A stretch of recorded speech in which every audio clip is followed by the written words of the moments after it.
Lord of Mysteries, Chaos Path by author Yu Shang Wu Wang Chuan.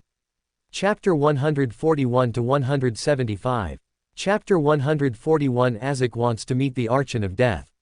Medici. Tisk. Medici wasn't stupid, his previous mistake was purely due to a lack of information.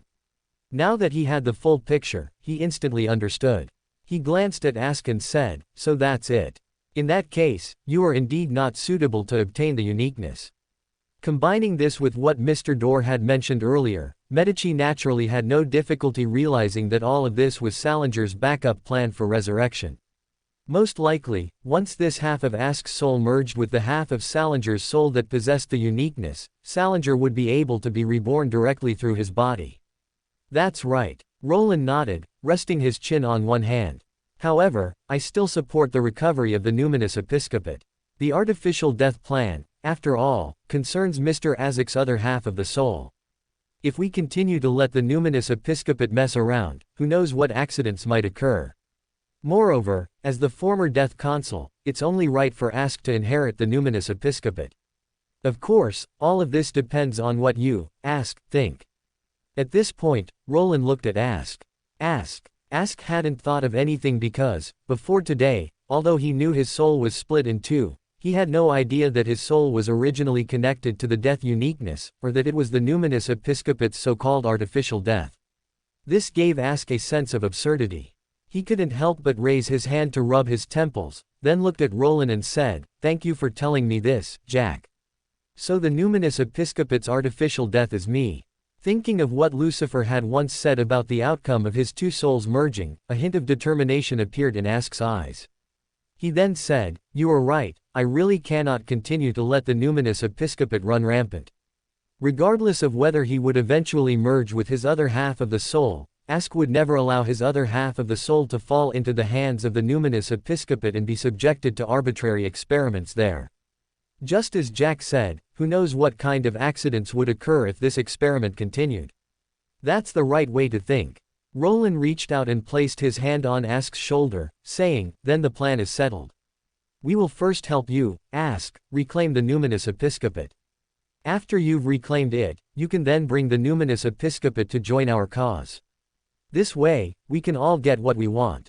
Perfect. Ask was stunned for a moment, then said somewhat awkwardly, "It should clearly be me helping you all, but now I need your help first." "Don't be embarrassed, Ask. Although I hope you join our cause, that doesn't mean I intend to exploit your abilities for free. That would be unethical. A win-win situation is the right path. I hope all of us can get what we want." Roland didn't mind at all, smiling as he said, "Just don't run away with the numinous episcopate later." Roland's words were true. He originally didn't plan to truly rely on pure morality to bind Ask to the great cause of reform. The sun god being a saint doesn't mean everyone in the world is a saint. Satisfying the interests of those who join is also very important, and even the sun god can gain other benefits from the reform. Not to mention, if Ask could reclaim the numinous episcopate, it would naturally be a good thing for Roland. "I won't do that," Ask said seriously and firmly. "I believe you." Roland smiled and nodded. Ask seemed to have thought of something, showing a hesitant expression, then becoming resolute, as if he had made a certain decision. He said, "Jack, I want to meet your teacher." Roland blinked, looking at Ask in confusion, and said, "Meet my teacher?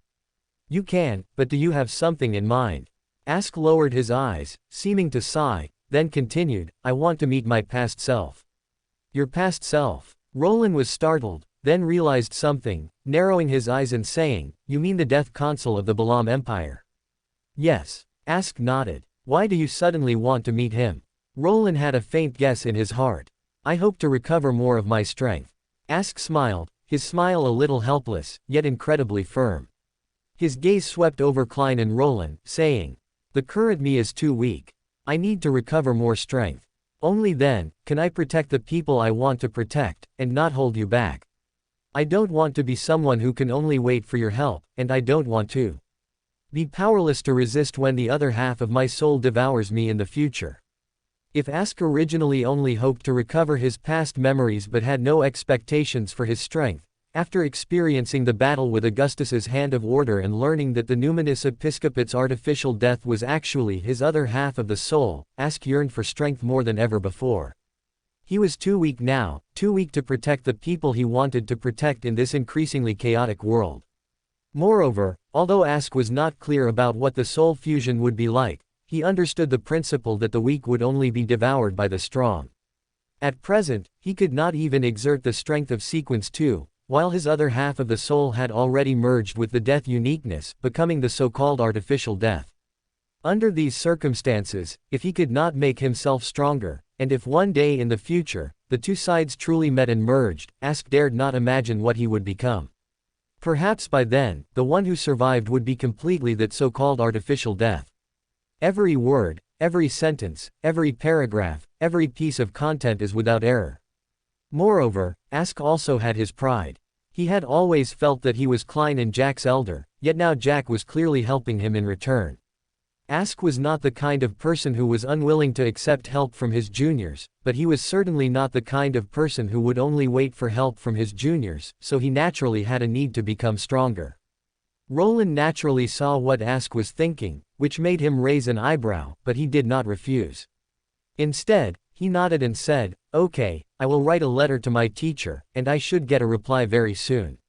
Roland originally didn't plan to help Ask quickly recover his memories, but that was before. Now, Roland indeed had other plans. On one hand, when summoning Rosal earlier, Roland had already confirmed that Time Shadow would discard the influence of a third party. Therefore, the summoned Death Consul might also discard the influence from the death. In this way, Ask's meeting with the Death Consul might actually be a good thing. On the other hand, Roland thought of his Mask Maker ability.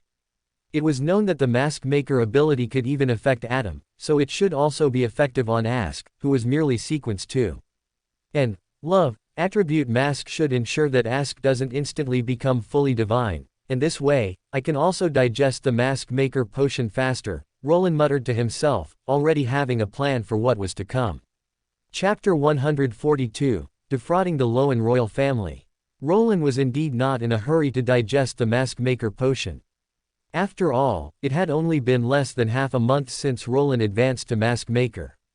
During this time, with Adam's help, he had digested quite a bit, and he was busy with other matters, so he hadn't specifically sought out others to further digest the potion. But with ready-made test subjects delivered to his doorstep, Roland naturally wouldn't refuse. Digesting the Mask Maker potion earlier to advance to Sequence 6 Incarnation was not a bad thing for him. Speaking of which, concocting the Incarnation potion requires an item related to a high sequence of the fate pathway, Roland thought, his gaze falling on Ouroboros. What is it? Ouroboros, who had been quietly observing, looked up at Roland and asked in confusion.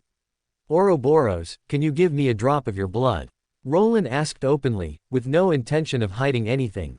Yes. Ouroboros nodded, then seemed to remember something and added, in exchange, I'd like another lunch like the one we just had. No problem. Roland certainly wouldn't refuse such a worthwhile deal and nodded quickly.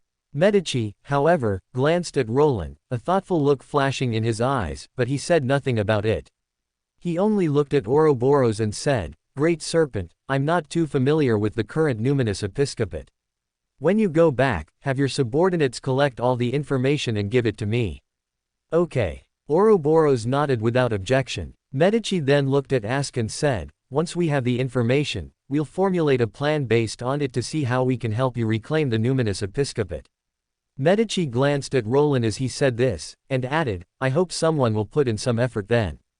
Don't worry, I'll definitely call my teacher over. Roland gave Medici an okay gesture, while inwardly calculating who would be best to call when dealing with the Numinous Episcopate. Although the Numinous Episcopate doesn't have a Sequence 0 behind it, it is still an organization with a Sequence 1, and quite a few high Sequence Beyonders. To reclaim it, the existence of an King of Angels level being is naturally required. As for the true creator, he is currently in a sealed state and cannot easily act. Let me think, it might be best to just let the god of the bound Toltsana take action. They are both from the South Continent, so it can be portrayed as infighting. Roland had a plan in mind. The Numinous Episcopate, as a cult organization, is different from the official Lowen government. It can be dealt with without much concern, especially since they have asked, the legitimate heir, which gives them a just cause. But even so, adhering to the principle of accumulating grain widely and slowly claiming kingship, Roland did not intend to expose the numinous episcopate's subjugation in the early stages. Therefore, borrowing the power of the god of the bound Toltsena could perfectly disguise it as the numinous episcopate and the Rose school of thought fighting, which is also very reasonable. Moreover, the god of the bound Toltsena is different from others. He is already waiting to be rescued by Roland, and unlike Mr. Dora Rosal, he doesn't have special skills favored by Roland. Being a thug is simply his destiny. Ask was unaware of these twists and turns, but he did believe in Lucifer's ability and had no objections to what Medici said. Then it's settled, Roland said with a smile, then chatted with Ask for a few more sentences. He then used the excuse of Ask staying for a short visit to persuade Klein to take Ask out to buy daily necessities. After the two left, Roland poured himself another cup of black tea and said, "Those whose moral character has been tested have left, so now it's time for us to talk about serious business." Ouroboros, who was holding a cup of coffee, looked up at Roland, his gaze filled with obvious doubt. Medici's expression, however, was not surprised. He pulled an apple from somewhere and took a bite, saying, "Let's see what you plan to do." "Of course, it's to deal with Augustus." Roland gave Medici a look that said, "Does that even need to be said?" And stated as a matter of course, "I just said, Augustus has found a way to court his own death. But you don't plan to move against them now." Medici bit into his apple. "Just not overthrowing them, that's all. After all, that wouldn't benefit us much, and it would be a huge loss," Roland chuckled. He took a sip of the black tea in his cup, his expression becoming a little melancholic, and said, "Augustus is such a good target. We can freeload on Intis's resources, attract the attention of the seven deities, and even use them as bait to lure out those with ulterior motives. Sigh, the more I talk, the more I can't bear to lay hands on them." Roland sighed theatrically, then laughed again, saying, "But who told them to displease me? They'll have to pay some price." "Just tell me what you want to do," Medici said, completely unsurprised by Roland's words. "I just want to give Augustus a lesson in fraud prevention." Roland's smile became much brighter as he slowly said, "Augustus is having a passionate affair with the demonist sect. How pitiful. They think the primordial demonist truly wants to help them produce a sequence 0, but unfortunately, that's not the case." Medici raised an eyebrow at this. He knew that Roland had many strange sources of information and knew many things that they didn't, and what he was currently saying was clearly one of them. "What do you say, if under these circumstances, we kindly tell them the truth, will they break with the demonist sect?" Roland asked with a smirk. "Clearly not." Medici had already roughly guessed what Roland wanted to do and curved a wanton smile, saying, "At this point, they can no longer turn back, or rather, neither you nor I will let them turn back." "Yes, how pitiful." Being put on the spot, Roland showed a feigned expression of pity, then laughed again, saying, "So let's help them out. I imagine Augustus wouldn't mind having another ally, right? And unlike the demonist sect, we don't need much. Just some supplies, some money, some colonies, and a portion of military power can be enough to send us away. How simple. What if they don't agree?" Medici took a bite of his apple, chewed and swallowed, then asked. "Then we'll just make it so they can only agree." Roland chuckled indifferently, and slowly said, "As long as Augustus becomes an isolated island, they'll have no choice but to rely on us."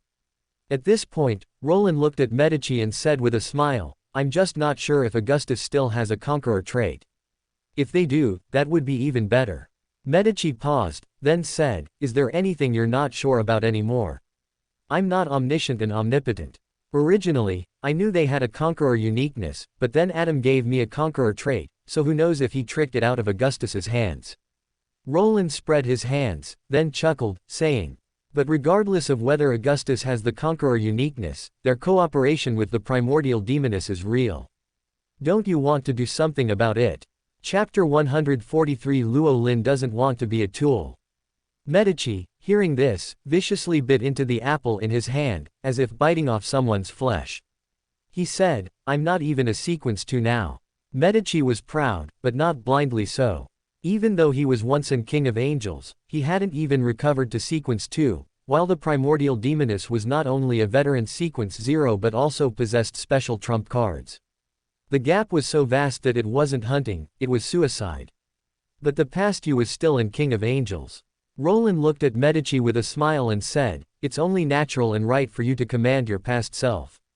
Medici raised his eyes, glanced at Roland, and tsked, saying, "You're really good at ordering others around." "I'm just good at win-win situations." Roland smiled, picked up his teacup, took a sip, and then continued, "Once Augustus completely believes we are his loyal allies, it'll be time to give him a lesson in anti-fraud. Hey, I'm sure Augustus will be very happy to know that the things he provides can be used for the great cause of revolution." Medici could easily understand Roland's meaning. The other party wanted to kill and condemn him, and based on Medici's understanding of Roland, the main purpose of this whole scheme was probably not even the resources but to condemn Augustus's heart. As for the success rate, to be honest, it was actually very high. Because Augustus truly had no other choice. Unless they gave up on the Black Emperor now, given the unreliability of the demonist sect, they could only choose the olive branch extended by Roland. Moreover, Augustus probably wouldn't imagine that a faction supported by a sequence 0 would only be helping them to commit fraud. He wouldn't imagine that the mad true creator had been planning to overthrow them from beginning to end. This was incomprehensible in this era. Those who were not born in the same era as the Lord, and who had never followed the Lord, would not understand what they wanted to do. Even if Augustus had doubts about their support, he would probably only think that the true creator wanted to become a true god, or wanted to carve up the faith of Luan kingdom, and wouldn't think that their true goal was to completely overthrow everything. And just doing it to this extent won't cause too much reaction from the seven gods, and it will also allow the Augustus family to continue as a target. After all, when all is said and done, someone still needs to go to the guillotine, Roland added with a smile, then looked at Ouroboros and said, "Of course, this is just my personal suggestion. Whether or not to do it this way still depends on the true creator's opinion." Ouroboros was stunned, clearly not expecting Roland to speak to it. It subconsciously glanced at Medici, then belatedly realized Medici had already switched sides. So it slowly thought for a few seconds, then, as if it had heard something, nodded and said, "The Lord agrees. I will assist you." "That's truly wonderful," Roland smiled from the bottom of his heart. The true creator could not easily descend into reality. Aside from Roland, their strongest combat power was Fate Angel Ouroboros, and King of Angels. "Augustus really messed with the wrong person when he messed with you," Medici said, burning the apple core with fire and glancing at Roland. "Who told them to be so inhumane? I'm just acting on behalf of heaven." Roland spread his hands, speaking with considerable justification. "Hey!" Medici sneered and said nothing. "Of course, this is just a rough plan. If there are any changes later, we'll slowly modify it." Roland stretched, looked at Medici, and said, "This matter will mainly be handled by our great Red Angel. After all, I'm just a weak, pathetic, and helpless Sequence 7. Medici was too lazy to bother with him. Sequence 7. The kind that can summon the original creator. Do you want to look at the things you're involved in? Which one is a Sequence 7 supposed to be involved in?" Roland didn't care about Medici's attitude. In fact, no matter what others thought, Roland genuinely remembered that he was only a Sequence 7 all along. Therefore, for these major events that always involved high-sequence individuals, Roland's attitude was always to leverage strength, to push from the sidelines, and rarely to participate personally. At most, he would only act when necessary, completely unwilling to be the one to stick his neck out. This was also the reason Roland was not in a hurry to deal with Augustus. Augustus himself was nothing, just an ordinary angel family, but he could easily become the detonator, making Roland a target and directly putting him at odds with the seven gods. And what benefit would that bring Roland? He didn't plan to be an emperor, nor did he have an urgent desire for revolution. While he was a bit annoyed with Augustus, it wasn't to the point of needing to kill him. In this situation, if Roland detonated the bomb now, it would almost mean one thing: his relationship with the Creator faction would instantly reverse, from the Creator faction relying on him to Roland relying on the Creator faction's protection. Would Roland really become a summoning tool for the ancient sun god in the future? Roland wasn't prepared to do that. He could cooperate closely with the Creator faction, but he would never become an enemy of the world for them, much less become a tool to push the creator faction to become the world's overlord. So Roland didn't mind letting Augustus jump around for a few more years. After a few years, when his own sequence level increased and he had the ability to protect himself, whether or not to detonate it would be irrelevant. Roland was clear-headed from beginning to end. Borrowed power was always external, and so were allies. He could use these powers to participate in events related to angels and gods, but he would never truly believe that these powers belonged to him. After all, I know very well that although my relationship with the creator faction seems very good, I have never truly trusted them, and they have never truly trusted me. Who made them truly good people, and me a ticking time bomb? Roland smiled inwardly, yet felt no sadness at all, for it was as it should be. Therefore, chaos was what Roland needed. If everyone truly united, and the creator gathered everyone into one faction, he, the Joker who could lead everyone to their deaths, would instead become the target of all. Every single mistake, every single word, every single hair, every single piece of content, all in one glance. So, establishing my own power is also very important. Only when all of you need me, and we have a sufficiently deep bond, and sufficiently deep mutual interests, can I truly have security. Thinking of this, Roland smiled even more brightly. Then he looked at Ouroboros and said, Ouroboros, Sherlock and the others are out right now, so give me the blood now. Okay, Ouroboros nodded, then cut his palm. Silver-white blood flowed out, dripping into the bottle Roland had already prepared. Thank you, I'll make you a big meal next time. Roland smiled as he put the bottle away, his thoughts drifting. Speaking of which, should he go see Will? He wondered if that fate angel would hide from him. Chapter 144 Azek's Atonement. Ask saw Lucifer again 3 days later. It was a rare sunny morning, unlike usual when the sun was barely visible all day. On this particular morning, Klein had already left after taking on a new commission, and Jack and Red Angel also seemed to have business, departing early in the morning. The large villa was left with only Ask, who was theoretically a guest staying for a short time. It was under these circumstances that Lucifer knocked on the villa's door. When Ask put down his newspaper and opened the door, he saw the black-haired, golden-eyed angel standing at the entrance. He had changed his clothes to something more casual than formal attire, yet it still looked magnificent. The thick book in his hand, however, remained the same. Good day, Ask. Lucifer pushed up the gold-rimmed spectacles on his face and smiled at Ask, his demeanor very relaxed. He said, Jack told me you wanted to see me. Good day, Lord Lucifer. Ask, by contrast, was much more nervous. He ushered Lucifer inside, somewhat awkwardly brewed a cup of black tea, and handed it to him before speaking. I do wish to see you. Perhaps Jack has already informed you of the reason in his letter. I want to meet with my past self, with that death console. Roland, in Lucifer's guise, chuckled at these words. He picked up the black tea Ask had brewed, took a sip, and then looked up at him, saying, This is very dangerous. You should be aware of your situation. Facing the former death console might cause you to directly recall your past in the Balaam Empire, which is the period when you were most deeply affected by the god of death and by divinity. Actor, are you prepared to face the impact? I don't know. Ask shook his head after a second of silence, but then his gaze became firm again, saying, But at least I don't want to passively await death. During this time, Ask had thought a lot. Occasionally, he would dream of those past events, though they were not clear, merely fragments, yet they allowed him to glimpse how different the former death console was from his current self. Ask had been afraid, had resisted, but ultimately decided to do this. At least this way he might still be able to control his own destiny, rather than being passively devoured by the other half of his soul.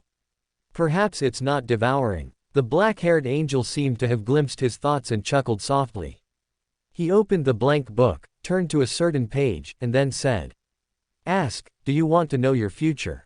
For the sake of you being a good actor, I don't mind letting you know some of the script in advance. Although he said this, the young man's face held undisguised mischief. Clearly, he was doing this simply to watch a play, to find entertainment. Ask pursed his lips, not refusing, and said, So what was my future originally like? Roland's gaze fell on the blank page. There were no words on it, but the various events of the original work had already automatically appeared in Roland's mind, which made him smile and say, It could probably be considered a good ending. You gave up the other part of your soul, and someone helped you avoid the outcome of fusion. However, as a price, you would also be forever trapped in reincarnation. Do you like this ending? Roland looked up at Ask, smiling, and said, if you like it, you can still choose it. Ask fell silent again. After a few seconds, he sighed, then smiled again, saying, if it were a few days ago, I would probably choose this ending, but now I want to choose another one. Oh. Roland raised an eyebrow, motioning for him to continue. Ask looked at him, his gaze firm yet gentle. He said, I want to merge with the other half of my soul. I want to break free from reincarnation. I want to conquer divinity with humanity. What made you make such a change, actor? Roland asked at this moment, like a director and also like a reporter. There are many reasons, Ask replied unhurriedly. If I had to find a decisive reason, it's probably because the world Jack and the others described is too beautiful. I want to help them, so I can't continue to sink like this. Roland showed a surprised expression, looking at Ask and saying, I didn't expect you to be an idealist. No, I'm not. Ask, however, shook his head. He revealed a bitter smile and said, I've actually dreamed of many things during this time. I've dreamed of dying and waking up again and again, and I've also dreamed of sitting on a throne, with one person after another falling beside me, then turning into skeletons and rising up. His voice was somewhat hazy, like a dream's murmur. I feel this isn't right, it shouldn't be like this, but then another me says it should be. Ask lowered his head, whispering, as if lost in memories. Roland watched him quietly, knowing that his actions had still brought about some changes. Compared to the original work, Ask had clearly recovered more memories, but perhaps due to the influence of reuniting with his children, the Ask before him was clearly in more pain than the increasingly indifferent Ask in the original work who was affected by his memories. He was in pain due to the struggle between humanity and divinity. Besides that, what else did you dream of? Roland suddenly spoke, his voice gentle, as if a priest listening to and resolving others' troubles, yet in the next moment, he said ruthlessly, did you dream of your children? Dream of them also among those corpses, dream of their disappointed expressions towards you. Ask abruptly looked up at him. Roland smiled at him, but his voice was like a verdict. You know very well that your children would not be willing to accept such a father. Not a single mistake, not a single word, not a single omission, not a single content in every single one.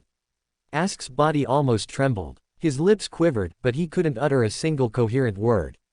Roland's gaze seemed to carry a hint of pity, or perhaps an indifferent smile. He stood up, raising his hand to hover over Ask's head, like a deity caressing a lost lamb, and said with a smile. You are atoning, Ask. For the sins you once committed, for your bloody past that you cannot describe to your children. When Jack described the world we want to create to you, you were very happy, weren't you? You could finally atone, could slightly compensate for your. Roland paused here, couldn't help but chuckle, and then said, past is the death console. Yes. Ask finally uttered a coherent word. He looked up at Roland and said, I want to atone. I know that past mistakes cannot be truly remedied, but at least now I hope to contribute my strength for that beautiful world.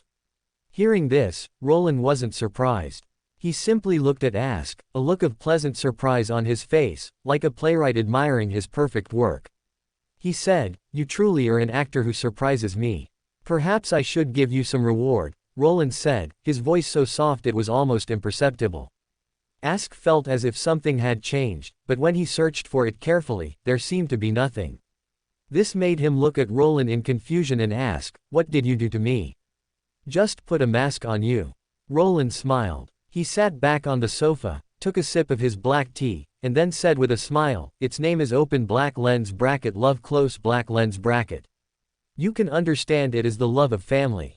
What's its use? Ask asked again. Not much use, probably just to serve as an anchor when you are devoured by a god. Roland didn't exaggerate, he just smiled and said, with it, you will never forget this love, even if your humanity is completely devoured, leaving only your divinity. Ask paused. He pursed his lips and then said, I've never heard of such an ability. Have you even heard of time shadow? Roland retorted unhurriedly. Ask was speechless, then gave a wry smile and said, you're right, since you have such a miraculous ability, it's not surprising that you can do this. Ask then took a deep breath before looking at Roland and asking, so what do I need to pay to meet the death console of the past? Live. Roland didn't play coy or demand an exorbitant price. He simply looked at Ask calmly and said, live, devour your other half of the soul, devour the past that belongs to the death console, truly live as Ask, and then atone for your sins. Roland closed the blank book he had opened. His golden eyes met Ask's, and he said with a smile, I am very much looking forward to this play. Don't disappoint me. As Roland's words fell, another figure appeared on the sofa beside Roland. That person had the exact same face as Ask, but his demeanor was vastly different. His clothes were very luxurious, in the popular style of the Balam Empire, making one think of darkness and death. The death console opened his eyes, and there was little emotion in those eyes, which were identical to Ask's. This made the death console look like a lifeless doll at this moment, without emotion, without self, living under the control of others. Ask, however, instantly lowered his head in pain upon seeing himself like this, raising a hand to cover his temple. At this moment, countless memories flooded his mind, those unfamiliar, distant pasts, those nightmares that had plagued him for so long, occupying Ask's entire mind. In a daze, Ask only heard someone say to him, live, Ask. Otherwise, your children will only benefit the death console. The voice carried a smile, like encouragement yet also like a mischievous prank. Ask, however, found an anchor in the impact of this moment. The self constructed through 1,000 years of reincarnation became vivid at this instant. Those memories, as if bathed in sunlight, surfaced at this moment, opposing the dark and cold past. Roland silently watched Ask, who was clearly caught in a struggle between divinity and humanity. He shook his head, saying nothing more to him. He then looked at the death console beside him with interest and said, you're a bit different from what I imagined, Mr. Death Console. I didn't expect that after stripping away the influence from the god of death, what would be left of you would be such a... Roland seemed to hesitate before finally uttering the adjective, puppet. The death console looked at him, and his eyes finally showed some emotion.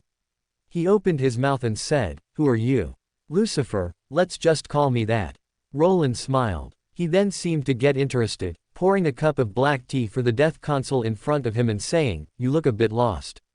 Your Excellency, I think anyone would be lost in this situation. The death console did not refuse the tea Roland poured, but he did not drink it either. He simply held the tea, his indifferent eyes looking at Roland, and said, no, I'm not referring to the fact that you were suddenly summoned by me, but rather that you've broken free from your father's influence, which leaves you feeling helpless and lost. Roland shook his head. He poured himself another cup of tea, took a sip, and then said with a smile, how does it feel to have a self? The death console fell silent. His silence was remarkably similar to Ask's. After a few seconds, he said, it's very good. Haha, what a straightforward answer. Aren't you afraid I'll tell your father? Roland couldn't help but laugh, looking at the death console in front of him, and said, you are very powerful. If I were to lie in front of you, the consequences could be equally severe, the death console said calmly. He then glanced at Ask, who was covering his head, and continued, you chose to help my future self. I believe you won't tell father about this. So you're sure this is the future? Roland raised an eyebrow, looking at him. This kind of thing has never happened in my memories, and he... The death console's gaze fell on Ask, as if he saw something, and his eyes carried a hint of complexity as he said. He has broken free from father's influence, though not completely, but this is enough to prove that this is not my timeline. Are you envious? Roland asked with a smile. I am jealous. The death console spoke frankly again. He lowered his eyes. Envy is a good emotion. Father never taught me such emotions. I only know jealousy. Your dad is truly tasteless. Roland shook his head, giving a certain scumbag father a critique, then said with interest, then you should be able to tell what he's doing, right? He's merging the past of the past, merging his existence as the death console, which is you. He's devouring you with the future. The death console showed no surprise. He simply looked at Ask, without sadness or fear, even saying calmly, this is good. A puppet without a self should not exist in the first place. Roland raised an eyebrow. At this moment, he suddenly understood why he felt a certain familiarity with some of the death console's traits, this desire for self-destruction. Hey, Roland suddenly chuckled. He looked at the death consul, extending his hand to him and saying, "All right, Mr. Puppet without a self, would you like to walk with me into the future?" The death consul looked up at him, asking somewhat confusedly, "Shouldn't we mind him?" Welcome to Fanfic Audiobook, your go-to place for immersive audiobooks. If you enjoy the content, don't forget to like the video and subscribe to our channel for more amazing stories. And please support the author by link in description. Chapter 146, Luo Lin's Inhumanity. "No," Roland said without a second of hesitation. His smile remained unchanged, and his gaze fell on Ask, but his words were cruel. "I have done everything I can. If he cannot make it through, then he chose his own ending."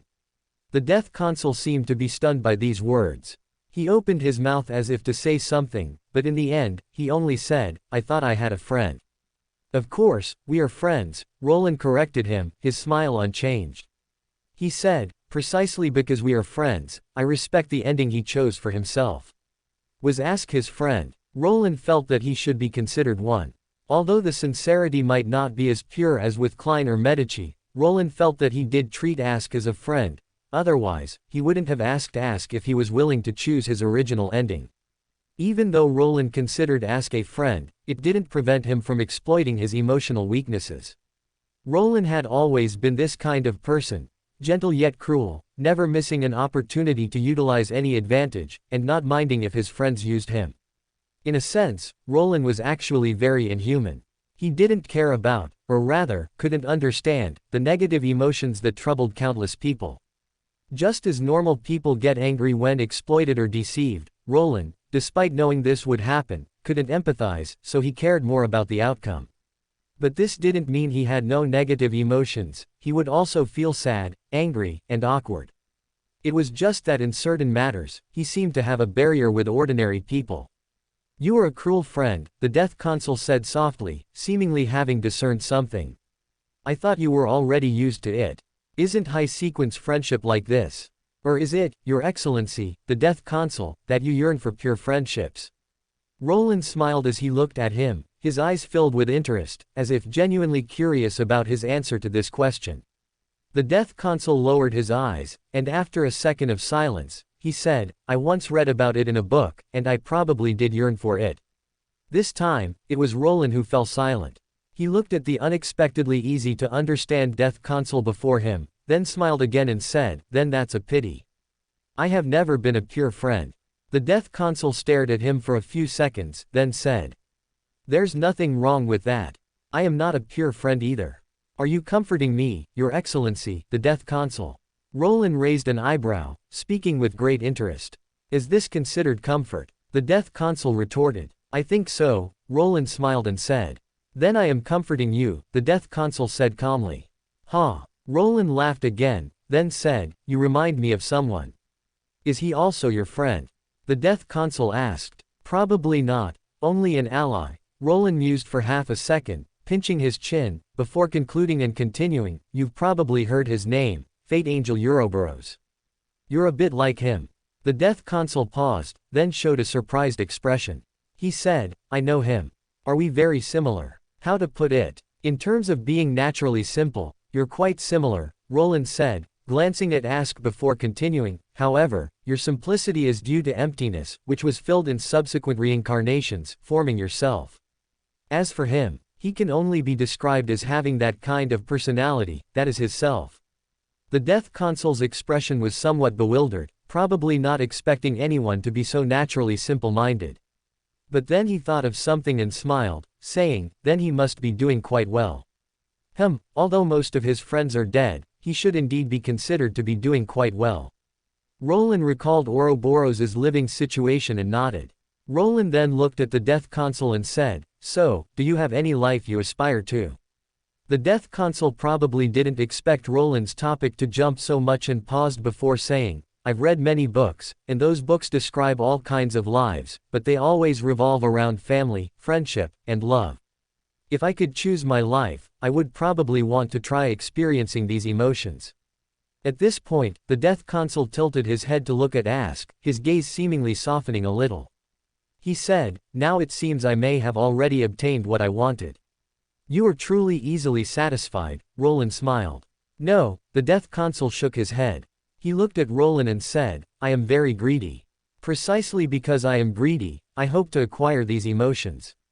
For an angel, for the offspring of death, wanting to obtain these is the most greedy thing. Roland raised an eyebrow, then smiled and said, then do you want to be even greedier? What do you want to do? The Death Consul looked at him calmly. Just to try, Roland greeted, and the next second, he showed a surprised expression, saying, I didn't expect it to actually work. Every single character, every single punctuation mark, every single detail, is perfectly placed. What did you do to me? The Death Consul asked with a bewildered expression. Just a mask you desire that represents love, Roland replied with a smile. He had only tried it on a whim, not expecting that an emotion mask could actually be worn by a summoned time shadow. So, after the summoning is cancelled, will the time shadow, returning to the past, take this mask with it? Roland was very curious about this answer, so he smiled and said, if you can take it back to the past, then hide it well. Perhaps it can bring you some surprises. The Death Consul was probably a little surprised and a little confused. After a few seconds, he said, you're not even sure if I can take it back.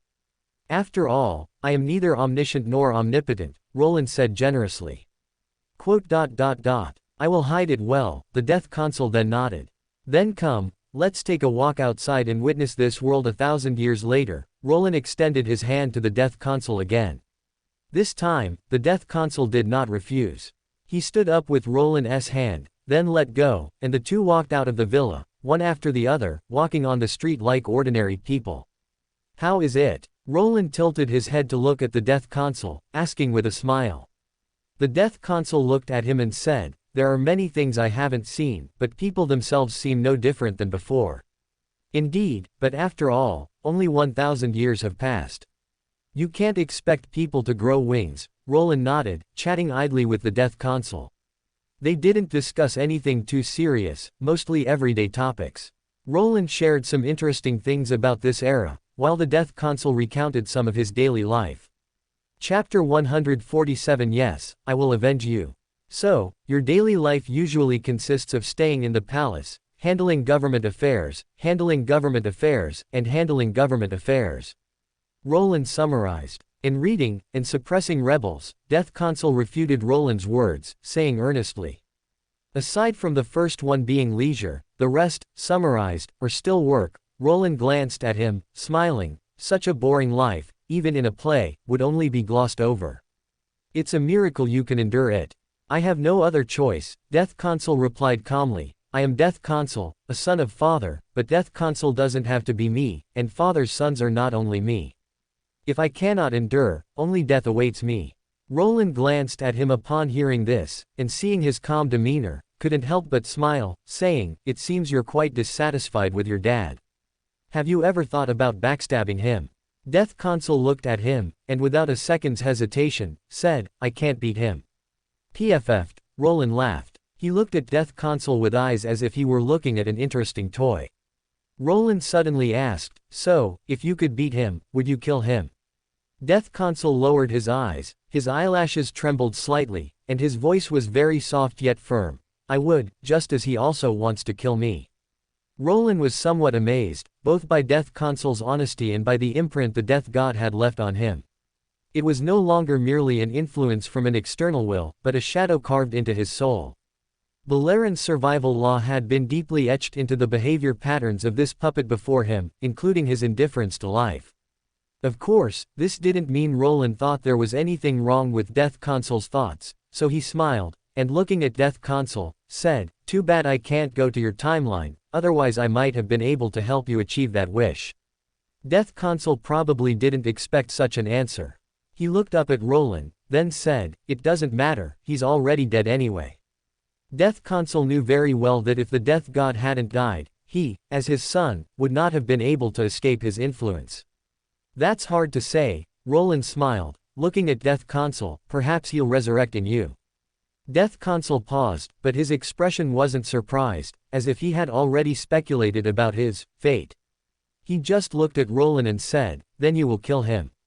So sure. Roland raised an eyebrow. I don't know what you need the future me for, but no matter what, you won't need a death god who doesn't listen to you and might even be hostile to you. Death Consul looked at Roland calmly, and you are my friend. The book says friends choose revenge in such situations. Yes, if Salinger resurrects in you, I would indeed kill him. Roland nodded with a smile, completely unaware that he was describing a Sequence 0. After all, other Sequence 0s are difficult to deal with, but someone like Salinger, whom every other Sequence 0 has a grudge against, isn't hard to resolve. Not to mention, the Evernight goddess is definitely more anxious than him. The ancient sun god would probably not refuse to kill such a scumbag who had brought about the Pale disaster.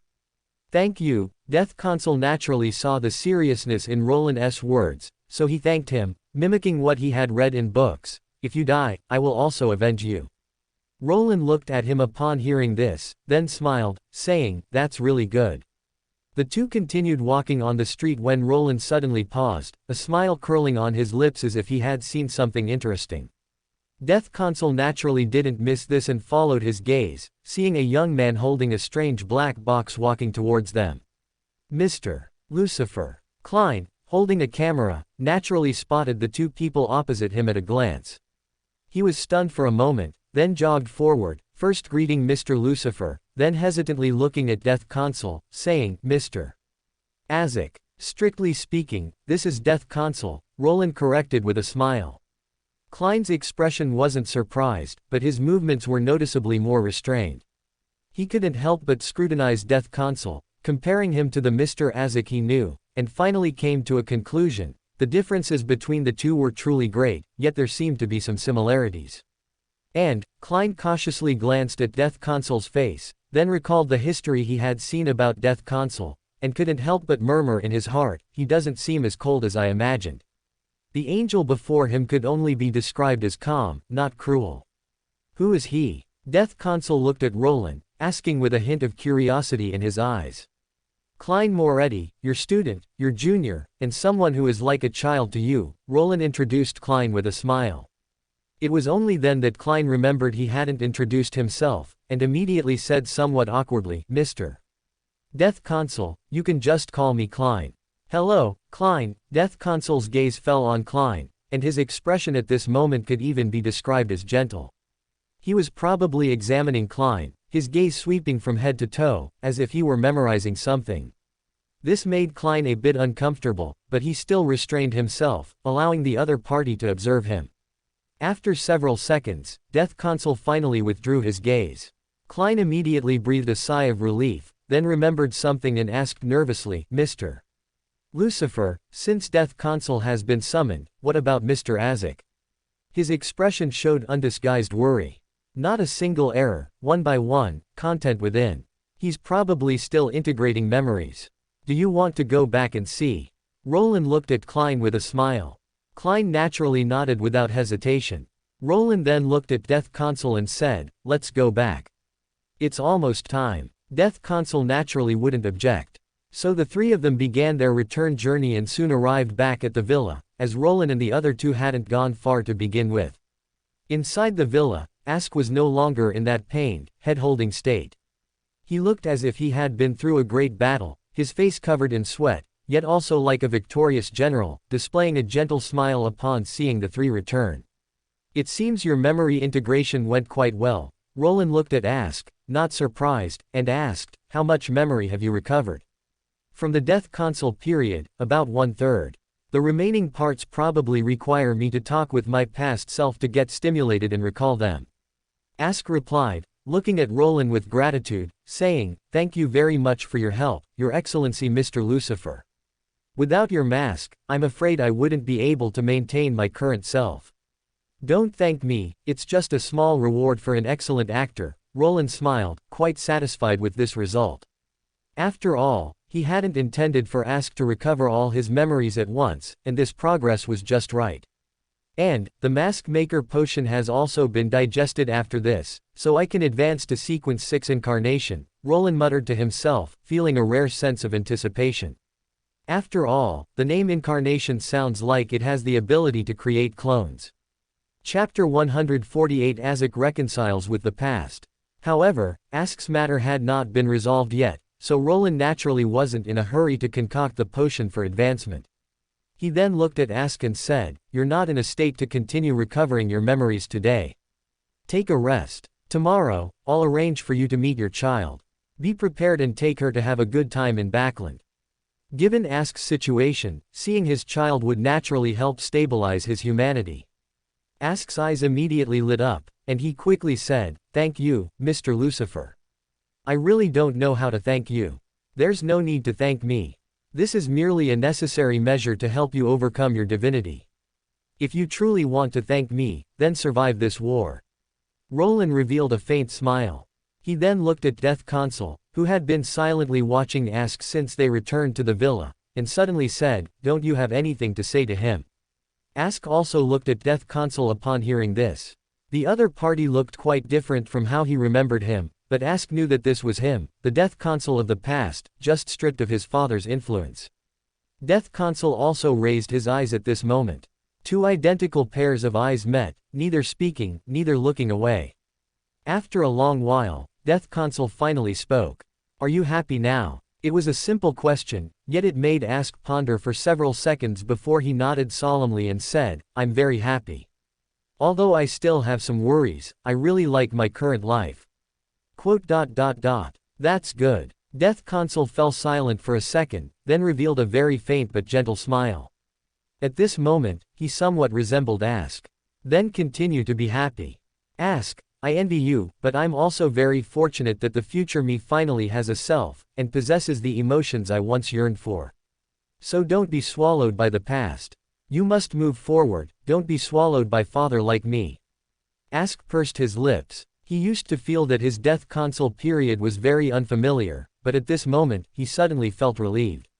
This was also him, the past him, a Death Consul whose very self was suppressed by death, only revealing a trace of emotion, suppressed to the extreme, at the edges. So Ask said, "I won't be swallowed by Salinger. I will overcome my divinity. I will." He paused here, then gave Death Consul a gentle smile before continuing, "I will save my past and snatch him back from death." Death Consul was visibly stunned.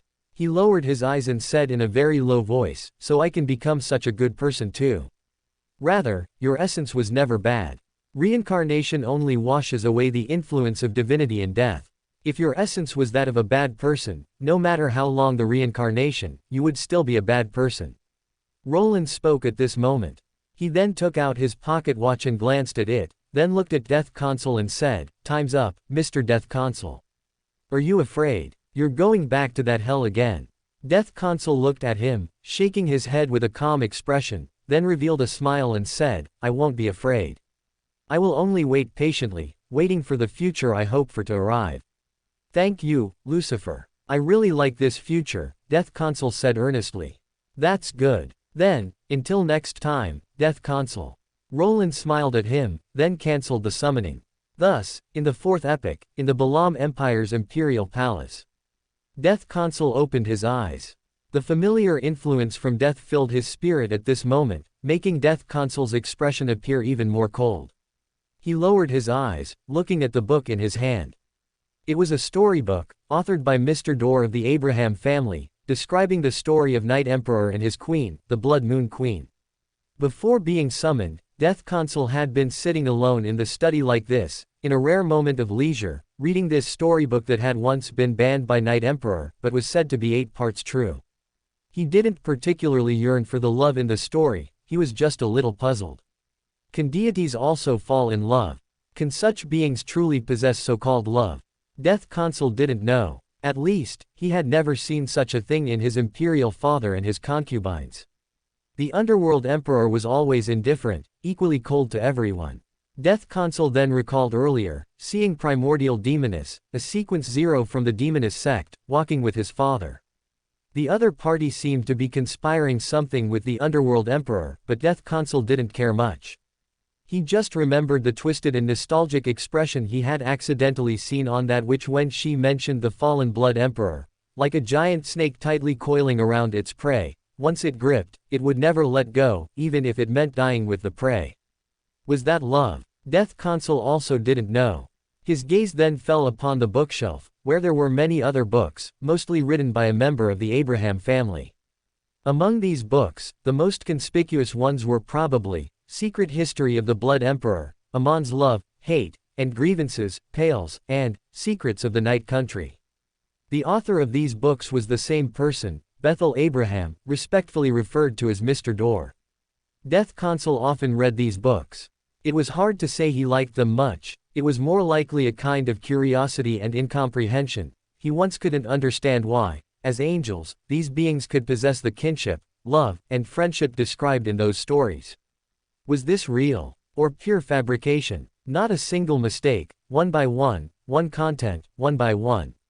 Death Consul couldn't ask Mr. Door, the author, nor could he ask the individuals described in these books. He could only read the words over and over again, yet he couldn't imagine what kind of situation that truly was. Perhaps it's because I'm not strong enough, which is why I can't possess these things. Death Consul occasionally thought this, but he couldn't become stronger. The death, night, and warrior pathways already had sequence 0 existences. He could only be a sequence 2, a death consul. Even if death fell, he probably wouldn't be able to advance further, instead, he might face a worse outcome. So the former death consul never looked forward to the future. To him, this world was stagnant water. His past was unchanging, never having the excitement described in those stories. His future was foreseeable, and the best outcome was probably to remain as death consul. But now the stagnant water was broken, and he possessed a future more beautiful than the best outcome he had ever imagined. Death Consul's hand almost instinctively rested on his chest, feeling his heart beating in his chest. At this moment, he was even a little dazed. So he was alive. Chapter 149 Operation Dazzling. Chapter 149, The Amon Beating Operation. Ask watched his past self disappear, his expression slightly melancholic, but then he paused, looking at Roland in surprise. It seems the mask was indeed taken back to the past by you, Roland said, as if knowing what had happened, looking at Ask. Yes, Ask nodded, his expression complex. The moment the death consul vanished, he received the memories of the recent summoning, and also the mask layered with 1,000 years of emotion.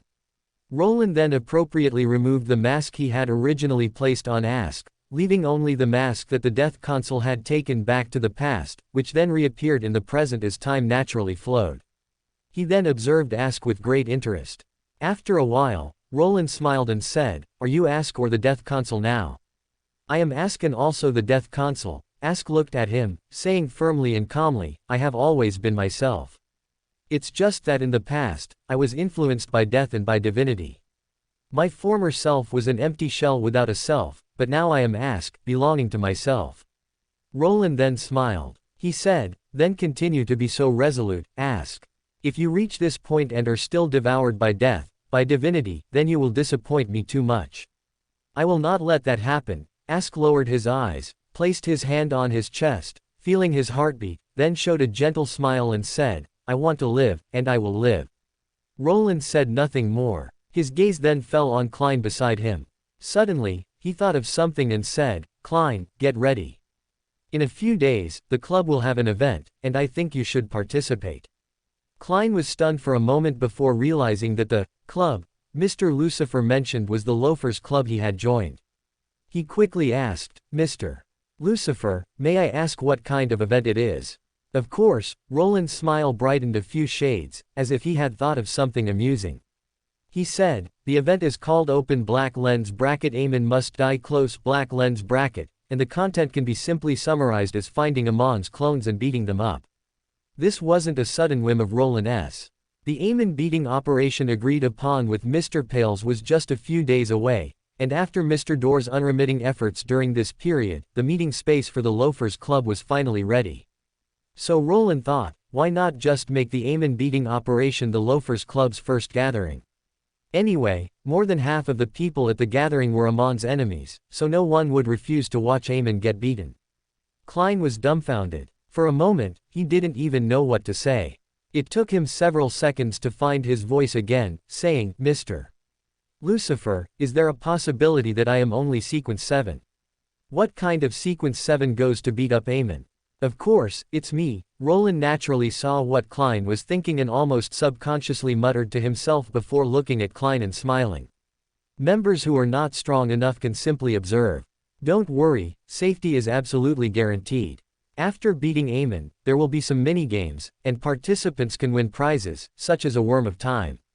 Klein was immediately tempted. The last time he and Jack had remedial lessons with Mr. Dorr, he had learned some ways to use the worm of time, such as making certain advanced talismans. Now, hearing that safety was guaranteed and there was a chance to get a worm of time, he was naturally moved. I will attend on time, Klein quickly said.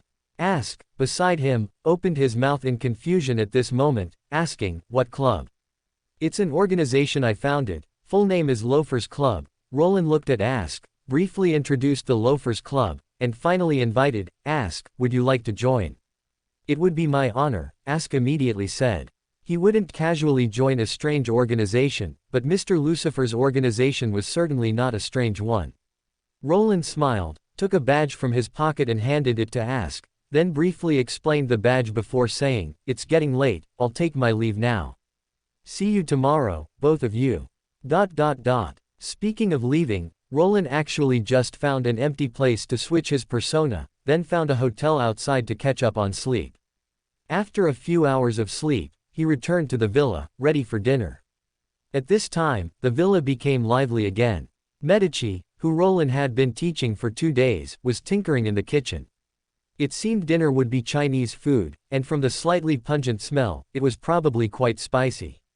Ask sat in front of the coffee table, flipping through a magazine, or rather, a backland travel guide. As he flipped, he jotted down notes, clearly planning tomorrow's itinerary, preparing for his child to have a great time. Klein, on the other hand, was looking at the camera in his hand, a bit lost in thought, his expression slightly troubled. What are you thinking, Sherlock? Roland waved his hand in front of Klein's face, then made himself a cup of cocoa before looking at Klein in confusion. At this time, Klein shouldn't have any worries, right? Wait, could it be? Roland finally dug out a small detail from the corner of his memory.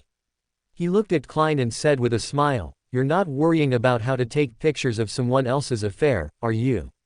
Klein's expression stiffened. He coughed a little awkwardly, then said with a straight face, I'm just thinking about how to conceal the flash. You know, cameras of this era are still very primitive, and the flash is particularly conspicuous. Just 2 days ago, Klein accepted a commission. The content of the commission was to help a lady named Mary Gale find evidence of her husband's affair, specifically intimate photos. This made Klein a bit troubled. For him, sneaking into the room where the affair was happening was naturally not a problem, but once he took a photo, he was very likely to be discovered, and being discovered in such a situation, that would be too embarrassing. Klein just thinking about it made him feel like he might suffer social death. I know the answer to this problem. As long as you find a wraith to help attach to the lens, you won't have to worry about the flash. Roland was amused by Klein's awkwardness, then said with a smile. How is that even possible? How could I ask someone for help for something like this? Klein immediately retorted. Then I can't help you. Roland spread his hands, then asked with great interest, but it sounds like you know a wraith. Klein hesitated, then nodded without denying, I met a lady from the wraith pathway at a Deander gathering. Chapter 150 Rolling, I am Naya. Roland blinked, then asked, a blonde lady in a gorgeous dress, like a doll. You know Miss Sharon. Klein looked at Roland in surprise, then realized, oh right, you do know more people in Backland than I do. Strictly speaking, it's not that I know her, it's that old guy knows her, Roland corrected him. He wasn't too surprised that Klein knew Sharon, he just rested his chin on one hand and thought for a few seconds. So, this level of contact doesn't count as interfering with others' fate. That's right. If knowing someone counted as interference, Furs shouldn't have joined the Tarot Club. So what exactly is the standard for interference? Is it directly targeting something that happened in the original story? Or is it direct interference with a certain situation? The former is like Dunn's death, and the latter, Ask's memories should count. Roland thought for a few seconds, and some ideas formed in his mind. He then smiled at Klein and said, more accurately, old guy knows Sharon's teacher, Renette Tinnicle, who is also a member of the Leziran Club. Klein instantly felt how small the world was, but then he realized something and looked at Roland, saying, you know about the Leziran Club. Nonsense, it's the organization my teacher created, how could I not know? Roland picked up his cocoa and took a sip, then frowned slightly, feeling it was a bit too sweet. Klein was speechless, then remembered something and said, "Are you going to attend the Leziran Club activity in a few days?" "Of course, how could I miss something so interesting?" Roland nodded, and added a little more water to his cocoa. Klein wasn't surprised by this, but he paused, as if he thought of something, and looked at Roland, saying, "Wait, does Mr. Lucifer know your true nature?" Roland looked up at him, didn't answer immediately, but first tasted the diluted cocoa in his hand, then took a big, satisfied gulp before saying, "Old guy certainly knows, but you know, there's a filter called the parent filter. Even though I lie, act obedient, and treat others like fools, in my parents' eyes, I'm still a good child." At this point, Roland looked up at Klein and said with a chuckle, "So old guy really has an opinion of you." At this moment, Klein actually couldn't disagree. After all, he knew all too well about the parent filter. And then, thinking about Lucifer's style, Klein silently made himself a cup of cocoa, deciding to pretend he hadn't said anything. After all, not to mention the existence of the parent filter, even without it, given Lucifer's style, he probably wouldn't think Jack had done anything wrong. Compared to Lucifer, who treats other people's lives as drama and whose words and actions are sometimes almost malicious, Jack, who is merely a white cut black, is practically an angel. This topic ended here. Roland, while drinking cocoa, thought about whether, after advancing to Sequence 6 Incarnation, if he truly gained the ability to create clones, he should make Lucifer and Jack appear simultaneously. That way, his alternate identities would be more secure. So, after dinner, Roland found an excuse to prevent others from disturbing him and went alone to the study to prepare to concoct the Sequence 6 Incarnation potion. Roland, as usual, cleaned the utensils needed for concocting the potion, then, according to the formula, began to add ingredients to the beaker. After adding all the ordinary spiritual materials, Roland opened the cup containing Fate Angel Ouroboros's blood and added a sufficient amount to the beaker. The next second, an image appeared in the potion in the beaker. It was not a simple image of a person or object, but more like a miniature world, though very blurry. This phantom was not even static, but in a flowing state, constantly changing. Roland watched for a while and came to a conclusion: reincarnation. But what is the principle behind this? Just ordinary spiritual materials plus Ouroboros can achieve this effect. Ouroboros himself couldn't do this. Roland thought for a while but couldn't come up with an answer, so he could only attribute it to the special technology of the outer gods. He then flipped his hand, and the characteristic of Sequence 6 Incarnation appeared in his palm, then fell into the beaker the next second. Thus, a human figure replaced the phantom of the world, but in the next moment, it split, forming all things in the world, all living beings. The miniature world continued to flow, seemingly as if nothing had changed, but clearly, that was not the case. Roland blinked, looking at this potion that almost made him wonder if it was a TV set that had gained sentience. He gritted his teeth, then picked up the beaker and drank the potion in one gulp. Familiar darkness and chaos enveloped Roland, but this time, Roland's consciousness did not blur. On the contrary, he was more awake than ever before, awake as all human emotions were stripped away. Roland felt as if he was floating, and as if he was in a vast galaxy. In the center of the star sea, there seemed to be an incredibly vast will. He was very close and very far from that will, and in other places, every star was a strange yet familiar will. Those were the countless incarnations of a great existence. And he also seemed to be one of them. Roland blinked, without panic or fear. This was not only because all human emotions had receded at this moment, but also because he knew that the vast consciousness in the center did not mind rebellion from an incarnation. This was even a very normal thing. It's just what? Roland suddenly became confused, and then he saw a miniature world. The world's time began to reverse. If this were the real star sea, it would naturally not be affected by this miniature world, but this was just a memory, a fictional shadow. So Roland's stripped emotions returned to Roland, and he became human again, also breaking free from that star sea, just as he had many years ago. Not a single error, one by one, content in one glance. Roland opened his eyes. At this moment, he could barely stand, staggering. At the crucial moment, he used his hand to support himself on the table, preventing himself from falling. Crack. The beaker, however, fell to the ground with his movement, shattering into countless pieces. Roland couldn't bother with that now. After steadying himself, he raised a hand to his forehead, his voice almost confused as he said, "Am I Nyarlathotep?" Even Roland hadn't considered this possibility. He guessed he might be non-human, but how could it be Nyarlathotep? Is this reasonable? I thought I was a little bubble, but it turns out I'm little Naya. No wonder I didn't feel any rejection when digesting the power of Nyarlathotep's incarnation. Before, I thought Yog's technology was powerful, but now that I think about it, it's probably because we're from the same origin. Roland found it hard to describe his feelings at this moment. It was probably similar to suddenly discovering you're the villain who destroys the world. He really wanted to complain and curse. Chapter 151 Avatar's Abilities. Who almost destroyed my homeland? So it was me. No, Nyarlathotep's incarnations are all independent. She is her, I am me, they cannot be generalized. Roland shook his head, shaking off the messy thoughts, then smiled again and said, thinking about it this way, I'm quite awesome. However, after smiling for a while, Roland became serious and muttered in his heart, although I can now confirm that I am an incarnation of Nyarlathotep, it's clear that I've detached from her. Of course, none of that matters. What's important is, where is my power? Roland suspiciously checked himself from head to toe, finally coming to the conclusion, he had no power. As a little Naya, his soul contained no other power except for the Nyarlathotep incarnation he had consumed. Roland's only special ability as a Nyarlathotep incarnation seemed to be Time Shadow. But isn't time and space Yog's authority? Roland found it difficult to evaluate this situation.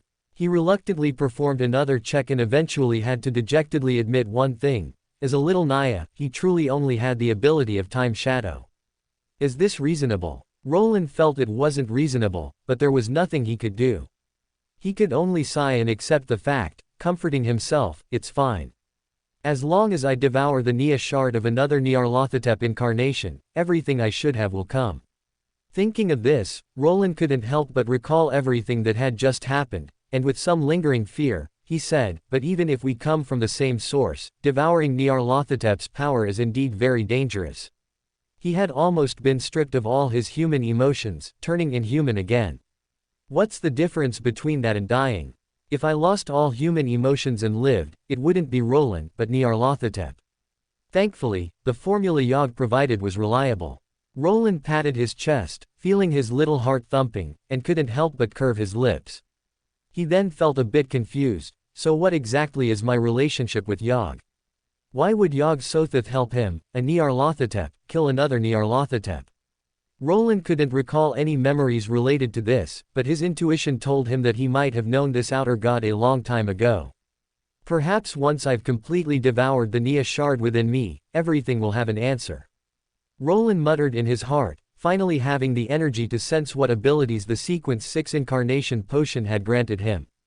The daily enhancement of spirituality goes without saying. The most important ability of an incarnation, as its name suggests, is to create incarnations. There are two ways to create incarnations. The first is to devour and assimilate others, just like Amon, turning others into my incarnations. The advantage of this method is that the assimilated incarnation can completely retain its original abilities. The disadvantage is that it requires a vessel. Roland calculated his abilities. In the second method, Roland narrowed his eyes, uncharacteristically excited, and said, is to fabricate a character and make others genuinely believe in their existence. When the number of people who believe in their existence reaches a certain amount, the incarnation can turn from illusory to real, but it will not possess self-awareness.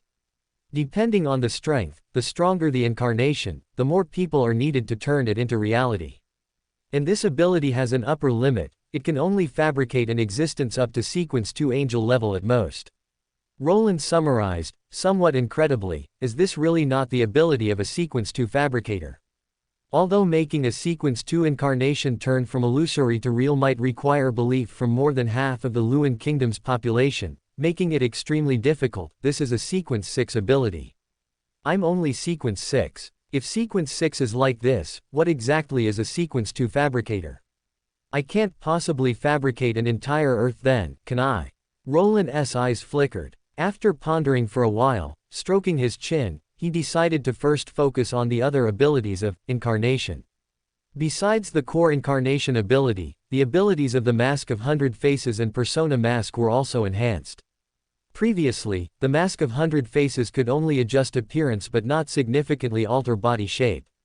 Now it can, even changing someone like Hugh, who is 1.5 meters tall, to 1.8 meters. The scope of use for the Persona Mask has also become wider. Previously, only certain emotions could be customized, but now more traits are available, such as brave, lively, melancholy, and other personality characteristics. At the same time, the number of both masks that can be used has increased to 10. The emotion manipulation ability gained a new branch called Emotional Plague. When Roland simultaneously manipulates the emotions of hundreds of people, if he then uses the Emotional Plague ability, these people whose emotions were temporarily manipulated by Roland will become carriers of the plague, infecting those they come into contact with the corresponding emotions. However, Emotional Plague only lasts for 1 day, after which the plague naturally ends. Moreover, people infected by the plague cannot be re-infected in a short period. The abilities of Persona Mask and emotion manipulation are indeed two different directions. One is more precise and long-lasting, suitable for powerful individuals, while emotion manipulation is more suitable for groups, for ordinary people, and cannot last long. Roland muttered to himself. As for the commonplace enhancements to physical fitness and thinking ability, there was no need to mention them.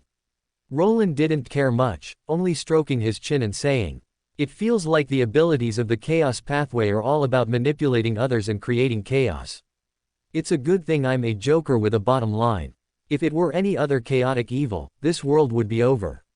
Roland shook his head, then suddenly reached out and pulled, and a body that looked exactly like his current appearance appeared before him. The difference was that Roland's current appearance was the result of wearing the Mask of 100 Faces, while the body in front of him truly looked that way. That's right, Roland used the Incarnation ability to turn Jack Jones from fiction into reality. This wasn't difficult. After all, Jack Jones was only a Sequence 8 seer, yet quite a few people knew him and believed in his real existence. Roland then blinked, and as his consciousness poured in, the Jack Jones opposite him opened his eyes. Every single detail is in one glance. Let me see, the Sequence truly is a Sequence 8 clown from the Seer pathway. The main body's abilities, except for Time Shadow, cannot be used. It feels a bit weak. Roland controlled the Jack Jones shell and came to a conclusion after studying it for a while.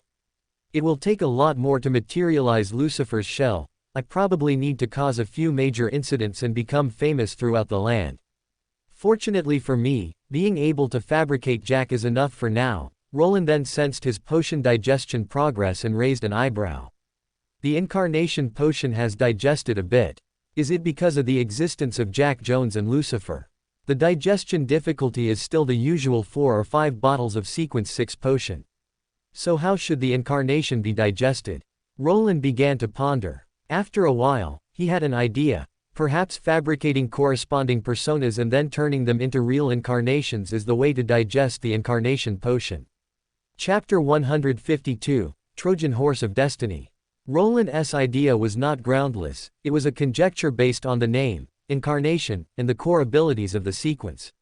So, the day I create Lucifer, perhaps the Incarnation potion will be fully digested. Roland pondered, stroking his chin. But that's quite difficult. To transform a fictional persona into a real incarnation, merely having others know the persona's name is not enough. At the very least, they must also know the persona's general appearance, have some understanding of its character or deeds, so that when they think of the persona, a corresponding image can automatically form in their minds. On this basis, they must genuinely believe in the persona's existence. Only then can the minimum standard for assisting the persona's transformation from fictional to real be met. At the same time, the more a person understands the persona, the greater the helpful effect if they believe in the persona's real existence, much like the difference between a shallow believer and a fanatical believer. The main reason Jack Jones could directly transform from illusory to real was that Roland had always used this persona for his actions. He also served as a teacher in Tingen for 2 months, accumulating enough shallow believers. With fanatical believers, like Klein and Ask, who understood the persona and deeply believed in its real existence, and the persona's own settings not being overly powerful, he was able to meet the transformation standard directly. In contrast, although Mr. Lucifer was known by many in the church due to several appearances, most of these people did not meet the minimum standard to provide assistance. Furthermore, his own settings were quite powerful, so the transformation was naturally a long way off. Of course, another point is that Lucifer's setting is not as clear as Jack's. For example, in terms of sequence, Jack's setting is simply a seer pathway sequence 8, while for Lucifer, although I set him as a high sequence marauder pathway, I haven't actually finalized his sequence.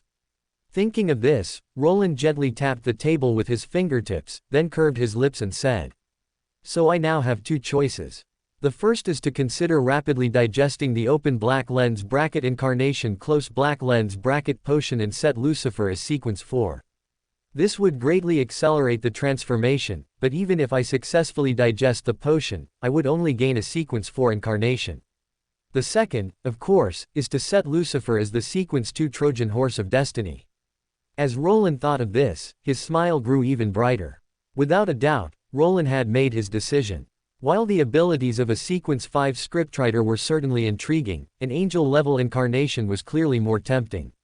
Moreover, Lucifer's foundation was so well laid, it would be a shame to only make him a sequence 4. Roland's ears twitched, as if he heard something. Then, seemingly unhurriedly but in fact with extreme speed, he raised a hand and wiped it across his face.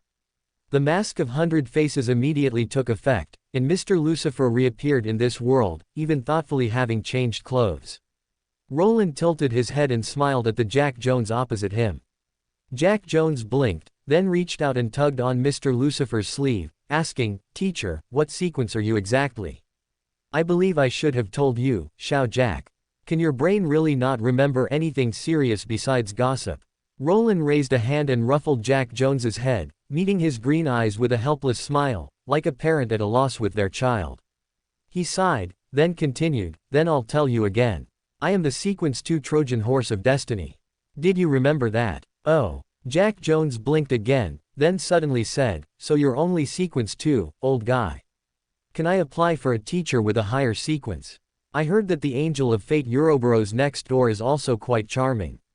"Ouch, that hurts," Jack Jones cried out, clutching his head. It turned out that Roland, even to himself, seemed to show no mercy, directly raising his hand and giving Jack Jones a sharp knock on the head. Just then, a knock sounded on the study door, and Klein's voice came from outside. "Jack, are you all right? I thought I heard something." Roland was not at all surprised by this. He met the gaze of his own self beneath the Jack Jones persona. He had to admit, it was a rather peculiar feeling. His will hadn't truly split in two, it was more like simultaneously controlling two game accounts. Everything that had just happened was merely him directing and acting. For a normal person, controlling two accounts so freely would undoubtedly be somewhat difficult, but for Roland, it was exceptionally skillful. Multitasking seemed like an instinct to him, he wouldn't get flustered at all. However, considering his true identity was a little Naya, this was not surprising. "Aren't you going to open the door?" Roland raised a hand and pushed up his glasses, looking at Jack Jones with a smile, saying, "Although I have some opinions about him, it's not to the extent of targeting him upon meeting. Otherwise, you wouldn't have seen him long ago. Who knows what you're up to, old guy? Don't I know your mischievous nature?" Jack Jones grumbled, but still hurried to the door and opened the study door.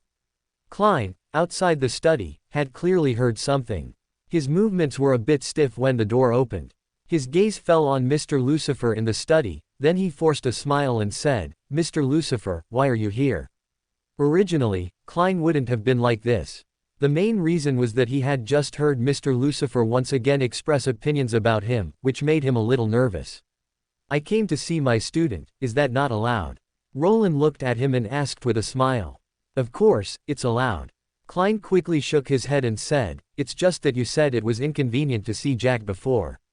Before was before, now is now. There were indeed some minor troubles before, but they have been resolved now. Roland replied calmly. He paused, looking at Klein, then added, "Of course, it was also mainly to stop my foolish student from courting death."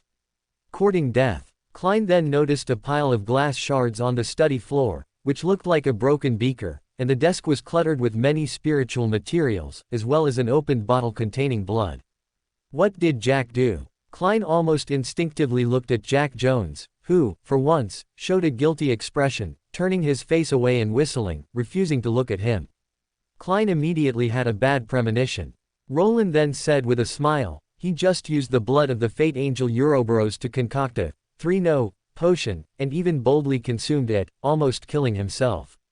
Chapter 153 Lucifer and Jack. It's not exactly a 3-no potion, I formulated it according to ancient records, Jack Jones retorted in a low voice. You dare to believe something you read in just any book. Have I not given you enough safety education normally? Roland looked at Jack Jones, still smiling, but the temperature in the room seemed to drop significantly at that moment, making one instinctively feel danger. Klein's heart immediately sank. He felt helpless at his little companion's boldness, yet also wanted to rescue him from Mr. Lucifer's clutches. At this moment, Jack Jones showed no sign of guilt. Instead, he looked at Mr. Lucifer righteously and said, "This is not entirely your fault. If it weren't for you, my teacher, always being away from home, even entrusting me to others for guidance, how would I have learned to make potions from ancient books? So it's all your fault, you're an irresponsible teacher." Jack Jones's words were practically resounding. Klein was stunned at this moment. For half a second, he was even swayed by Jack Jones's righteousness, thinking he made a lot of sense, but then he reacted, broke into a cold sweat for his little companion, and cautiously looked at Mr. Lucifer. Then Klein was taken aback, because he found that Mr. Lucifer, who was being accused in such a way, not only wasn't angry but instead lowered his gaze, looking somewhat helpless and a little guilty. "No way, big shot, you're already feeling guilty. Chin up, Mr. Lucifer. Where's that ease you show when facing me, when facing Mr. Isaac?" However, ease was nowhere to be found. Klein then saw Mr. Lucifer sigh and say, "This is indeed my fault. I'm very sorry, Jack, for not looking after you during this time. Can you forgive your teacher?" "I can, but you have to show sincerity." Jack Jones lifted his chin slightly, looking a bit arrogant. "What do you want?" Roland looked like a parent doting on their child. Jack Jones did not answer immediately.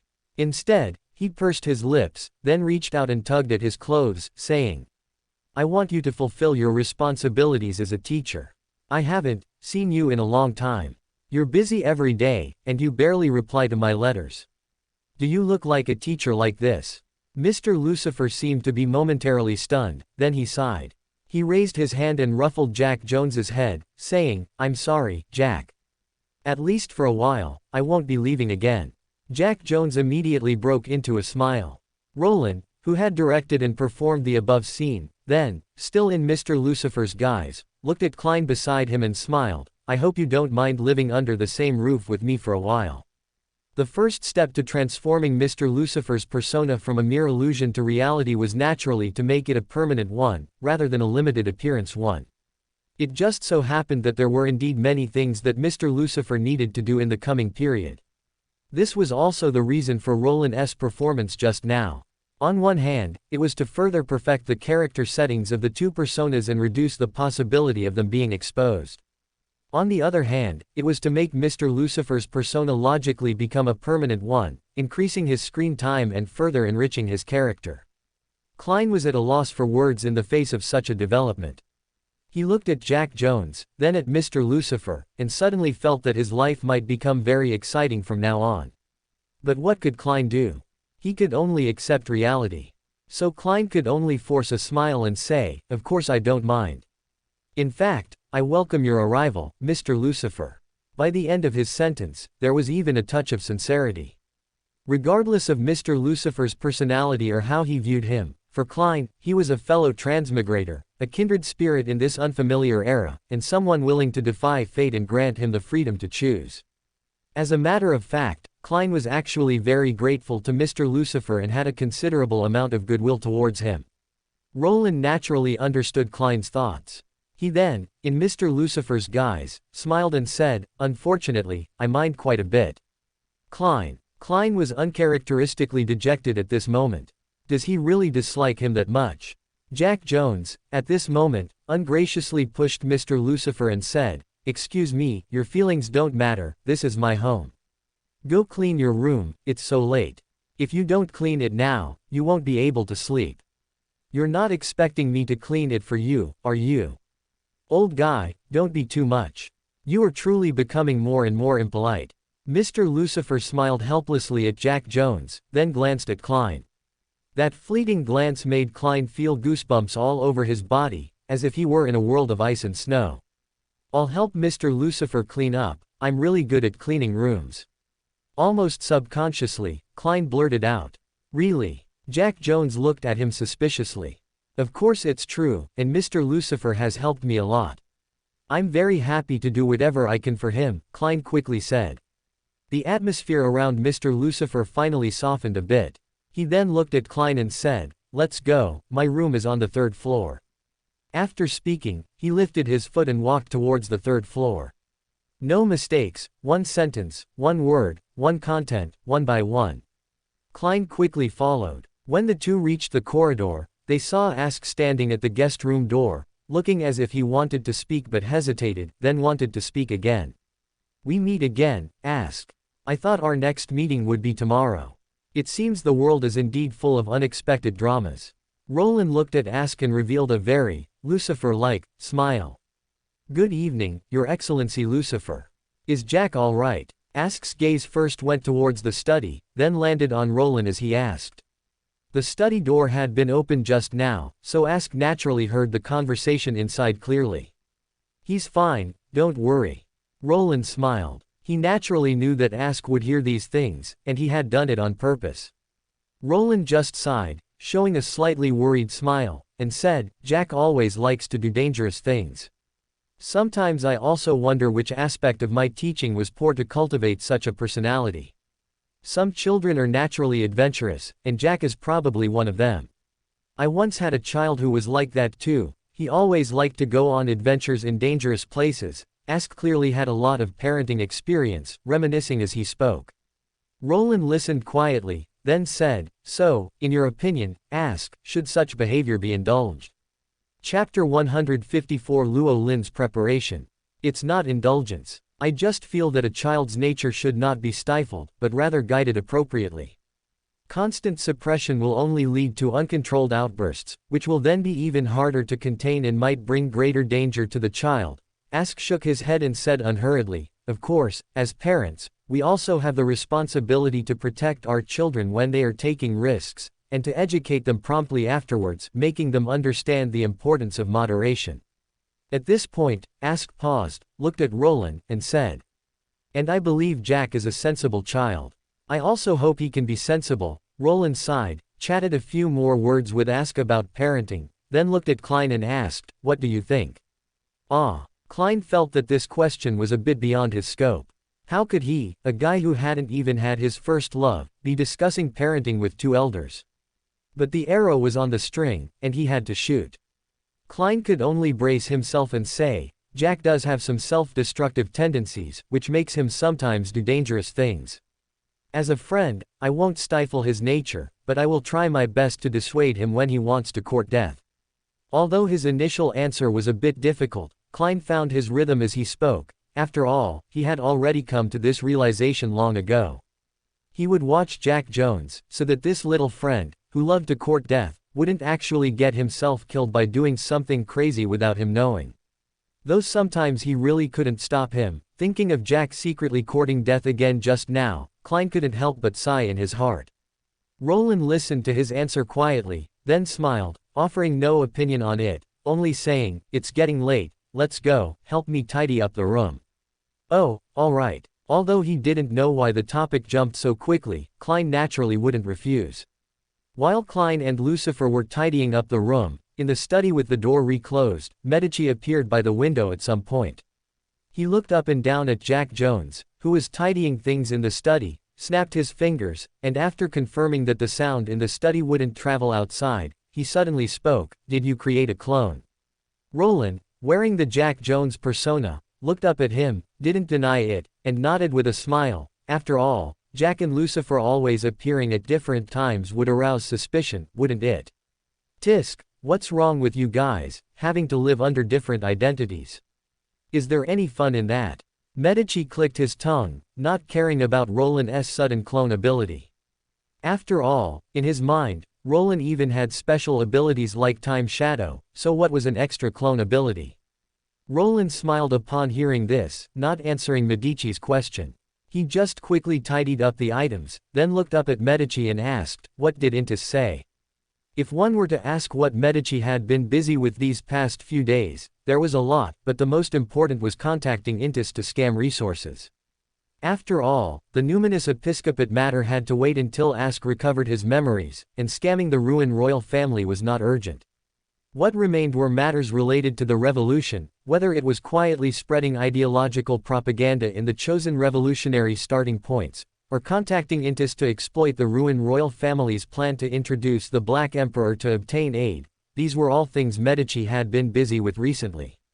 While busy with these matters, Medici also had to learn to cook with Roland, practically wishing a day had 48 hours instead of 24. What else could they say? With me, the Great One, personally taking charge, fooling them is simply child's play, Medici said with his arms crossed and a slightly smug smile. The first batch of supplies will arrive at the Loan border next month. Amazing, my little red, truly the greatest conspirer, the pride of hunters is you. Roland gave Medici a thumbs up, not sparing his praise. Medici's smile widened even more for a moment, then he reacted, looking suspiciously at Roland, what bad idea are you cooking up? Ignoring flattery means mischief or theft. I was clearly just simply praising you. Roland first showed a disappointed expression, then smiled and said, of course, I also wanted to give you a little help. Medici immediately became more vigilant. He had figured out Roland's personality during this time. The guy in front of him was a typical slacker. Forget actively taking on tasks, he would even push off things he was supposed to do, unless the task itself brought him fun. I'm warning you, don't mess around. The revolution is no joke. If you mess things up, the sun god will really fall out with you, and if he wants to beat you up, I won't be able to stop him. Medici said. During this time, at Roland's suggestion, he had gotten used to changing his address and no longer called the ancient sun god, Lord, but instead referred to him as the sun god or the creator. What are you thinking? Am I someone without moderation? How could I mess around with something like this? Roland glared at him exasperatedly, then said righteously, I really just want to give you a little help. Just say it, what do you want to do? Medici wouldn't be easily fooled by him, but he did relax his guard and asked. Not a single error, a single word, a single hair, a single internal content, all in one go. Perhaps you need an orator. Roland smiled at Medici and said, while the hunter's ability can also incite people, it leans more towards warfare. I'm different, my ability leans more towards the positive, more capable of stirring people's rebellious hearts and their hope for a better life. Medici narrowed his eyes, scrutinizing Roland, clearly guessing the other party's purpose for this action. A few seconds later, he said, are you trying to contend for faith with the sun god? You could say that. Roland did not deny it, merely smiling. Although Roland was simply preparing for the transformation of Lucifer, if he could truly gain a portion of faith, why not? Ultimately, Roland also had to prepare for his future advancement to angel and true god. Although my essence is Nyarlathotep, perhaps precisely because of this, I need anchors even more to stabilize my humanity. Roland muttered to himself, then looked at Medici and asked, so, do you need my help? Medici looked at him deeply, then revealed an extravagant smile and said, all right. Roland wanted to contend for faith with the sun god. If it were before, Medici certainly wouldn't indulge him, but now, well, let them resolve it themselves. Chapter 155, Change Faith, Silver City. On the other side, Klein, who had already tidied up his room, was about to bid farewell when he suddenly heard Mr. Lucifer say out of the blue. What do you think of the City of Silver?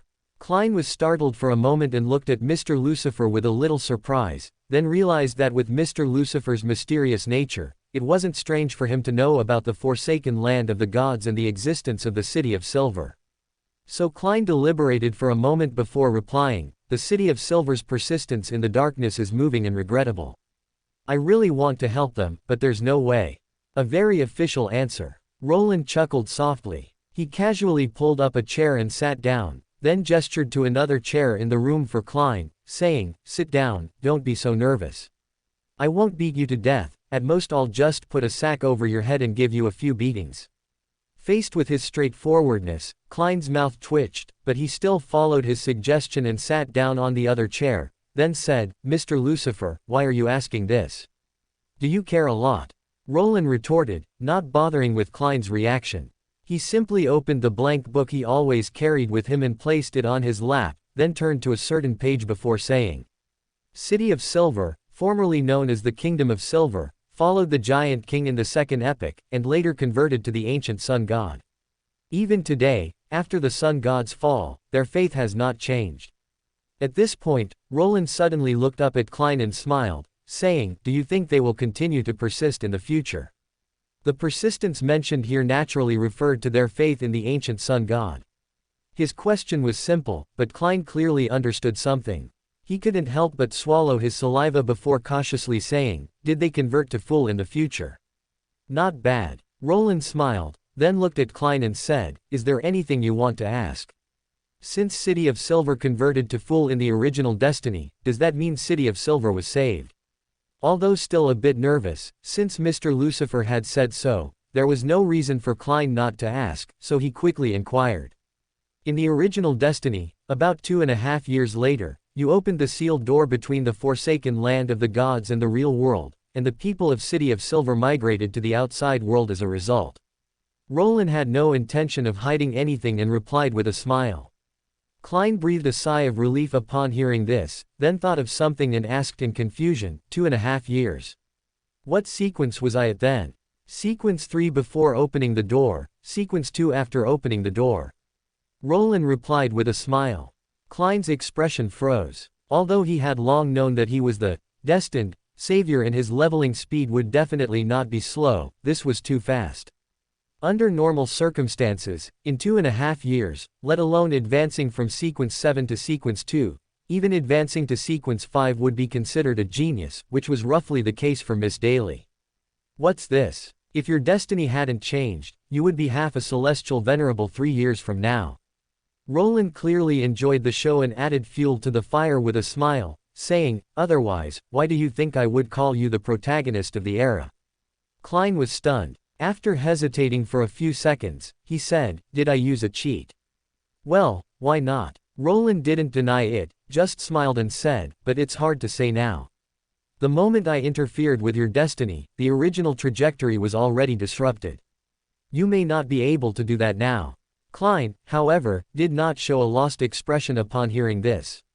Instead, he thought for a while before saying, "This is not bad. Replacing a celestial venerable in 3 years, that's too terrifying. Just thinking about it, I can guess how tired I would be." Advancement was not that simple, especially since the Beyonder pathway was accompanied by madness. The more one advanced, the more one needed to fight against madness. Klein couldn't even imagine what state he would be in to replace the celestial venerable in the original Destiny. However, if there was truly no other way, I would probably do it too. Thinking of this, Klein sighed inwardly. You were indeed very tired and scared back then. Before the duel with the Celestial Venerable, your face was pale with nervousness. Roland teased, then lowered his gaze and said, "Only in this regard can I not dislike you. Actually, in other aspects, you can also try not to dislike me." Klein muttered softly, "That's impossible." Roland raised his eyebrows, quite blunt, then changed the subject, saying, "All right, we've strayed too far. Let's continue talking about City of Silver." Roland looked up at Klein, while closing the book open on his lap, and said, "You asked me what I wanted to do. I can tell you now that I can help City of Silver change their current situation in advance, but in return, I need them to believe in me." Did Roland have the ability to help City of Silver change its current situation? Of course he did. Not to mention anything else, the ancient sun god certainly had a way. Whether it was opening the door early to let the people of City of Silver leave the forsaken land of the gods, or changing the situation around City of Silver, the ancient sun god's ability could most likely achieve it. As for how to persuade the ancient sun god to do this, Roland naturally had his own methods. Klein was stunned when he heard Roland's words. First, he was happy for City of Silver, Then he said with a slight hesitation, "Mr. Lucifer, are you asking for my opinion?" Not a single mistake, not a single word, not a single content in one glance. Otherwise. Roland looked up at him, smiling, and said, "After all, they can be considered fools, potential believers." Klein's expression immediately became subtle. He looked at Roland, probably deliberating for a moment, then said, "I probably understand your thoughts, Mr. Lucifer. How should I put it? Although in the original destiny, City of Silver might convert to Fool, that was only the original destiny. They do not belong to Fool now, and I will not take it for granted that they are my believers. If you, Mr. Lucifer, are willing to save City of Silver in advance, I will only be happy for them." Klein thought of City of Silver's millennium-long faith in the Creator, and finally couldn't help but add, "Of course, if possible, I hope you, Mr. Lucifer, can respect the opinions of the people of City of Silver and not force them to change their faith. I won't do business at a loss," Roland said with a smile. Klein was a bit helpless, but he couldn't say anything. After all, Mr. Lucifer had no obligation to save City of Silver, and it was normal to ask for compensation. In fact, compared to being saved, merely asking the people of City of Silver to change their faith was already a very generous act. So Klein could only skip this topic and say, "Mr. Lucifer, besides asking for my opinion, are you also implying that I should contact City of Silver in advance when you tell me this?" "I do have that intention. Even for me, going to the Forsaken Land of the Gods is not easy. Contacting them in advance can save a lot of trouble." Roland did not deny it, nodding with a smile. Chapter 156, The Noble and Cruel Sun God. "I'll try to contact them, but I can't guarantee the outcome," Klein said quickly, stating a fact. Although the Tarot Club had little son Derek, Derek was, after all, only an ordinary citizen of City of Silver, and it was hard to say whether he could contact the higher-ups of City of Silver. "You're quite dedicated. Haven't you thought about asking for some compensation? In this matter, you're at least an intermediary," Roland said, not surprised by the result, but suddenly looking at Klein. If there's compensation, that would be best. I'm quite poor lately," Klein said, showing an embarrassed smile, then sincerely added, "But even without compensation, if I can save City of Silver and help Mr. Lucifer, that's a very good outcome for me. After all, I haven't really contributed anything, but I can make everyone happy. What's wrong with that? Has anyone ever told you that your personality has an extreme altruistic side?" Roland looked at Klein. He had long noticed the difference between Klein and him. In a sense, they were almost like two extremes. Roland acted as he pleased, everything stemming from his own preferences. Even if the result could bring disaster to others, Roland didn't really care, though most of the time he wouldn't do so.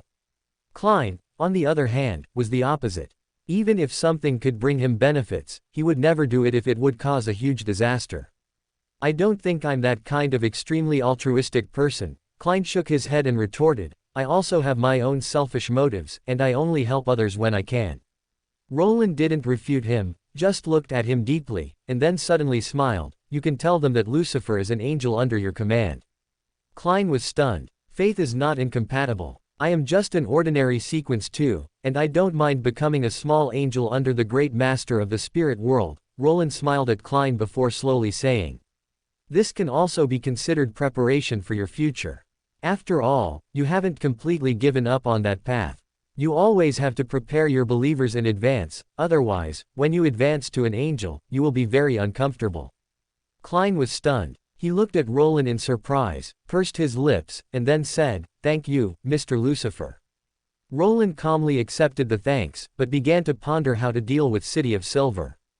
The colonial matter hadn't been settled yet, so he definitely couldn't really open the door and let the people of City of Silver out now, otherwise, there would be nowhere to settle so many people.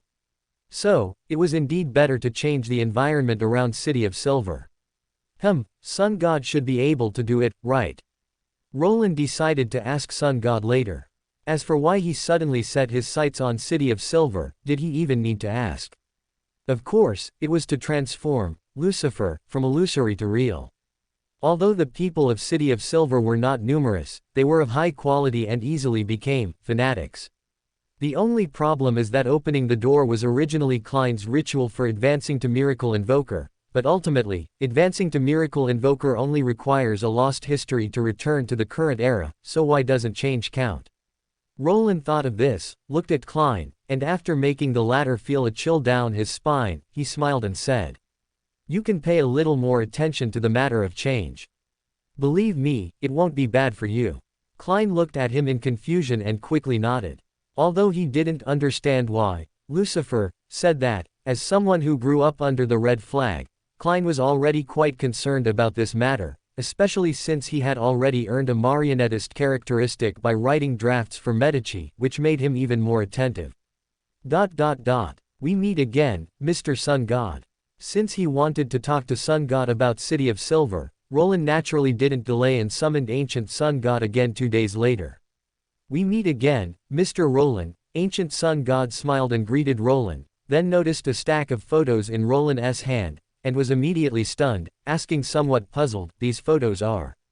Do you still remember City of Silver?" Roland said straightforwardly. The photos in his hand were naturally all of City of Silver. As for where these photos came from, that was thanks to little son Derek. "City of Silver. I remember them." Ancient Sun God clearly had some impression of this, although for Sun God at this time, City of Silver was probably just one of the many city-states that believed in him. "This is the current City of Silver." Roland handed the photos in his hand to Ancient Sun God. The latter took the photos and flipped through them one by one, becoming more and more silent. After finishing the last photo, Ancient Sun God closed his eyes and said, "These are all my faults." He was not ignorant of the situation in Forsaken Land of the Gods. After exchanging information with True Creator, Ancient Sun God naturally knew what harm his subsequent fall had brought to the Eastern continent, but knowing was knowing. This was clearly not as impactful as directly viewing the photos. Roland was not surprised by this. He just calmly introduced the situation of City of Silver to Ancient Sun God before saying, "I can give you a chance to make amends, but as a price, they will be under my command from now on." Ancient Sun God looked at him upon hearing this, seemingly judging something. A few seconds later, he nodded and said, "Good." This made Roland raise his eyebrows, and he looked at him with a smile. "You shouldn't fail to see that I was just manipulating you, right? I know you want to use my hand to resolve the suffering of City of Silver and make them believe in you. You are using my power," Roland asked directly, and Ancient Sun God answered very directly. His golden eyes gazed at Roland and said, "There is no mistake in any part of the content. But this is also a mistake I should make up for. They have guarded me for over 1,000 years, that's enough. It was I who let them down in the first place." Ancient Sun God closed his eyes, and when he opened them again, he smiled at Roland and said, "And in this era, being able to follow you is probably better than following me. You're quite the talker." Roland also smiled. He gazed at the Ancient Sun God in front of him and suddenly said, "Do you think they can become the anchors that hold me?" Ancient Sun God met his gaze, 2 pairs of golden eyes reflecting different temperatures. Ancient Sun God did not deny it, but gently said, "I hope they can become your anchors." Ancient Sun God was both kind and realistic. The reason he so easily agreed to work for Roland for free was certainly to make amends to City of Silver, but more importantly, Ancient Sun God hoped more than anyone that Roland could have anchors. Roland without anchors, without attachments, was too dangerous. Emotionally, Ancient Sun God was willing to trust Roland, but rationally, Ancient Sun God would always be responsible for the safety of this world. So Saussure chose to have Medici work for Roland. So Ancient Sun God chose to have City of Silver follow Roland. Essentially, Ancient Sun God hoped to use these to trap Roland, so that he would not easily destroy the world again. Chapter 157, Pales chooses to beat Amon. How noble, gentle, and cruel, Mr. Sun God. At this moment, I truly feel that Adam is indeed you, devoid of humanity, Roland commented with a smile. The Ancient Sun God did not retort, only lowering his eyes and saying, "I must be responsible for this world. I know. Rather, I quite like you this way, after all, I'm the beneficiary." Roland nodded, saying quite frankly. Then he smiled and said, "Then let's talk about how to save City of Silver. First, let me say, there's no place in the outside world to settle City of Silver for now, so my suggestion is to first change the environment around City of Silver. I wonder if Mr. Sun God can do that. After finishing his conversation with the ancient sun god, Roland naturally sought out Klein and informed him that he could now contact City of Silver. So half an hour later, in the forsaken land of the gods, little son Derek was somewhat in a daze. Just a moment ago, Fool had summoned him alone and told him something, that among the angels following Fool, there was a prince named Lucifer who was willing to help City of Silver, allowing City of Silver and its surrounding area to regain light, and to help City of Silver leave the forsaken land of the gods when the time was right, but only if they changed their faith. For little son Derek, this was truly a dream-like surprise, like a pie falling from the sky, making him dizzy. Even after leaving the gray fog and returning to his dwelling, he still wondered if he had just hallucinated. Slap. Derek slapped himself, and the clear pain finally gave him the real sensation that he wasn't dreaming. Then he thought of something and stood up abruptly. I have to go find the chief. Derek muttered, and with a whoosh, he ran out of the room to find the chief of City of Silver. Thus, on this peaceful afternoon, the chief of City of Silver, Colin Iliad, who was in the library poring over ancient texts, trying to find a path to the future for City of Silver among the faint clues, welcomed his surprise.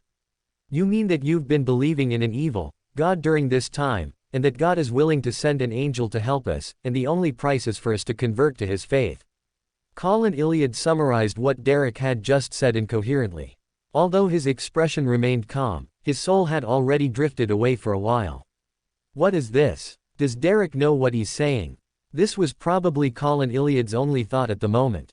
Chief, everything I said is true. Derek immediately grew anxious and quickly explained, even blurting out everything that had happened since he joined the Tarot Club. This wasn't Derek violating Fool's prohibition. Earlier in the gray fog, Fool had already agreed for him to disclose the matter of the Tarot Club to the chief. Colin Iliad did not interrupt him. After quietly listening, he said, Derek, what is the honorific name of this fool you believe in? Derek answered without thinking, Fool who doesn't belong to this era. However, before he could finish the honorific name, he was interrupted by Colin Iliad at the right moment. After repeating this several times, even Derek, slow as he was, realized that Colin Iliad was preventing him from chanting Fool's complete honorific name. But why? Fool is clearly here to save us. Derek was first puzzled, then he realized that this was the chief's lack of trust in Fool. He knew this was normal. After all, City of Silver had seen many city-states destroyed by evil gods during their explorations over the years, so it was normal not to trust Fool who suddenly appeared. However, this did not discourage Derek. He then said, Chief, Prince Lucifer will visit within 7 days. When he brings light to City of Silver, he will also choose some people to take to the outside world. I think we should prepare in advance. Colin Iliad pursed his lips upon hearing this. He naturally understood that this was a notification, not a discussion. No matter how he viewed Fool, City of Silver clearly had no right to refuse at this moment. At this moment, he could only sincerely hope in his heart that everything Derek said was true, that it was truly an angel who came with good intentions, and not a demon that destroys city-states. While Colin Iliad was in a state of turmoil due to the news Derek brought, unsure of City of Silver's future, Roland finally remembered Old Man Pales, whom he had forgotten for a long time. So, at the headquarters of the Night Church, the quiet cathedral, Leonard, who had just finished his Red Gloves training, returned to his small room, preparing to rest, when he found an extra person in the room. You are, Prince Lucifer. Leonard almost instinctively became alert, but then suddenly relaxed after seeing the person in the room, asking in confusion, Prince Lucifer, is there anything you need from me? It wasn't that Leonard wasn't nervous, it was simply that the fact that Lucifer was an ally had been further confirmed after Lucifer successfully requested leave for Klein, making it difficult for Leonard to feel any vigilance toward the angel before him. Good afternoon, Leonard. Roland greeted Leonard with a smile, then unhurriedly said, I came for Pale's Zoroaster. If it's convenient, why don't you come out and meet? This last sentence was naturally addressed to Old Man Pales. Old man, he's looking for you, Leonard whispered to Pales in his mind. Is there something you need from me? A shadow condensed beside them. Pales looked at the unfamiliar angel before him, slightly puzzled.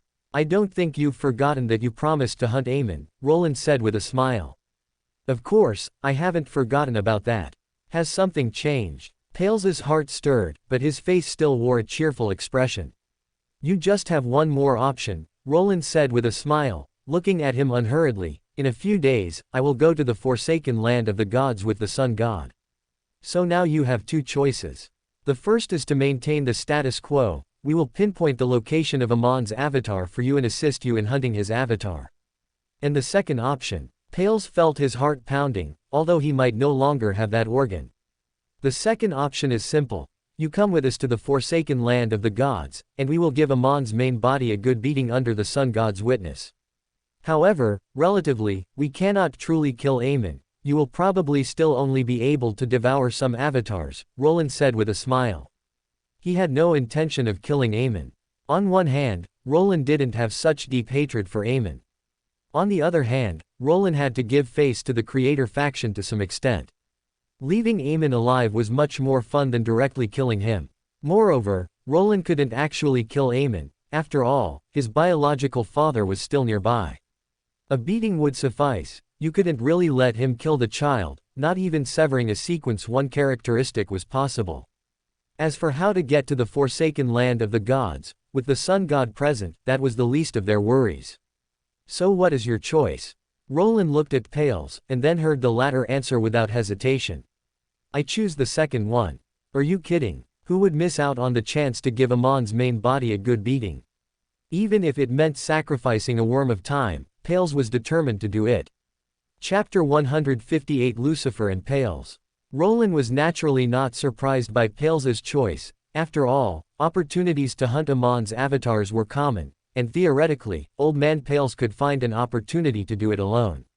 However, the chance to beat Amon's main body was rare, and if this one was missed, there might not be another. This was not only because Amon's main body was an king of angels whom Pales couldn't defeat, but also because Amon, that Go King, was well versed in the ways of the Go 3 family. Unless necessary, only his avatars acted outside, while his main body stayed in the forsaken land of the gods year-round, with Third Daddy. To be honest, Roland always felt that Amon's attitude towards his Third Daddy, the true creator, was entirely a case of saying one thing and doing another. He claimed he would never acknowledge the true creator as his father, yet he stayed comfortably in the forsaken land of the gods, not at all worried about Third Daddy backstabbing him. At the end of the Lord of Mysteries, facing the merged entity of his unacknowledged Third Daddy and Fourth Daddy, the pseudo-creator, he unhesitatingly asked it for help to stabilize his condition, essentially saying, even though I don't acknowledge you as my father, I still need your protection and assistance. From this, it's clear that the sun god really dotes on his children. If it were anyone with a slightly more explosive temper, Amon would have been beaten into a small biscuit long ago. What is Lucifer's parental filter towards Jack compared to this? This is the true parental filter. Roland muttered in his heart, secretly lamenting that even someone as noble as the sun god indeed had his own selfish motives. Of course, there was nothing wrong with this. After all, if there were no selfish motives, wouldn't he become a robot like Adam? That would be terrifying for Roland.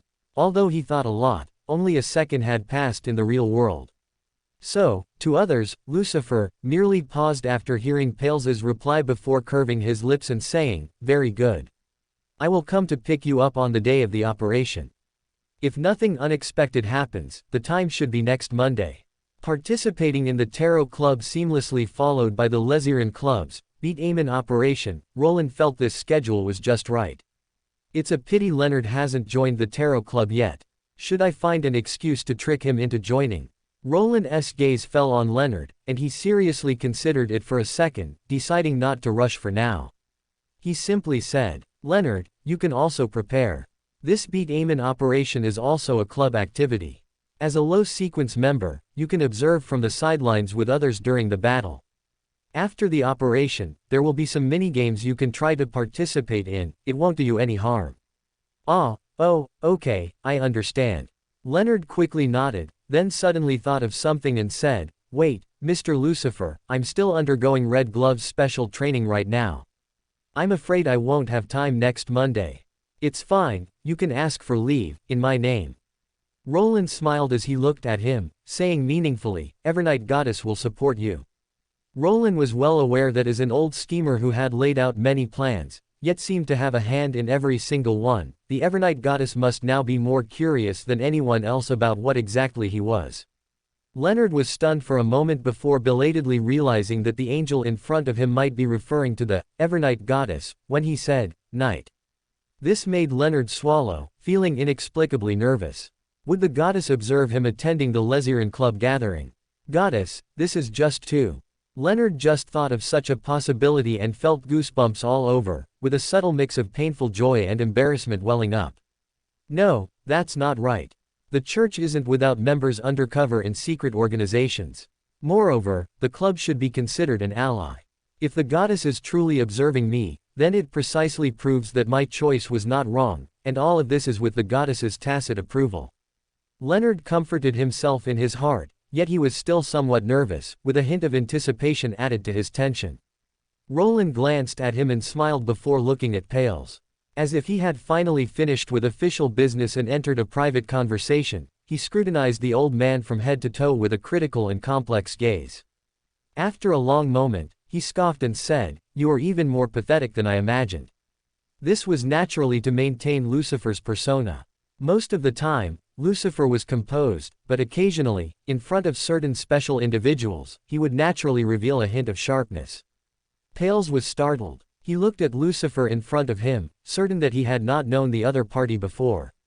But then he thought of something and said, "Your Excellency, may I be so bold as to ask for your surname?" Roland maintained Lucifer's persona, giving Pales a cold, slightly complex look before saying, "Lucifer Zoroaster. My full name." Indeed, Pales was not surprised in his heart. The first time he met the angel in front of him, he had already sensed a somewhat familiar bloodline aura on the other party. It was just that Pales was not entirely certain then, but now his guess had been thoroughly confirmed. But this did not make Pales particularly happy. Instead, his heart was bitter. He looked at Lucifer, hesitated, and then said, "I don't know what you've been through. I'm very sorry." Although Amon was the culprit who brought disaster to the Zoroaster family, the Zoroaster family's decline was also due to his incompetence as an ancestor. Being incompetent yet possessing a marauder sequence, one characteristic, was a sin in this world. There's no need to apologize. The one who brought disaster to me isn't you, you're just an ordinary good-for-nothing. Roland said indifferently, but his words were more cutting than blaming Pales. Pales's heart grew even more bitter, but he did not retort. You also don't need to care about the Zoroaster family bloodline on me. I haven't changed my surname because it belongs to my parents, not because of you, this ancestor. Not a single mistake, one by one, the content is all correct. As Roland said this, his gaze fell on Pales, and he said with a hint of disappointment, "I came here today just to see what kind of thing this so-called ancestor, whom everyone in the Zoroaster family worships, actually is." And the result was self-evident. "All right, I have other matters, so I'll leave first. See you next time." Roland stood up. At this moment, he reined in all his sharpness, revealing a smile once more. His gaze towards Pales no longer held any emotion, as if he meant no more to him than anyone else. This impartiality, however, made Pales feel even more uncomfortable. However, before he could say anything, the angel in front of him disappeared from the room just as he had arrived. Pales looked at the spot where the other party had vanished and opened his mouth, but in the end, he said nothing, only letting out a dejected sigh. "Old man, are you all right?" Although Leonard didn't quite understand what had happened, he could roughly guess that the mysterious Mr. Lucifer might be a descendant of the old man, like Roland, and had also suffered persecution from Amon. Still, he could tell that Pales was very down. Chapter 159. Mr. Men decided to join the anti-monster operation. "I'm fine, it's just, never mind." Pales shook his head, not continuing the topic. He merely glanced at Leonard and suddenly said, "Properly roleplay is a nightmare and advance quickly. Your talent isn't bad. With enough effort, even if not an angel, a demigod is still possible." Leonard was stunned, not understanding what madness had possessed Pales, suddenly urging him to strive for advancement. However, hearing such an evaluation from the other party, Leonard was quite pleased and couldn't help but ask, "Really? I have hope of becoming a demigod." Not everyone can advance to a demigod. To become a demigod, in addition to fully digesting the Sequence 5 potion and preparing the corresponding ritual and potion, the most crucial thing is whether the advancer can withstand the trace of divinity obtained after advancing to sequence 4. To some extent, this truly depends on talent. For example, Disease Marshall was favored by her mother precisely because he possessed a certain level of talent. Is there any need for me to lie to you? Pales glanced at him, annoyed. Leonard immediately beamed, like a silly, gleeful roe deer. Pales couldn't bear to look, but seeing Leonard like this, he still couldn't help but smile, then sighed in his heart. Advance, strive to advance to a higher level, only then can you protect what you wish to protect. Don't be like me. I hope Pales wasn't too heartbroken. After leaving the quiet cathedral, Roland shook his head, muttering to himself. If it weren't to maintain Lucifer's persona, Roland's personality wouldn't have allowed him to say such hurtful things to Pales. However, you're not wrong by being hurt. In this world, incompetence is a sin, and incompetence while possessing treasures is an even greater sin. Roland thought of the original owner's turbulent and abruptly ended life, feeling no guilt for hurting Pales's feelings. After all, in a sense, Pales was indeed incompetent. So next, Roland snapped his fingers, and a figure condensed in the air, none other than Mr. Dorr, Bethel Abraham. Good day, Bethel. Roland greeted with a smile. Good day, Lucifer. Bethel responded with an equally warm smile, then noticed that they seemed to be standing in the alternate space he had created, and immediately asked with some confusion, is there a problem with the alternate space? It's like this. Roland then briefly explained the plan to beat Amon, concluding, I've asked the Sun God, and at that time, others can stay in the alternate space. He can help bring the alternate space into the forsaken land of the gods. The only problem now is how to let the people in the alternate space observe what's happening outside. I wonder if Bethel has a way to solve this. It was too dangerous for low sequence members to observe an angel battle from the periphery, they could easily be affected if they weren't careful. So Roland wanted to try to create a viewing mode to ensure the safety of Klein and others. Bethel listened quietly to his words, his expression subtly shifting for a moment, his eyes seeming to say, Amon is finally getting his comeuppance. Then he lightly coughed and said, achieving this isn't difficult. I can help you make a mirror. Roland's request was clearly not a problem for Bethel. He immediately conceived a plan and then listed the required materials. As long as the materials were in place, the desired modification could be carried out directly. Roland nodded as he listened, finally giving an okay gesture, and suddenly said, Bethel, you're so skilled. Bethel suddenly had a bad premonition. Roland, stroking his chin, said thoughtfully, actually, if you think about it, it's not just you. The true creator, the Evernight goddess, Adam, they're all the same. You all seem to observe others across space at the drop of a hat. No wonder you're so skilled. Hiss, how perverted. Bethel's mouth twitched. He wanted to refute but didn't know where to start, and Bethel knew full well how adept the person in front of him was at sophistry. If he were to refute, he might end up being led astray by the other party.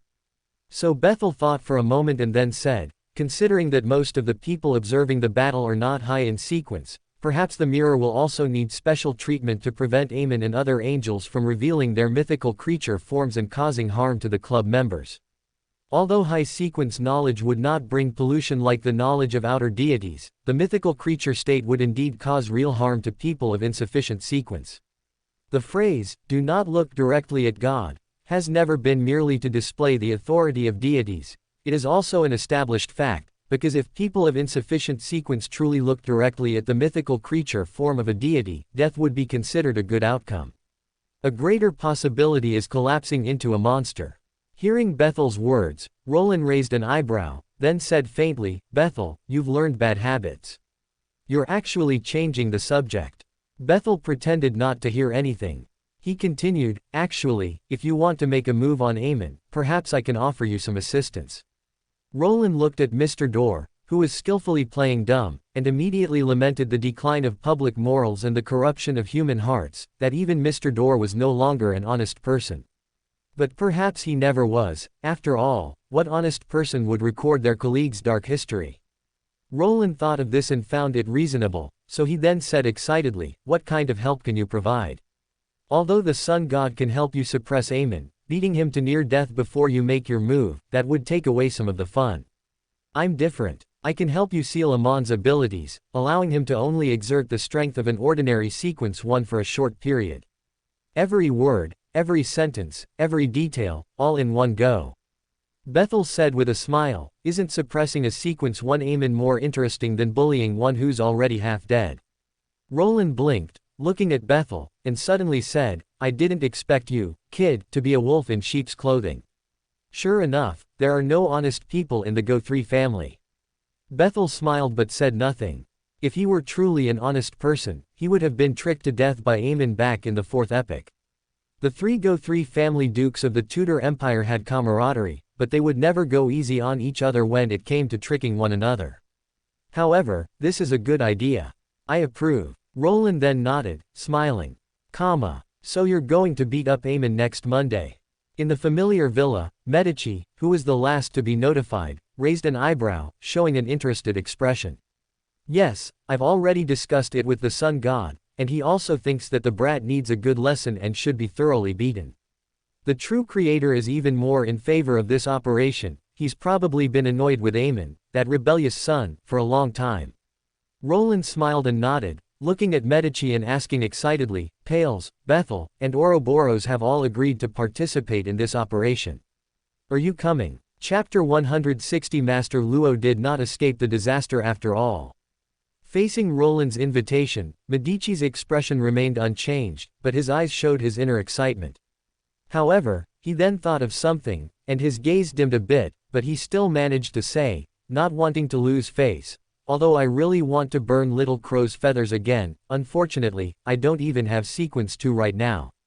It seems this opportunity can only benefit you guys.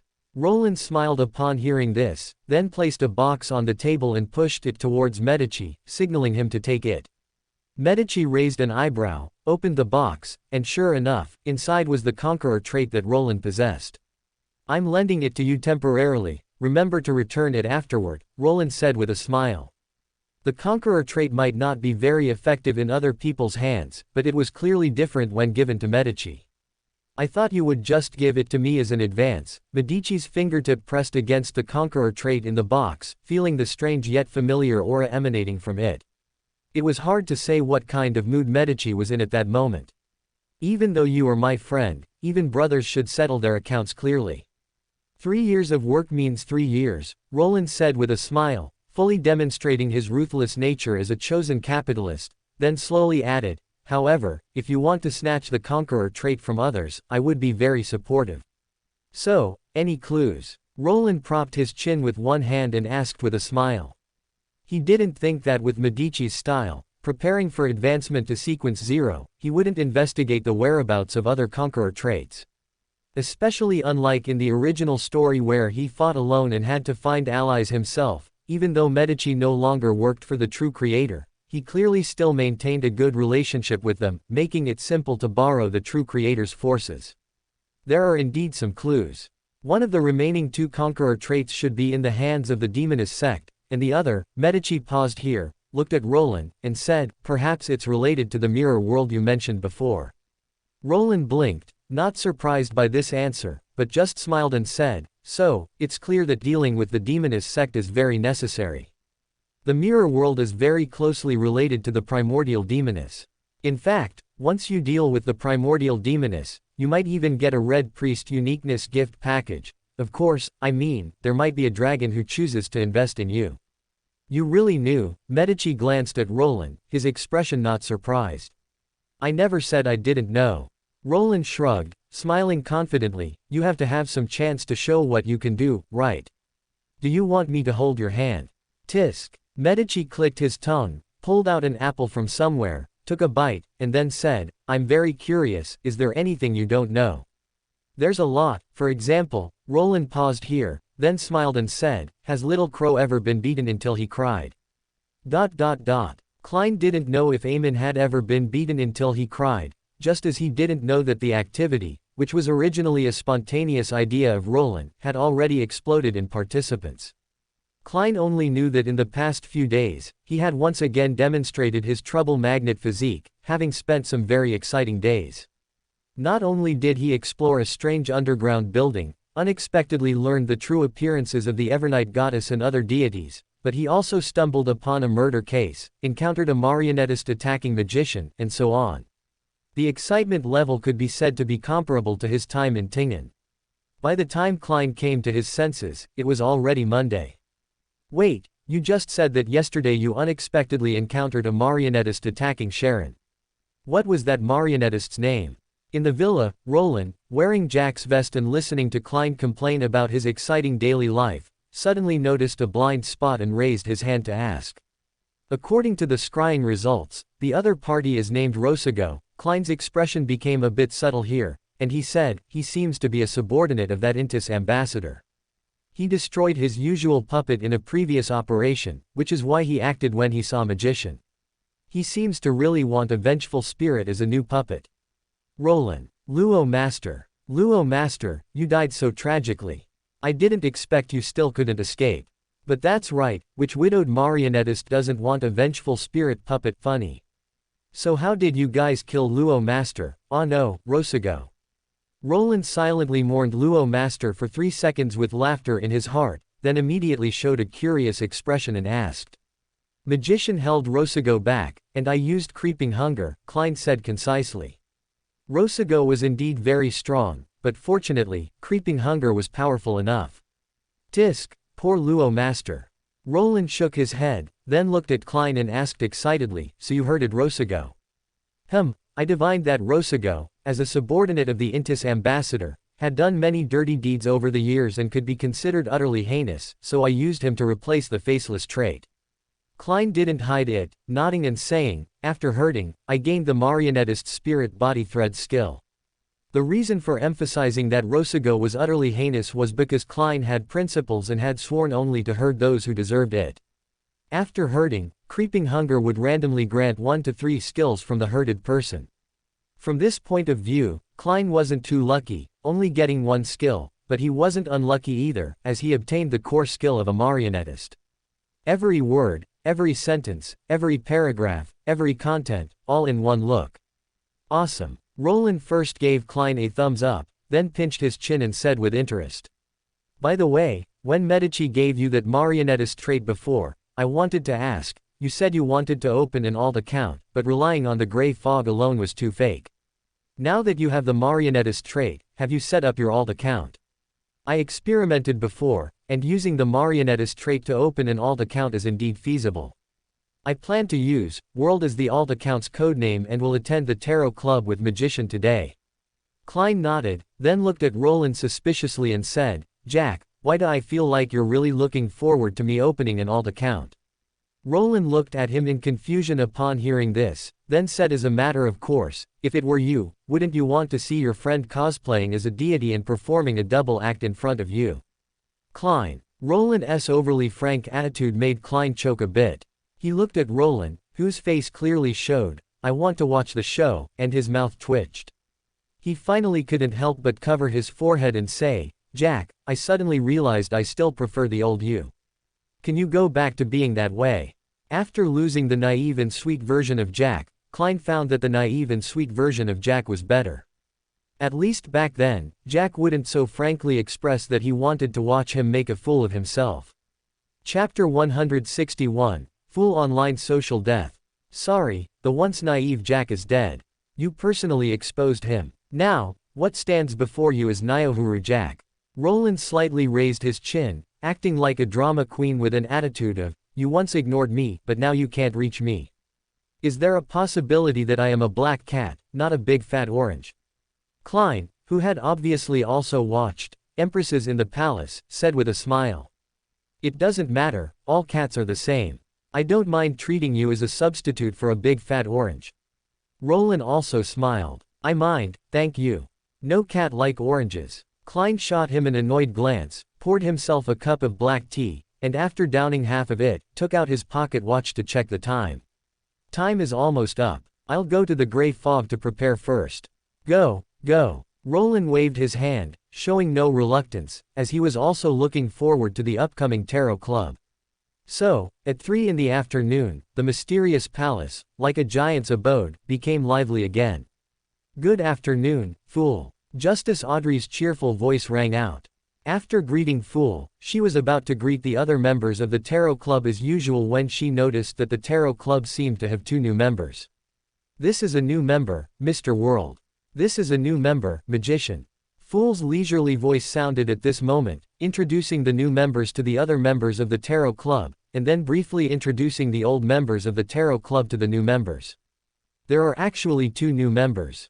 Wait, this magician, Justice Audrey was first surprised, then her keen observation as a spectator allowed her to identify one of the new members. Brown hair, blue eyes, and that lazy demeanor, is this Furs? Although there was no concrete evidence, combined with her previous recommendation of Zio and Furs to Fool, Justice Audrey felt that she was most likely correct. At the same time, Justice Audrey subconsciously considered whether to reveal her identity to Furs. With Mr. Rosal here, my identity definitely can't be hidden, but there's no need to deliberately reveal it. I'll just maintain the status quo and see when Furs can figure it out. But I don't think it will be too long, Justice Audrey thought with interest, then shifted her gaze to observe the other new member. Unlike the magician, whose identity and slightly lazy demeanor could be seen at a glance, Mr. World appeared much gloomier, shrouded in a hood from head to toe, making it impossible to discern his true nature. It feels like Mr. World isn't very easy to get along with, Justice Audrey made a preliminary judgment in her heart. At the same time, she somewhat suspected whether Mr. World's pathway countered the spectator, because Justice Audrey found it very difficult to read anything from the other party's expressions or movements. While Justice Audrey was observing, Hanged Man Alger, the most ambitious member of the Tarot Club, was naturally also observing the new members. Although Hanged Man Alger did not know Furs and did not possess the spectator pathway's abilities, as a well-informed old hand, he quickly made a judgment about the 2 new members. The magician clearly seemed like a Beander with a lazy personality, most likely an unattached one, while Mr. World was obviously not to be trifled with. His sequence was unknown, but he was definitely not an easily fooled novice. Little son Derek didn't think as much as them. He just glanced at the new members a few times, and after greeting them, his attention focused on Fool. This couldn't be blamed on him. If it were normal times, with little son Derek's personality, even if he couldn't accurately judge the new members' personalities like Justice Audrey and Hanged Man Alger, he would never lack enthusiasm for new members. But now, little son Derek was preoccupied with Lucifer's imminent arrival and the possibility that City of Silver might finally see light, so he truly had no mind to concern himself with new members. Compared to them, Rosal's thoughts were very simple. Rosal first glanced at Magician Furs, greeted her, and then watched Fool and Mr. World's act with interest. Facing his little companion's fervent gaze, the fool Klein, who was manipulating his Mr. World all to count, felt an inexplicable awkwardness sweep over him. At this moment, he suddenly felt the social death sensation of being forced to perform in front of relatives and friends during the new year. Fortunately, Fool had experienced too many things during this period and had the clown's ability to control his expressions as a fallback. He had long since mastered the ultimate skill of remaining unfazed even when Mount Tai collapsed before him, otherwise, he really wouldn't have been able to handle it. The old members of the Tarot Club's welcome to the new members thus came to an end under these circumstances. Moving on to the next segment, Fool's reading of Russell's diary. This time, only one person provided Russell's diary, and that was Hanged Man Alger, who had incurred a huge debt due to the matter of the Hurricane Lieutenant General. Because Beyonders of the Sailor Pathway have limited memory, Hanged Man Alger still only provided 6 pages of the diary this time. Russell's diary. Does it refer to Emperor Rosal's notes? The auditing student, Magician Furs, slightly widened her eyes. She naturally didn't dare to interrupt Fool while he was reading Russell's diary, but as a writer, Furs never lacked the ability to spot details and make connections. Every single detail was perfectly aligned. Wait, I remember that Audrey seemed to be collecting Emperor Rosal's notes. I also wondered why Audrey liked this, and Jack found the note with Fool's honorific name, which seemed to be with Audrey's friend. Magician Furs's brain, which was almost motionless when she was procrastinating on her drafts, operated at high speed at this moment. In a flash, Magician Furs thought of something, turned her head to look at Justice, and re-examined her. Golden hair, emerald-like eyes, luxurious dress, precious jewelry, good demeanor, It was fine when she didn't make the connection, but once she did, Magician Furs almost immediately superimposed Justice's image with Audrey's. Steam above, Audrey is Justice. A follower of the mysterious fool, a member of the Tarot Club. Magician Furs found it difficult to describe her surprise at this moment, but then she felt it was very reasonable. After all, the Tarot Club was an officially recognized organization. As a Count's daughter, it was not strange for Audrey to join such an organization.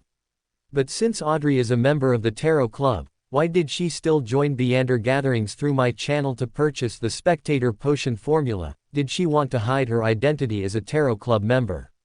Magician Furs suddenly felt that the image of the innocent Audrey in her memory was cast in a shadow. The other party seemed not as innocent as she had thought. Chapter 162 The shock of everyone in the Tarot Club. While Magician Furs was imagining a grand drama of a noble young lady playing the pig to eat the tiger, the fool Klein had also finished reading today's Russell's diary.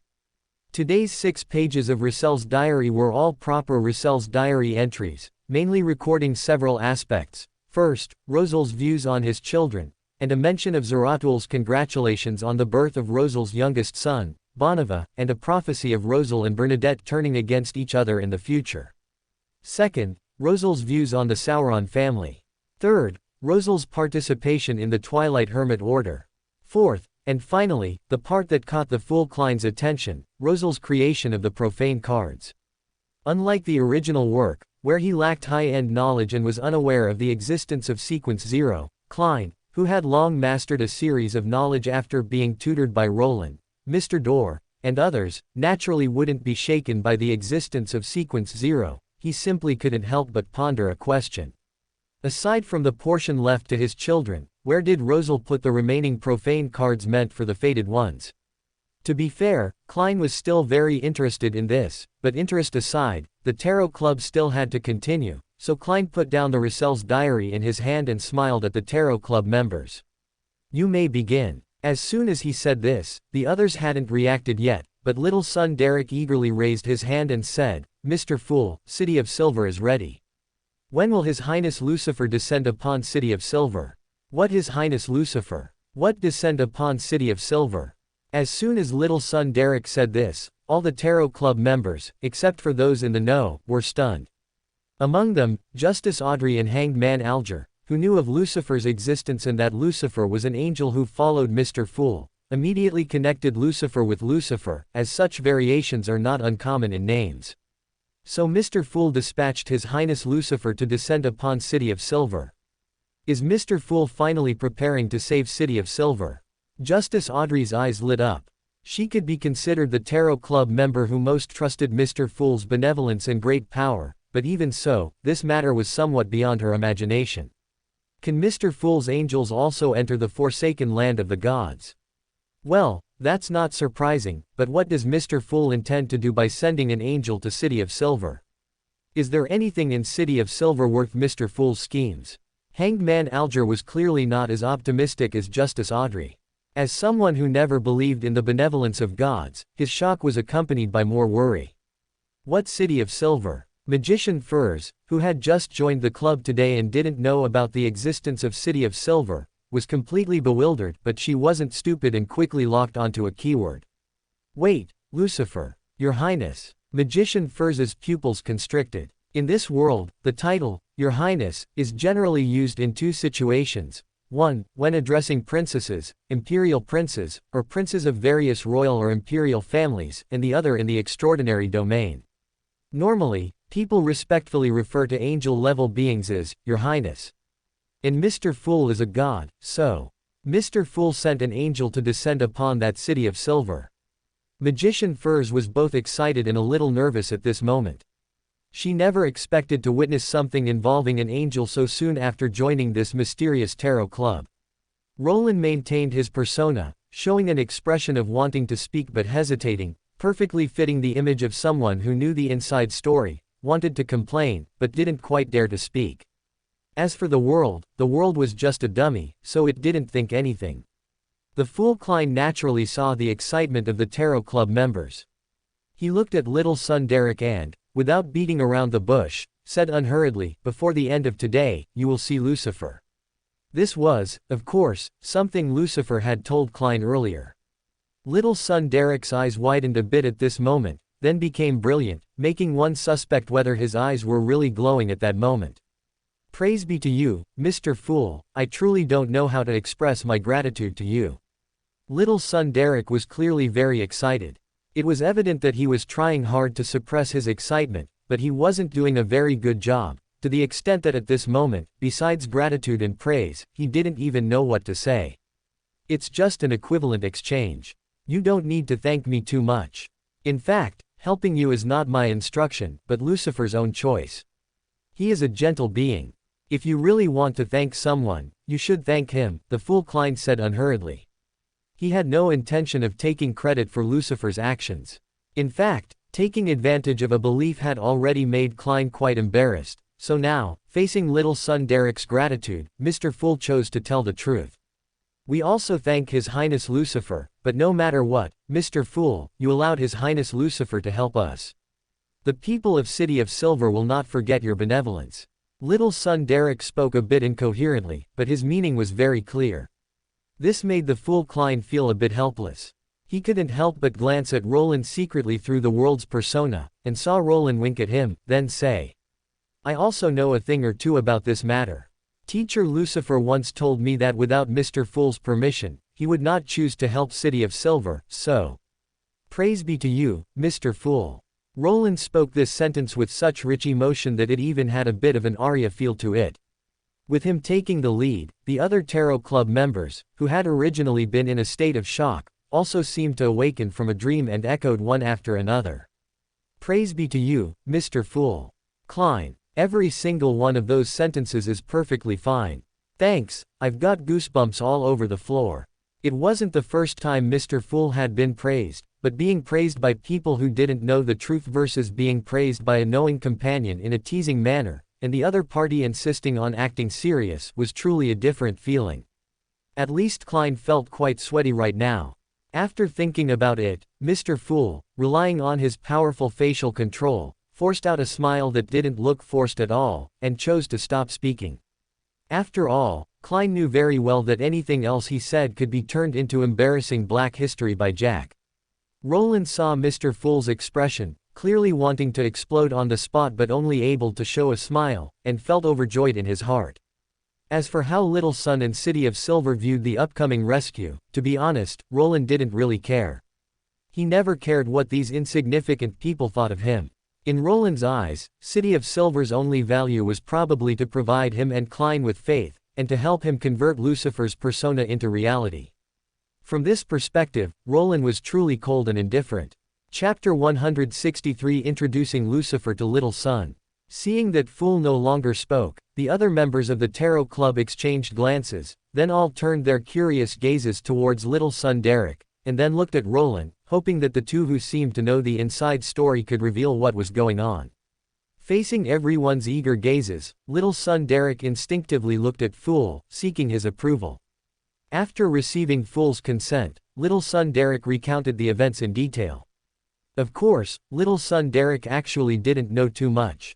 He only knew that Lucifer had decided to help them, would bring light back to the City of Silver, and would also select a few people to go to the outside world. When the time was right in the future, he would completely save the City of Silver. Although Little Sun Derek didn't know when this time was right, would be, he was still very much looking forward to the coming light. That sounds like a very good thing. Justice Audrey couldn't help but be happy for Little Sun. Hanged Man Alger, on the other hand, showed a thoughtful expression. He recalled the Lucifer he had encountered, and then recalled the information he had read about him. It was really difficult to associate Lucifer with words like gentle. Rather than gentle, it was more like malicious. However, Hanged Man Alger naturally couldn't speak ill of Lucifer in front of Fool. He merely deliberated for a moment before saying, "Has your chief decided who will go to the outside world? Do you need any help? If so, I might be able to assist a little." No matter what Fool's intentions were for the City of Silver, since he had dispatched an angel, it was enough to prove his pay attention to. Therefore, Hanged Man Alger decided to follow suit. Moreover, even without mentioning Fool's intentions, the City of Silver itself held value for Hanged Man Alger to invest in. I can also help. Although at least if you're short on money, I can help. Justice Audrey didn't think as much as Hanged Man Alger. Her choice to help was purely out of kindness and camaraderie. Since the two veteran members of the Tarot Club had expressed their willingness, the others naturally couldn't remain silent. I'm very happy to offer help to the people of City of Silver, Roland said with a smile. Although I don't know what I can help with, if there's a need, I don't mind contributing. Magician Furs, though still completely confused, decided to go along with the group. If you need anything, you can find me, the Cold World Puppet said in a cold voice. The chief has already determined the general candidates, but I don't know the list. Little son Derek instinctively replied. Hearing the words of the Tarot Club members, he felt a warmth in his heart and quickly said, "Thank you, everyone. You are all truly good people." For a moment, everyone in the Tarot Club received a good person card. Little son Derek then thought of something and looked at Roland, asking, "Mr. Emperor, do you know Lucifer?" "I am Lucifer's student," Roland replied with a smile, without trying to be mysterious. Naturally, he had deliberately exposed this fact just now, not to show off, but mainly to smoothly reveal Lucifer's character setting later. After all, it would be awkward for Lucifer, an angel, to directly publicize his own deeds, so Jack, as his student, needed to provide some assistance. As soon as these words were spoken, the members of the Tarot Club, who had just been shocked by Little Son's words and thus overlooked some details, remembered that Roland had indeed used the term, teacher, to address Lucifer. For a moment, everyone looked at Roland with shock. "Mr. Emperor, may I presume to ask what Lucifer likes or dislikes?" After a brief moment of shock, Little son Derek quickly asked, "Of course, I don't mean anything else, I just worry about neglecting Lucifer later." Facing an angel who was about to descend upon the City of Silver and bring it light, the City of Silver had naturally prepared appropriate reception arrangements, including a welcoming ceremony and the potential living quarters and food for the angel. However, the City of Silver was ultimately poor in resources and didn't know much about Lucifer, so little son Derek inevitably worried about any shortcomings. Now that he discovered Mr. Emperor was actually Lucifer's student, he naturally chose to seize the opportunity to ask. Although the other members of the Tarot Club hadn't expected Little Son to ask so directly, at this moment, they all pricked up their ears and waited. After all, it concerned an angel's preferences, and anyone would be curious. Teacher's hobbies. Roland blinked, showing a reminiscent expression, then organized his words before saying, "Teacher likes knowledge, likes reading, likes to understand the hidden secrets buried in the annals of time." Little son Derek quickly wrote it down, while mentally cross-referencing it with the reception procedures the chief had told him, then breathed a sigh of relief. Because the chief of City of Silver had indeed considered the possibility that an angel might be interested in knowledge and history, there were already arrangements for this. Colin Iliad had already learned through Little Son that the outside world seemed to have lost a large amount of historical records from the Second Epic and Third Epic. So, if that angel came from the outside world, he might be interested in this knowledge. In fact, this was one of the few things the City of Silver could offer. Besides that, Roland showed a hesitant expression before saying, "Teacher might appreciate people with complex experiences more." Little son Derek showed a bewildered expression and instinctively asked, "What does complex experience mean?" Hanged Man Alger, on the other hand, clearly thought of something, his expression subtle for a moment before quickly being concealed. Not a single mistake, not a single omission, not a single error in the content. Roland then remained silent for a second before saying, "For example, a life experience that is more winding, such as facing some difficult choices, like having a falling out with a brother, or breaking with a close friend, or having been a bad person who later turned over a new leaf." Roland gave several examples in a row, then gently coughed and said, "Teacher likes stories, so he will appreciate such people more. But don't worry, although teacher, his personality is still very good." There was a few seconds of silence above the gray fog. Little son Derek, as the person involved, still looked bewildered, apparently not understanding anything. Hanged Man Alger, Justice Audrey, and Magician Furs, on the other hand, all lowered their heads at this moment. Unlike the naive Little Son, they had more or less understood something, that Lucifer might have a somewhat malicious personality. But did they dare tell Little Son? Obviously not. Although, Although Lucifer's personality might be a bit malicious, Fool is still here, so it should be fine. Justice Audrey comforted herself in her heart, and couldn't help but look at little son Derek with worry. The other two had similar thoughts to her. Little son Derek clearly didn't know about their worries for him. He just earnestly asked Roland more about Lucifer. After they finished speaking, the discussion entered the trading segment amidst the inattentiveness of most people. This time, only the world sought auxiliary materials for concocting the Faceless Potion, and Magician Furs sought the Trickmaster Potion formula. The others had no needs. The Tarot Club thus came to an end under these circumstances. Chapter 164, The Sun God and the Forsaken Land. The ancient Sun God gazed at the dark continent before him, feeling a sense of temporal displacement, a feeling that had arisen when he was first summoned into the future, but never as clearly as today. In his era, the eastern continent was still the center of the world. The ancient Sun God had established his divine kingdom on this continent, and he had even patrolled this very land not long ago.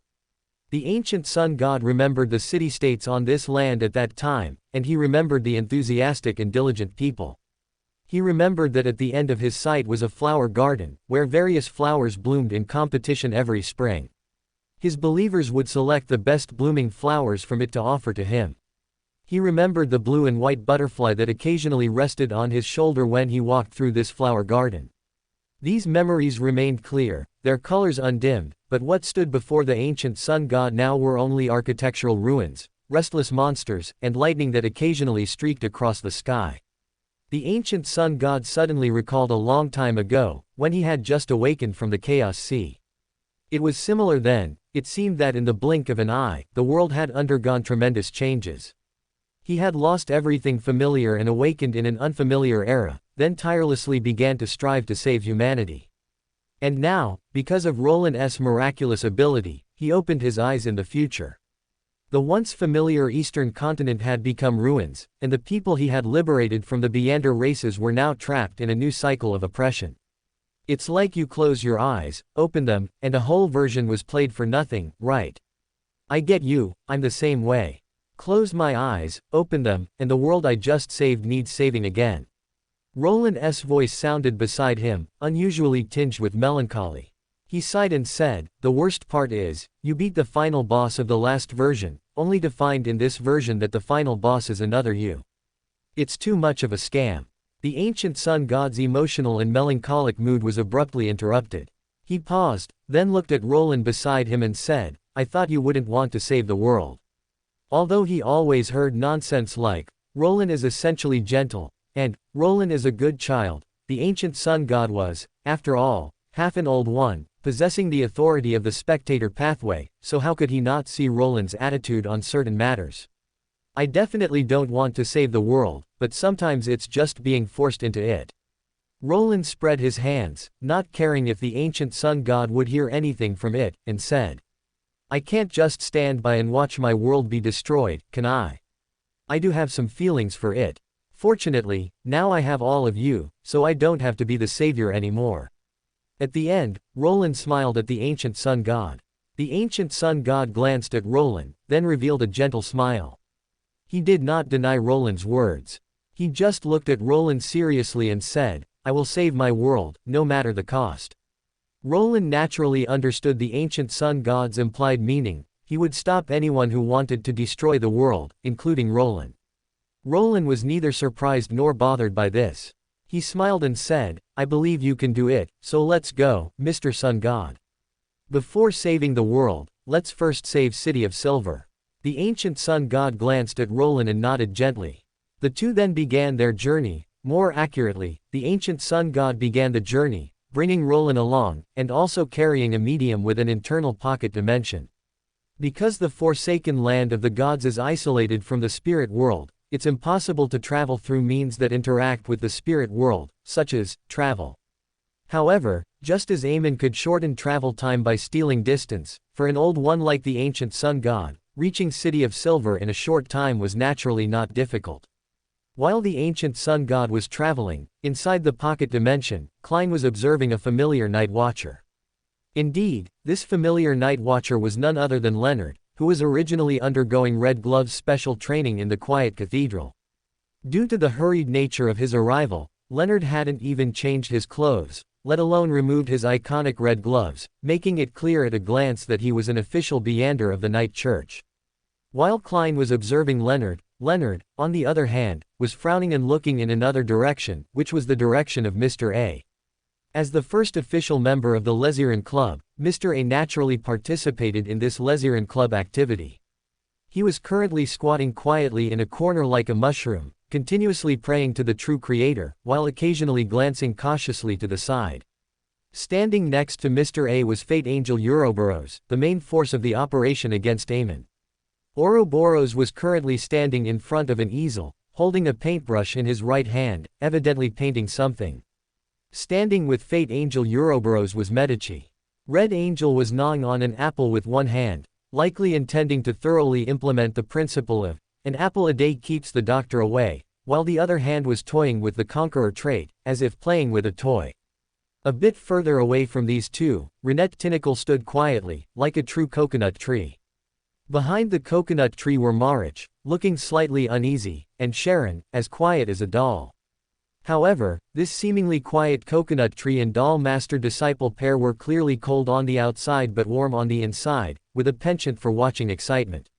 At this moment, both couldn't help but prick up their ears, listening to the conversation between Ask and Roland, who was disguised as Jack.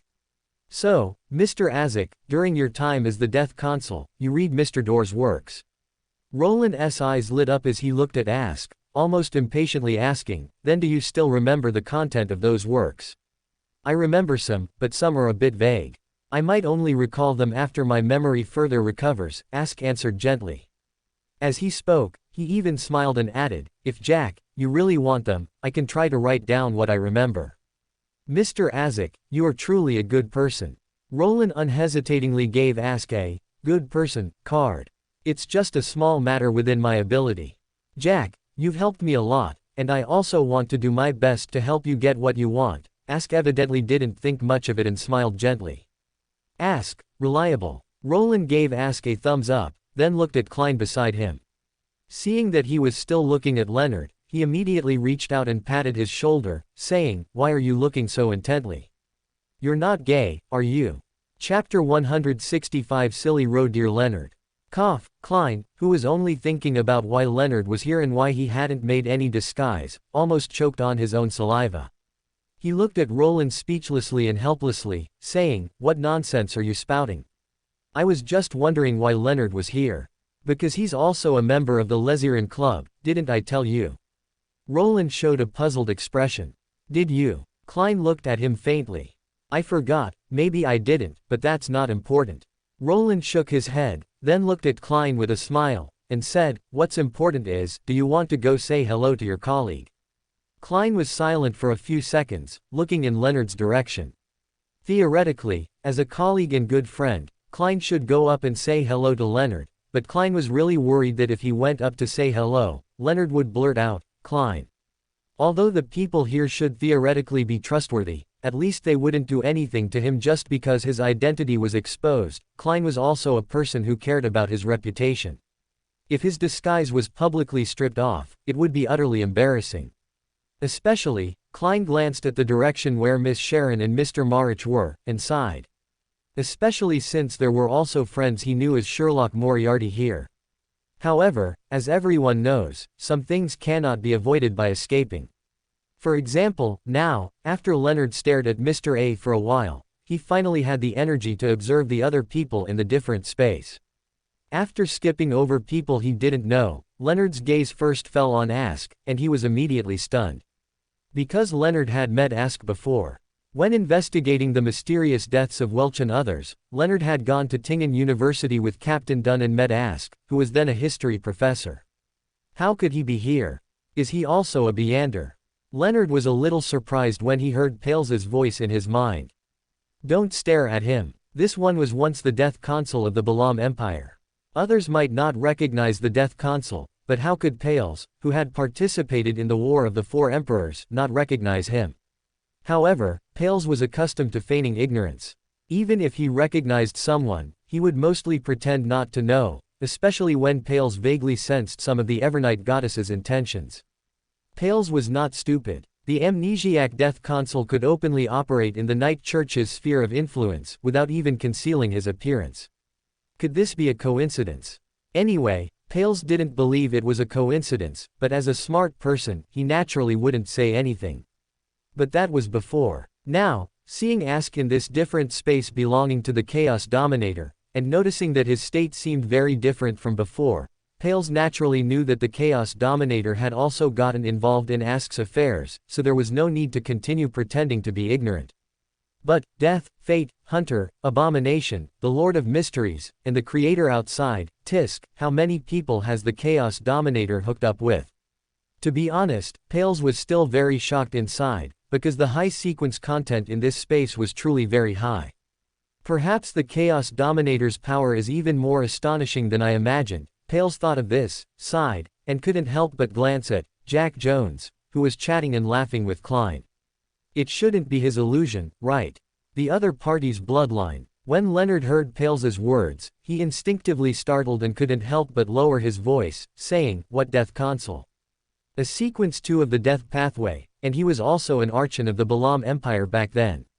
Do you understand this explanation? Pales glanced at Leonard and explained in a tone used for kindergarten babies, which made the whole sentence sound inexplicably sarcastic. Then isn't that an angel? Leonard couldn't help but swallow his saliva and looked at Ask again. After all, angels were still very rare for Leonard. Look at what you're saying. There aren't many who aren't angels in this space right now. For example, the one currently drawing as Fate Angel Ouroboros, the one eating an apple is the former Red Angel Medici. Pales chuckled, slowly introducing the caliber of the people in this space to Leonard.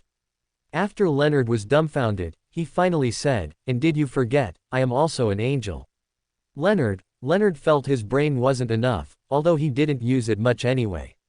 He instinctively used his eyes to remember the angels Pales had just named, then lowered his voice and said, "Goddess, then there are 5 angels in this space now. I've never seen so many angels. No, I haven't even seen 5 sequence 4s. Leonard then muttered softly, although I know you're also an angel, you're usually just too approachable. I almost forgot about it." Hey! Pales immediately let out an annoyed cold laugh. Leonard, however, felt that he truly couldn't be blamed. He did know Pales was an angel, and had even been shocked and nervous about it for a time. However, based on his observations, Pales, as an angel, didn't resemble the descriptions in ancient texts at all. From morning to night, he was indistinguishable from an ordinary retired old man, either drinking tea or reading newspapers, and had even wanted to go fishing before. Under such circumstances, even if Leonard initially treated Pales as an angel from the bottom of his heart, over time, he came to treat him as an ordinary elder. After all, Pales really didn't look like an angel at all. Pales naturally guessed what Leonard was thinking, and he was too lazy to refute it. What do little brats know? The more an angelic existence, the more they would make their behavior in certain aspects resemble ordinary people. This was essentially maintaining humanity. If one day Pales stopped drinking tea and reading newspapers, then Leonard would have to be careful, because it would mean Pales had either been secretly eaten by Amon, or was on the verge of being replaced by Celestial Worthy. Pales just chuckled, then reminded him, "Your colleague is looking at you." Leonard didn't immediately realize who Pales was referring to. He instinctively looked at the other people around him, and this time he finally didn't miss a certain Klein, who was hiding next to Roland and lowering his sense of presence. Although Klein was disguised now, his underlying features were still there. Leonard looked a few more times, and his eyes finally lit up. He opened his mouth to call out, "Klee, MMMPH." But before Leonard could finish his sentence, Klein, who had already been prepared, quickly pounced and covered his mouth. That was close, he almost had his identity exposed. Chapter 166 The Sun Appears. Klein said with a smile that didn't reach his eyes, "Long time no see, Mr. Leonard. Do you still remember me? I'm Sherlock Moriarty." Leonard, who had been wondering why Klein was covering his mouth, instantly understood. Facing Klein's seemingly kind but actually menacing gaze, he instinctively felt guilty and couldn't help but shrink back. He then nodded, indicating that he understood his mistake and wanted Klein to release him. Although Klein was still uneasy about his silly roe deer colleague, he couldn't really keep his hand over the other party's mouth forever, so he released him and quickly asked, "You're a red glove now." He wasn't afraid of revealing anything. After all, Leonard, that silly roe deer, had already exposed himself. "Not yet, I still need to train for a while. I'll probably officially be promoted to red glove next month." Leonard answered instinctively, then remembered something and excitedly said, "Sherlock, you're in Backland now, right? Can I come find you later?" Leonard still cared a lot about Klein, his little companion. Although they hadn't known each other for long, they had been through a lot together.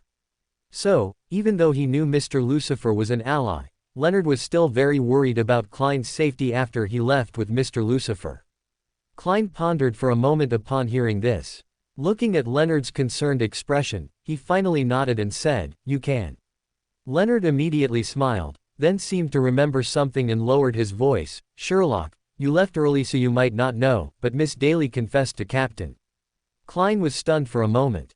After a brief surprise, various details flashed through his mind, and he suddenly realized, Miss Daly really cared about Captain. It wasn't surprising to say she had a crush on him. Did Captain agree? Klein quickly asked. He remembered that Captain also cared a lot about Miss Daly and often mentioned her. Captain was very surprised and flustered at first, then Miss Daly kissed him, and he agreed. Leonard said, full of gossip, then spoke with an expectant and yearning expression. "Before I went for special training, I heard that Miss Daly was already thinking about engagement, and Captain seems to be about to advance to Sequence 6. He might also be transferred to Backland in the future, in which case, we can reunite again." Klein's eyes softened. Although his time in Tingen was short, only 2 months, it was worth remembering for a lifetime. So, if he could reunite with Miss Daly and Captain Dunn in Backland, and even witness their wedding, Klein would also be very happy.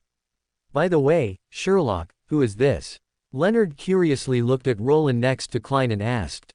"This is Jack Jones." Klein thought for a moment before introducing him, "Mr. Lucifer's student, and also my teacher." "Hello, Leonard." Jack Jones also smiled at Leonard at this moment and said, "My teacher has told me about you. It's a pleasure to meet you." Klein's expression became subtle for a moment upon hearing this, because he remembered that Jack seemed to have once described Leonard as, "that fool," and that nickname originally seemed to have come from Mr. Lucifer.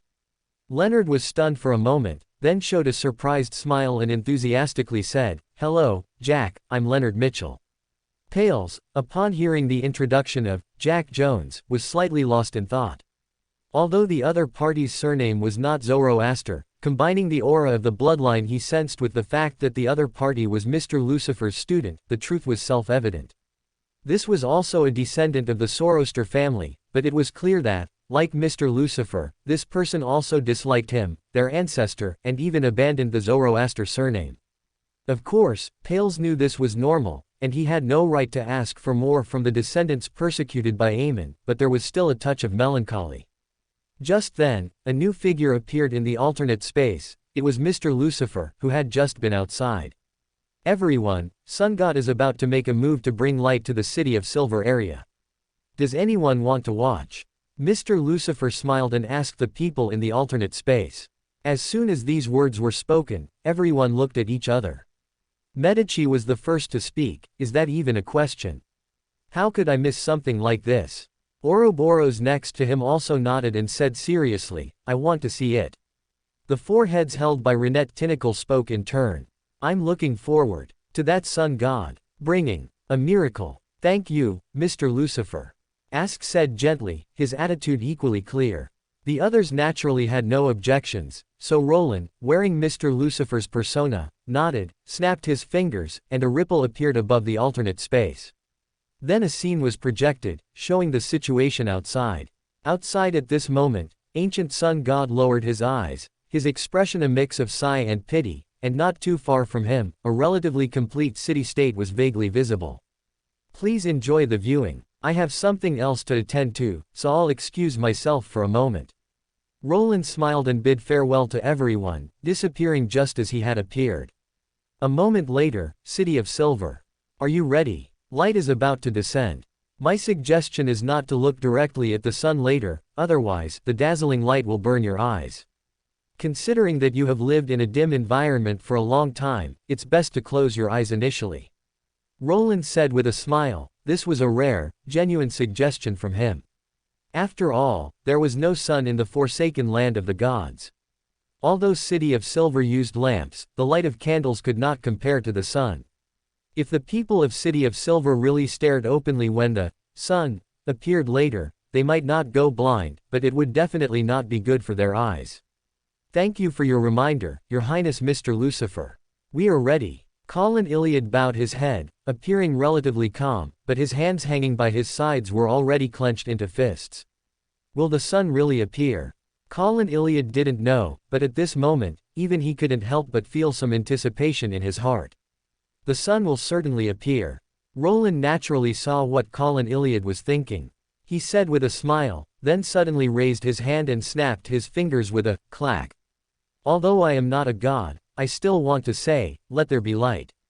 And so, in the next second, golden sunlight appeared, just as it had thousands of years ago in the second epoch, when Sun God was born and brought light to the dark second epoch.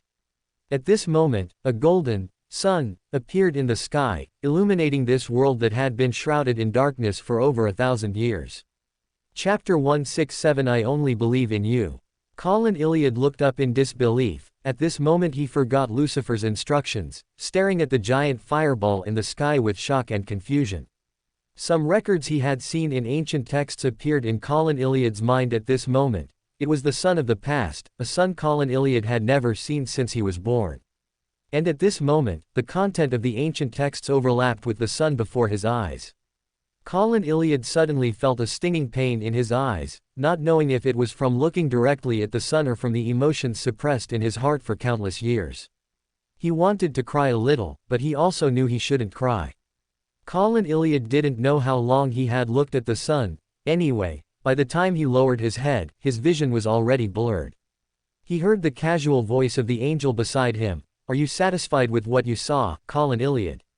Colin Iliad knelt on one knee at this moment, an act of a believer offering loyalty to their faith. He lowered his head and said in a deep, solemn voice, the City of Silver will offer its faith to you, to Mr. Fool. We will become your loyal believers, Your Highness. Even among believers of the same deity, the angels under the worshipped deity can differ. Just as in the past, a considerable number of ancient sun gods believers each worshipped one of the 8 king of angels. Colin Iliad's action was naturally a declaration. They would worship the Fool and also become believers of the angel Lucifer. Even if they encountered other angels of Mr. Fool in the future, their faith would not waver. Very good. Colin Iliad heard the angel's slightly smiling voice, then he was pulled up by a force from a distance. The angel asked casually, have you thought about who the first group of people to go to the outside world with me will be? It's okay if you haven't decided. I'll stay here for a while, and you can take your time to make a decision. Colin Iliad immediately pulled out a scroll of parchment from his in my arms and respectfully handed it to Lucifer, saying, this is the confirmed list. Please take a look. Roland took the list and glanced at it. Most of the names were naturally unfamiliar to him, but there were also familiar ones, such as Little Son Derek, and Colin Iliad himself. Roland was not surprised by this. Going to the outside world was a major event, and given Colin Iliad's sense of responsibility, it was perfectly normal for him to choose to lead the team personally. I will arrange for people to help you adapt to life in the outside world, but remember, my lord advocates equivalent exchange. Every gift you receive will have a corresponding price marked. Roland said with a smile. He wasn't trying to scare Colin Iliad, he was mainly afraid that the City of Silver wouldn't understand and would truly treat him and the Fool as wishing robots. Ultimately, Roland didn't have that much patience to be a babysitter. Helping the City of Silver escape the forsaken land of the gods was the limit he could accept. In other aspects, Roland could only say, everyone is not a child anymore, they should understand the principle of self-reliance. Colin Iliad's expression immediately became solemn, and he lowered his head and said, yes, we understand. Roland glanced at the City of Silver, which was unusually bustling at the moment, then smiled and said, go and comfort the citizens of the City of Silver. I still have things to do. See you later. Yes. Colin Iliad naturally couldn't stop Roland from leaving, so he could only agree. When he looked up again, the black-haired angel had disappeared. Only the sun still hanging in the sky indicated that all of this was not Colin Iliad's halic, but something that had truly happened. The City of Silver had truly welcomed the light. Colin Iliad couldn't help but clench his fists. He calmed his once again excited emotions before looking at the shadow beside him and saying, "Go and call Derek over, and also gather the other elders." While the chief of the City of Silver was methodically arranging various matters, Roland appeared beside the ancient sun god. At this moment, the ancient sun god was quietly staring at the direction of the City of Silver in a daze. "They are very happy," Roland said. "Aren't you going to take a closer look? I'm not that petty, as long as you don't reveal your identity." "No need. Since I've decided to let go, I shouldn't have too much contact anymore." The ancient sun god shook his head. He looked at Roland and said, "This sun can last for half a year. During this period, there will be sunrises and sunsets like a normal sun. If the people of the City of Silver haven't left after half a year, I will act again." Roland nodded, also looking up at the sun in the sky. This sun, created by the sun god, looked no different from a normal sun. However, considering that the world of the Lord of Mysteries had actually not had a proper sun for a long time, with the ancient sun god taking on the role first, and then the eternal blazing sun taking over, Roland was not surprised. The ancient sun god then looked in a certain direction. Then, he seemed to think of something, pursed his lips, and looked at Roland, saying, "Your Excellency Lucifer, I have an impolite request." "What request?" Roland looked at him curiously. "I want to go over there to see." The ancient sun god indicated a certain direction. Roland looked over, then raised his eyebrows and looked at the ancient sun god with a smile, saying, "Are you trying to save Moon City over there, or are you trying to observe the seal on the western continent?" Not a single mistake, not a single word, not a single omission, not a single error in the content. That's right, the direction indicated by the ancient sun god was precisely the direction of Moon City, and also the dividing line between the eastern and western continents. "You really knew?" The ancient sun god glanced at Roland, his expression not surprised. He just sighed and said, "Both. Moon City has been stationed there for thousands of years because of my command, I cannot ignore them. And the seal on the western continent." The ancient sun god paused here and said, "The seal must be broken." "As expected, that's your answer," Roland nodded, then said, "It's possible, but not today. You'll probably have to wait a few days, and I also want the faith of Moon City." "Okay," the ancient sun god nodded, not surprised by Roland's answer. "All right, now that the matter of the City of Silver is resolved, let's go do some serious business."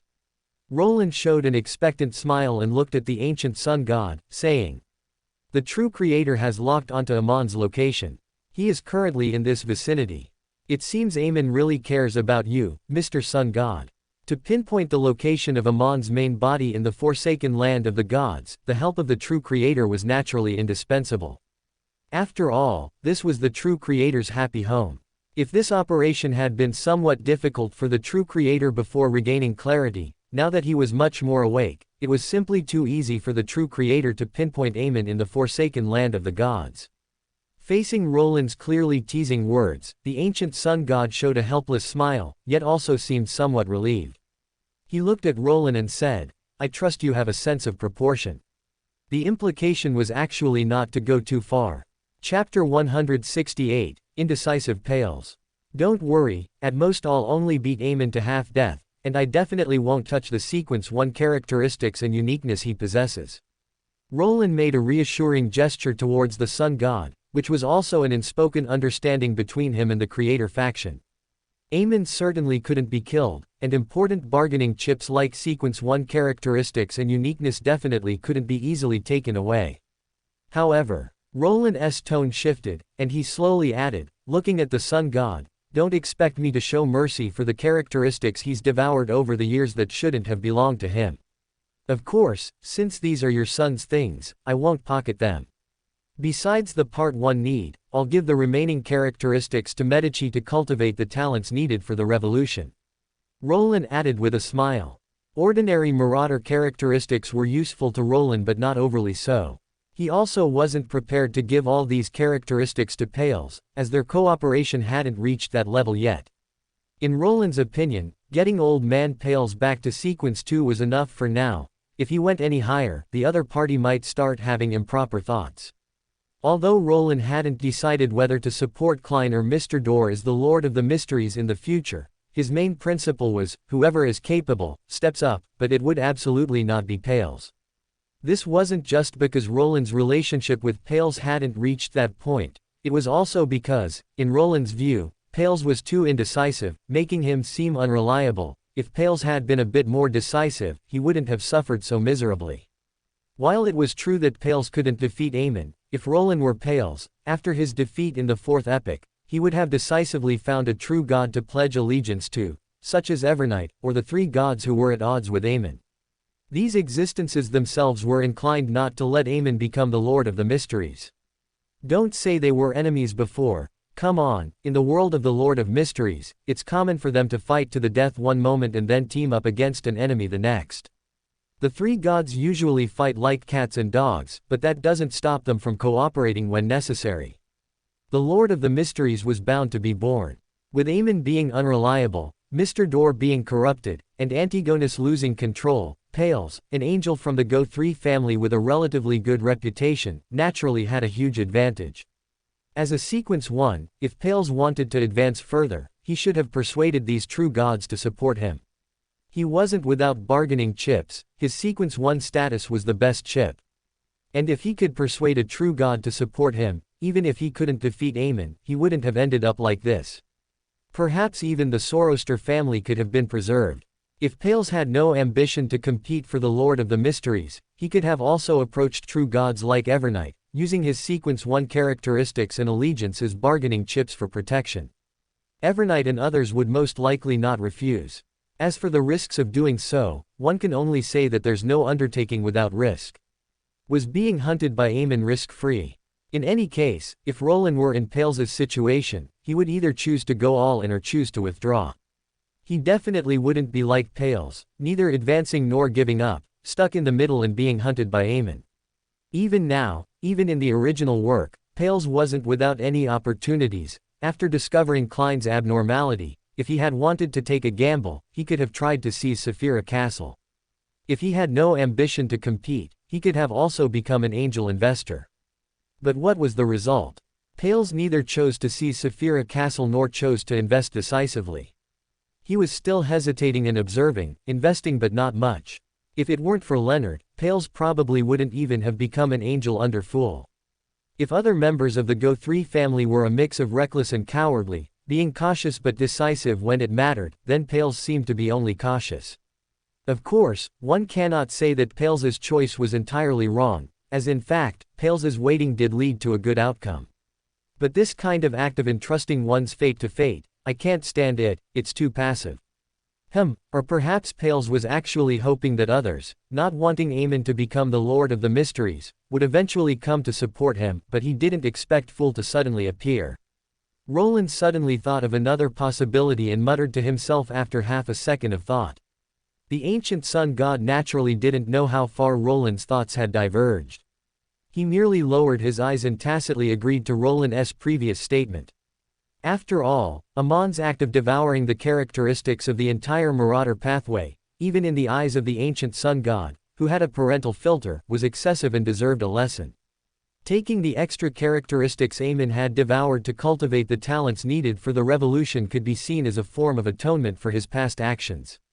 Roland suddenly tilted his ear, as if listening to something, then looked up at the ancient sun god and said, "Let's go, let's go."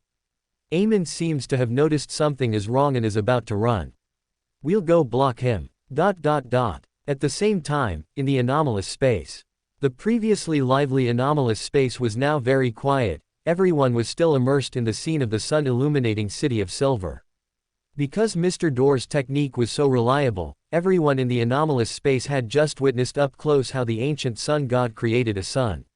Although the high sequence content in this anomalous space was very high, there were also differences among high sequences. The gap between the half-pillar level ancient sun god and an ordinary angel was even greater than that between a human and a dog.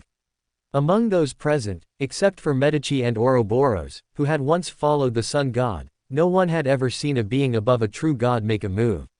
Even the relatively ancient Pales only became a Sequence 1 after the cataclysm. Before the ancient sun god's fall, Pales had seen the sun god from afar but had never seen him make a move. Now, with this observation, Pales finally understood what a pillar was and what it meant for the gap to widen with higher sequences. Every detail was flawless. If a half-god was like this, then how powerful would a complete Lord of the Mysteries be? Pales felt some longing in his heart, but more than that, there was bitterness. He knew very well that the future Lord of the Mysteries might be Amon, or Mr. Dorr who was rescued, or Leonard's colleague who was suspected to be related to Saphira Castle, but it would absolutely not be him. Pales wasn't stupid, he could see the Chaos Dominator's attitude towards him, and in fact, the latter had never hidden it. They would support him in a challenge against Amon, but they wouldn't truly help him compete for that position. Forget it, an old man like me, if I really became the Lord of the Mysteries, I might end up harming others and myself. It's better to be a retired angel. Pales smiled bitterly and shook his head, finally letting out a sigh of relief. Chapter 169. Amon felt horrified. Pales had always known that he wasn't a very suitable candidate for the Lord of the Mysteries. He was too indecisive and lacked the courage of others to risk everything and fight. Therefore, he had always hesitated, even though he had the idea of cooperating with the Evernight goddess in his heart. He had never truly expressed his stance. Instead, he hesitated, not daring to move forward, waiting in vain. Even Pales didn't know what kind of outcome his waiting would ultimately bring.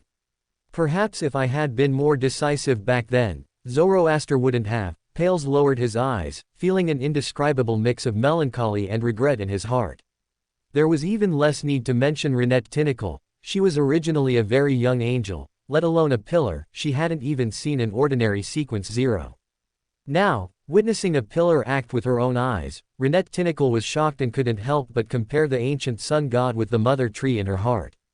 Medici and Ouroboros, who had once followed the ancient sun god, naturally wouldn't be as shocked as the first two, but their expressions were also very complex, seemingly nostalgic and seemingly sighing, clearly recalling something. Ask, on the other hand, looked at the sun created by the sun god in the projection, slightly lost in thought, his expression more envious than shocked. When he was still the Death Consul, Ask had thought countless times about how powerful he needed to be to control his own life, to have the family affection, friendship, and love he yearned for. Now, witnessing the sun god's great power, Ask was shocked and envious, but also a little bitter. Even someone as powerful as the sun god couldn't truly control his own life, and still fell at the end of the third epic, so what about him? Ask clenched his fist, then shook his head, casting aside his pessimistic emotions. He still didn't know how strong he needed to be to control his own life, to protect the beings he wanted to protect, but no matter what, he would try his best to become stronger, and try his best to guard everything he possessed. Compared to the complex emotions of the angels, the juniors, though also shocked, clearly didn't think as much. After all, even Sharon was only sequence 5, and at most had only seen her teacher Renette Tinacle act. They had no concept of how strong a sequence 0 was, let alone a pillar, which they had even less concept of. Ignorance, ironically, left Sharon, Leonard, and the others with only one thought at this moment. What a powerful big shot, this time we've truly broadened our horizons. Cough cough. Just then, Roland, wearing Jack's vest, somehow had something that looked like a microphone in his hand. He first coughed softly twice, presumably indicating, and after confirming the microphone was working, he said, "Hello everyone, I'm Jack Jones, it's a pleasure to meet everyone here." Roland first said some polite remarks, then motioned for everyone to look at the projection.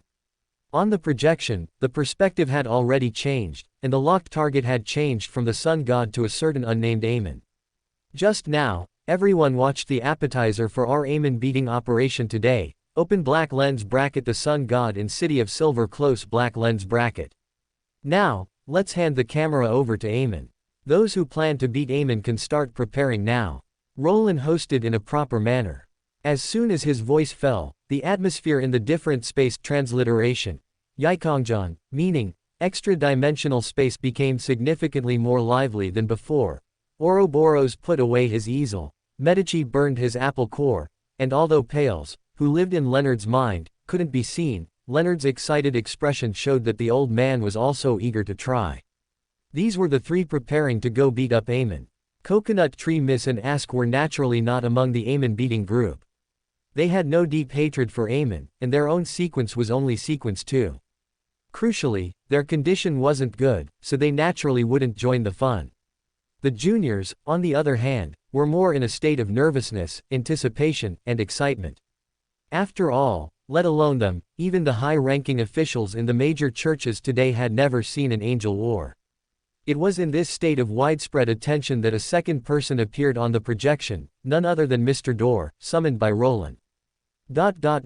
Amon felt a creepy sensation on his back, as if he was being stared at by many people, and these people seemed to harbor intense malice towards him.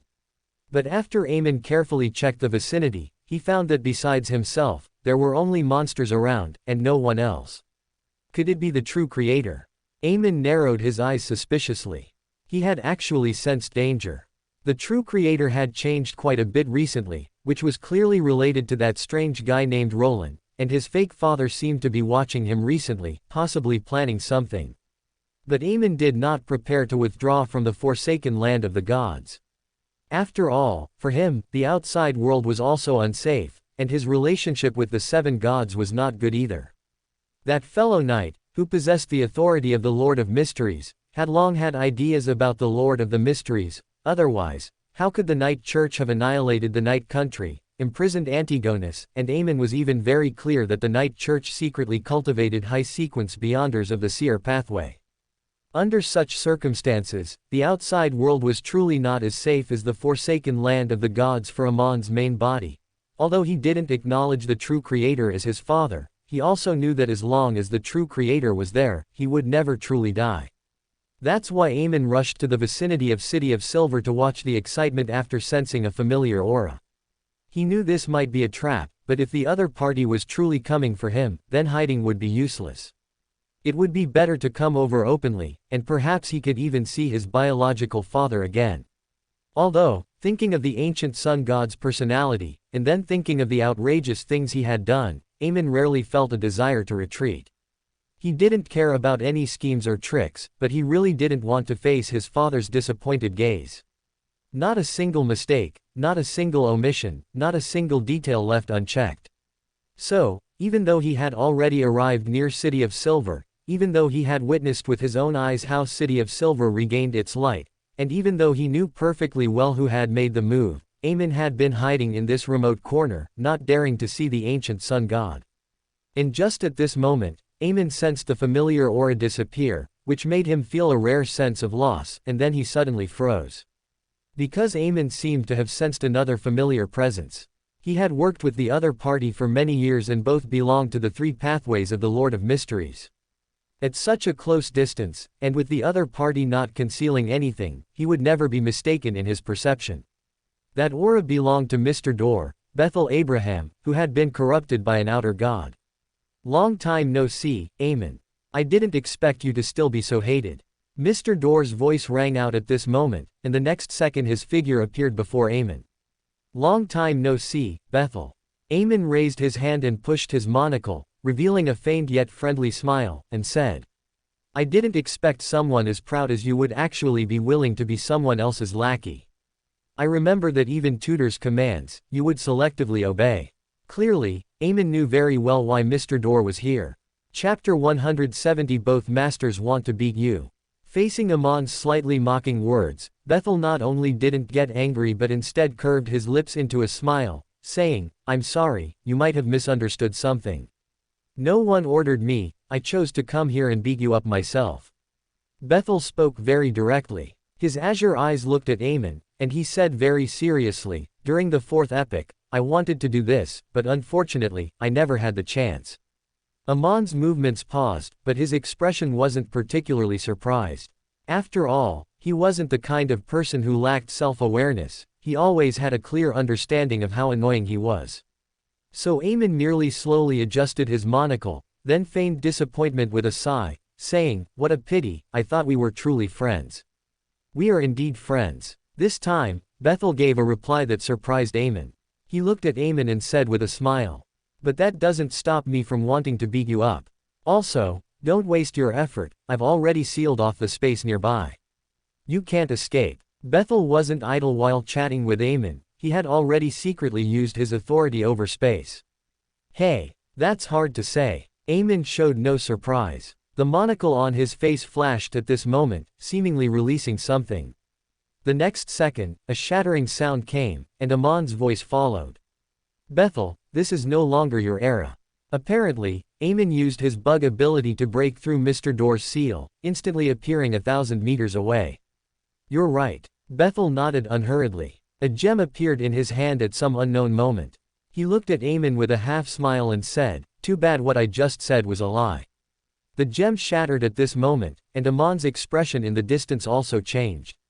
He felt a binding force appear within his body, that was the authority of sealing. Under this power, Amon's aura quickly dropped, falling to the level of an ordinary sequence one in the blink of an eye.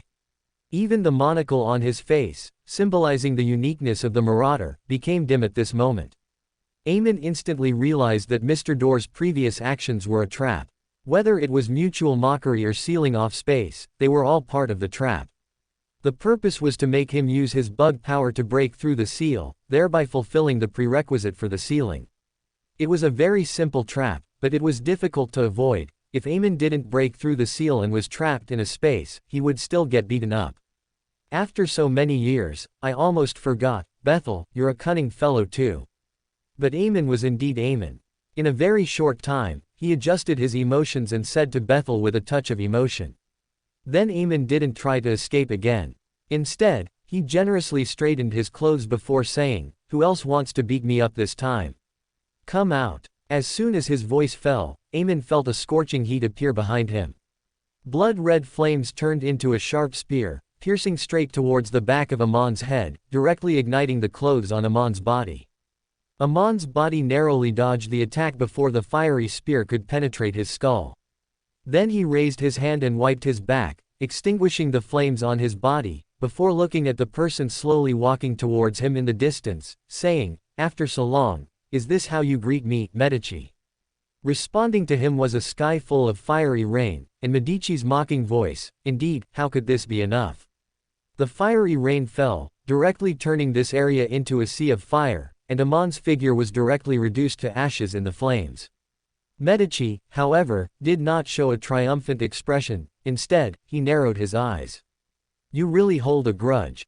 I only killed you with Adam, and I wasn't even the mastermind. Do you really need to hold a grudge until now? The next second, Amon's slightly aggrieved voice sounded from within the flames, accompanied by a sigh. The flames disappeared and then reappeared the next second, only this time they appeared in the sky above Medici's head. Unfortunately, your grudge is useless. What can you do to me, a mere evil spirit who can only rely on a sequence one characteristic, even if I am sealed? Amon's slightly playful voice sounded, and the flames seemed about to fall at this moment. But a silver-white giant snake phantom flashed across the sky, and Amon's movements froze, then he was once again surrounded by a sea of fire. The next second, Amon, who had always appeared at ease, even inexplicably stumbled. Ouroboros. Amon almost immediately realized who had arrived. He looked up at Fate Angel Ouroboros, who had appeared beside Medici. He, who had always been calm and composed, now looked slightly gritting his teeth. This is the Lord's command. Ouroboros glanced indifferently at Amon, giving him the answer he wanted, and said very honestly, the Lord wants to beat you up. After a pause, Ouroboros even added, no matter which lord, they all want to beat you up. If Amon had only scoffed when he heard the first answer, his expression stiffened when he heard Ouroboros's additional words, and his gaze became terrifying. Clearly, no matter how at ease he was, Amon was somewhat broken when he heard that his own father wanted to beat him up. Quote. Then let him come himself. Amon was silent for a few seconds, then suddenly looked up at Bethel, who had arrived nearby at some unknown point, and said sharply, if the sun god wants to teach me a lesson, let him come himself. Every single piece of content is here. Hey, you're dreaming big, aren't you? How can you be so greedy? Letting the sun god beat you up, I'm afraid you'd enjoy it too much. Roland's voice sounded, with a hint of playfulness. He, wearing Lucifer's vest, walked out from behind Bethel, standing shoulder to shoulder with the latter, smiling as he looked at Amon, then continued, after all, who here doesn't know that Amon, you're a severe daddy's boy. Upon seeing the newcomer, Amon raised his hand and adjusted the monocle on his face. Although the person in front of him was completely different from the memories transmitted by his clone, high-sequence beings naturally couldn't be recognized by their faces. Amon naturally guessed that this guy in front of him was the one who had summoned the ancient sun god a few months ago, allowing him to experience what it felt like to have paternal love like a landslide. It's you. What Amon thought at this moment remains unknown, but after a brief pause, Amon instead revealed a smile and said, I don't know what you ultimately want to do, but instead of cooperating with these useless people, how about a deal with me? As long as you can let me see my father, you can name any price. That sounds truly touching. Roland revealed a fake smile, sighing as if with emotion, although Amon, you are a mischievous child, your love for your father is indeed real. Chapter 171 Killing someone by destroying their spirit. Chapter 171 Killing the man, crushing the heart. So, Roland's tone shifted, and a playful smile appeared on his face as he looked at Amon and said, to foster a more harmonious father-son relationship between you two, I specifically enlightened the sun god about all the evil deeds you've committed over the years. I even invited the victims to share their experiences personally. What do you think Grisha's reaction was after hearing all that? Amon's smile vanished at that moment. He looked at Roland expressionlessly. Grisha was very disappointed. He always thought you were a good child, always hoping you could become the light in the apocalypse. Amon was unhappy, which only made Roland smile even more. He looked at Amon and said unhurriedly. So, he agreed to this operation. He agreed to let me beat you half to death. He agreed to let me strip you of your Beander characteristics. Of course, your father still loves you very much. He even forbade me from killing you. Alas, poor old father, you are practically the only blemish in his entire career, Roland said, sighing and shaking his head, appearing as if he felt it was unfair to the sun god. If you ask me, a rebellious son like you should just be beaten to death. What good are you alive besides tarnishing your father's name? It's precisely because of your existence that the sun god's life story has turned into a tragedy. By the end, Roland even looked at Amon with a sincere expression, as if wanting an answer from him. Shut up. Amon's gaze finally turned cold, all his previous composure gone. How terrifying. Roland shook his head, feigning a step back, but his smile was clearly one of delight. As the saying goes, kill the man, crush the heart. For Roland, what good was merely beating Amon's body? While beating him, one naturally couldn't forget to crush his heart. Only then could Amon truly be broken. Although Amon now wished he could tear Roland apart, his gaze fell on Mr. Dorr, and he didn't act rashly. He could tell that Mr. Dorr, while seemingly watching the show, was actually acting as Roland's protector. And when Mr. Dorr in his prime wanted to protect someone, let alone him, even a Sequence Zero would find it very difficult to harm the person he intended to protect. The authority over space was too much of a cheat in this regard. This made Amon grind his teeth. Suddenly, he thought of something and looked at Bethel, saying, Bethel, are you really going to protect this monster? Do you know what he is? After all, he was a king of angels and had been in close contact with Roland, even having his avatar devoured by him. How could Amon not notice the abnormality about Roland? Hearing this, Bethel's eyes flickered, then he spread his hands and said, he might be a monster, but I believe he possesses a mortal heart. Ha! Amon was practically laughed out of his wits at that moment. He scrutinized Roland from head to toe, then his gaze fell on Bethel, and he said impolitely, Bethel, have you finally lost your mind? Those of the same kind understand each other best. The moment Amon saw Roland, he had already realized that this fellow, in terms of malevolence, might even surpass him. Such a person possesses a mortal heart. Does Bethel really know what nonsense he's talking about? Bethel didn't get angry at Amon's mockery. He just calmly said, I can only believe he possesses a mortal heart. Amon, Bethel sighed and looked at Amon, saying, you should understand why. Amon suddenly fell silent. He instantly understood why Bethel would say that. The person before him might indeed be a monster, but he also possessed the ability to save or destroy this world. In such circumstances, since this monster was still willing to wear human skin, they could only treat him as a human. That's too much, Bethel. You make it sound like I'm some kind of scoundrel who would threaten you all with world destruction to make you compromise. Roland naturally heard the veiled remarks between them. He wasn't angry, just sighed faintly. Aren't you? Before Bethel could answer, Medici, not far away, raised an eyebrow and interjected into their conversation. His blood-red eyes looked at Roland with a hint of nonchalance, saying, "Little monster, even now you wouldn't mind taking this world with you to die, would you?" Roland blinked, then suddenly smiled and said, "You're right, I am indeed a monster, always have been. But what does that matter? Do you mind, little red? Tisk, who cares about such things?" Medici rolled his eyes and said irritably, "I just hope you have some self-awareness. If you're sick, go get treated." This was serious. Medici had genuinely thought for a long time that Roland should see a psychiatrist to properly address his psychological issues, instead of constantly threatening to blow up the world.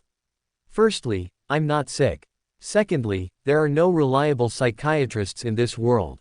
Do you expect me to ask Adam for treatment? Roland said with a serious expression. Medici was silent for a second, then, as if thinking of something infuriating, he rubbed his forehead and said, "This world is beyond saving. It's okay. Think positively, at least everyone will be buried with us, right? How can that not be a happy ending?" Roland said with a smile. "Is that a cold joke?" Fate Angel Ouroboros showed a puzzled expression. "Big Snake, shut up." Medici glared at Ouroboros and said irritably, "All words, one by one, are within the content." Roland's words were already chilling enough, especially since Medici could tell that Roland was terrifyingly serious. He truly believed that everyone dying together was a good ending, and after Ouroboros spoke, the atmosphere became even colder. As the only reliable adult present, Bethel finally spoke at this moment. He first looked at Roland and said seriously, "I'm sorry. No need to apologize, you only stated a fact." Roland shook his head and said with a smile, "I can understand your apprehension towards me. If I were you, I'd be even more cautious." Bethel's expression grew more remorseful. He looked at Roland, sighed, but then said earnestly, "No matter what, as long as you don't destroy this world, I will stand by you." This was Mr. Door's promise. He was indeed very wary of Roland due to his unique nature, but Mr. Door was also a grateful person. So, aside from matters of principle, he would do his best to help Roland, his benefactor. Amon, meanwhile, showed a pained expression. He pinched the monocle on his face, his gaze sweeping over Medici and then falling on Bethel, finally looking at Roland and saying, "They've all been deluded by you. Perhaps I should yield the title of God of Deceit to you." "No, they just believed in my humanity." Roland shook his head, looking earnestly at Amon, and said, "How pathetic, Amon, you lack humanity, so you will never understand this point." Chapter 172, Villain Lucifer. Amon narrowed his eyes. "So." Roland looked up at Amon and suddenly said, "Beat him." In an instant, the space around Amon was sealed again. This time it was no longer a deliberate lure. Appearing with the spatial seal was Medici, who appeared behind Amon, while in the sky, a giant silver-white serpent phantom also enveloped this area at this moment. Suddenly, Amon felt himself aging. It was the feeling of his lifespan being stolen. He turned his head in his busy schedule, and sure enough, Pales had joined the siege at some point. And as Pales made his move, the shadow beneath Amon's feet suddenly became active, directly delivering a righteous backstab to Amon's kidney.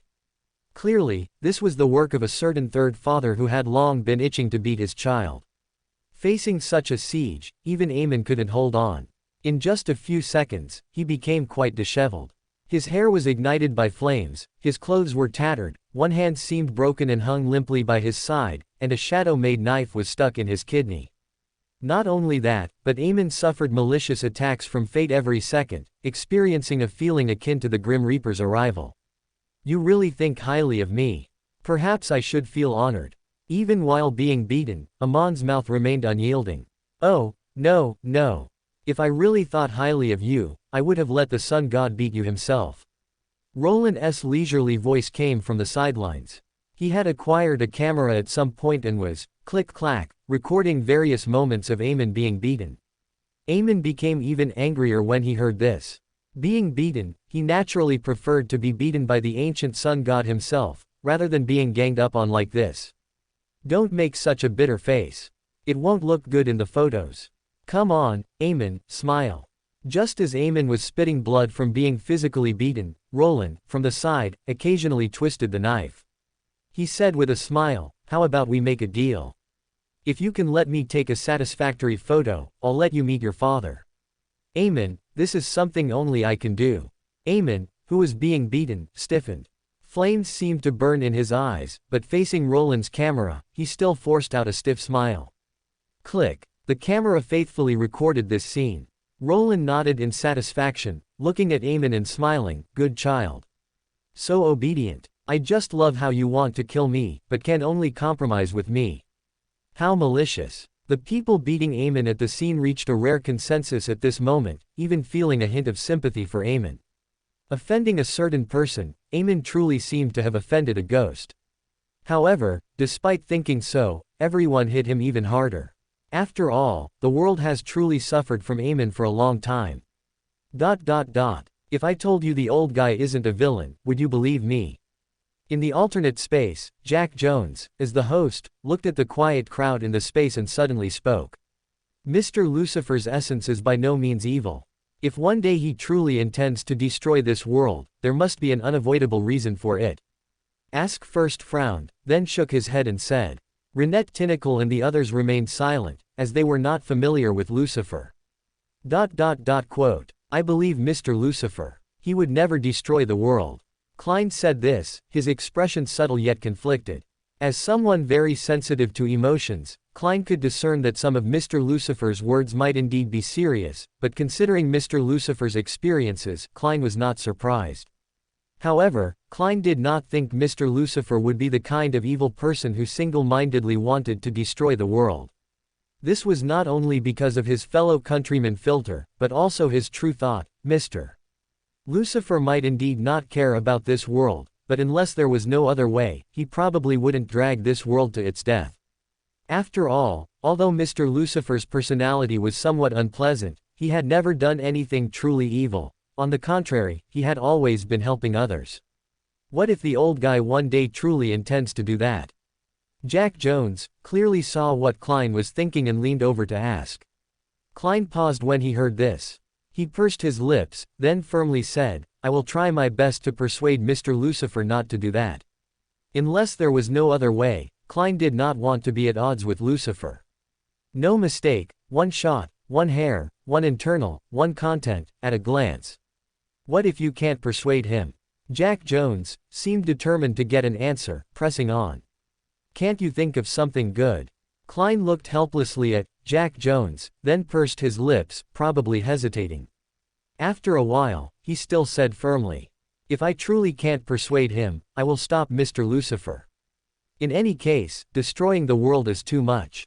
If it truly comes to that point, I think it would be better for Mr. Lucifer to accept some psychological treatment. Of course, stopping here only meant preventing Mr. Lucifer from destroying the world.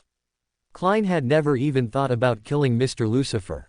After all, Klein was not a saint, he also had his selfish motives. He would prevent Mr. Lucifer from destroying the world out of a sense of responsibility and kindness, but he would also have his own selfish desire not to wish for Mr. Lucifer's death. That's indeed the answer you would give. Roland wasn't angry when he heard this answer, as he had long known what kind of person Klein was.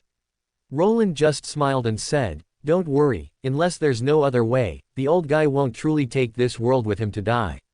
This was the plain truth. Roland wasn't a pervert. He didn't care about people he hadn't originally paid attention to, but now that he had recognized friends in this world, as long as no one forced him, Roland was happy to live happily in this world and wouldn't rush to perish with it. Klein immediately breathed a sigh of relief. Roland patted Klein's shoulder and leisurely said, So, Klein, don't let Mr. Lucifer fall into a situation where he can only perish with the world. Klein was momentarily stunned. He felt there was some deeper meaning in Jack's words, and recalling Medici and their comments about monsters, Klein's mind immediately went into a brainstorm. A few seconds later, he nodded solemnly and said, I will.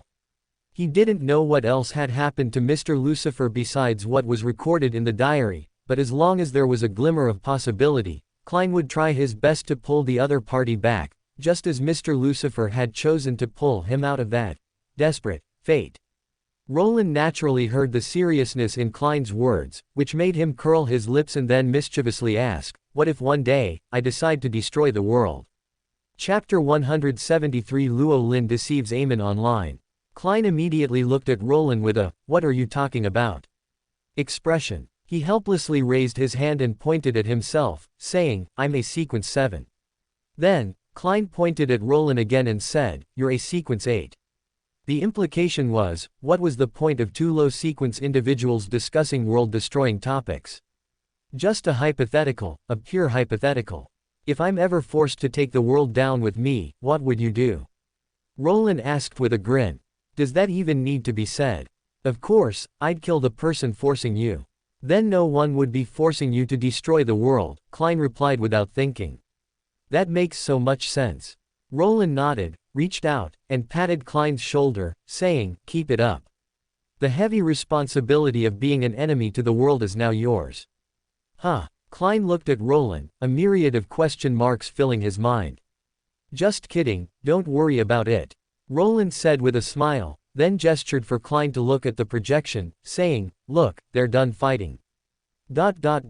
How long it takes to beat an Amon half to death has different answers for different people, but the answer Roland gave was 3 minutes. "It seems Mr. Amon isn't as resilient as I imagined." Roland half squatted in front of Amon, looking at the figure lying on the ground, so badly beaten that he could barely maintain his human form for a while, and said with a smile. Amon, with half of his face covered in wriggling worm of times, rolled his eyes. He then struggled to support himself with his hands and sat up, looking at Roland and saying, "What exactly do you want? Don't tell me you're just here to avenge Zoroaster. You're not that kind of person. What I want is actually very simple. First, revenge. Second," Roland paused here, looking at Amon and saying, "I want all the characteristics that shouldn't belong to you. This isn't just my intention, but also your father's. You should atone for the thieves you've consumed over the years. These characteristics will be used in the cause of saving all of humanity. Do you accept this outcome?" Amon froze for a moment. He lowered his gaze, wondering what he was thinking at that moment. He suddenly said, "What are you preparing to do?" "Just preparing to liberate all of humanity," Roland replied with a smile. "Just as your father once did, we will once again save those who are oppressed." Amon looked at Roland with an almost bewildered expression, a rare hint of confusion on his face, probably completely unexpected to hear such an answer. I don't understand. You're not that kind of person. You and I are the same kind. You don't care about humans at all." As Amon said this, he stared intently at Roland. "That's why I said you don't understand me at all." Roland looked at him and smiled, saying unhurriedly, "I genuinely don't love this world, but that doesn't conflict with my willingness to help humans. I like good people, so I'm willing to help them. It makes me happy. I'm more willing to help my friends, and whether it's Medici or ancient sun god, they are, for now, considered among my friends. Of course, I will help them," Roland said with a smile, naturally omitting the parts of his actions that benefited himself, and looked at Amon, asking in return, "Little Crow, do you have friends?" Amon froze for a moment, almost instinctively turning his head to look at Bethel beside him, then his gaze swept over Medici and Ouroboros, finally lowering his eyes and saying, "I don't need friends." "So you won't understand what humanity is," Roland concluded with a smile. He looked at Amon with almost pity, saying, "How pathetic, Amon.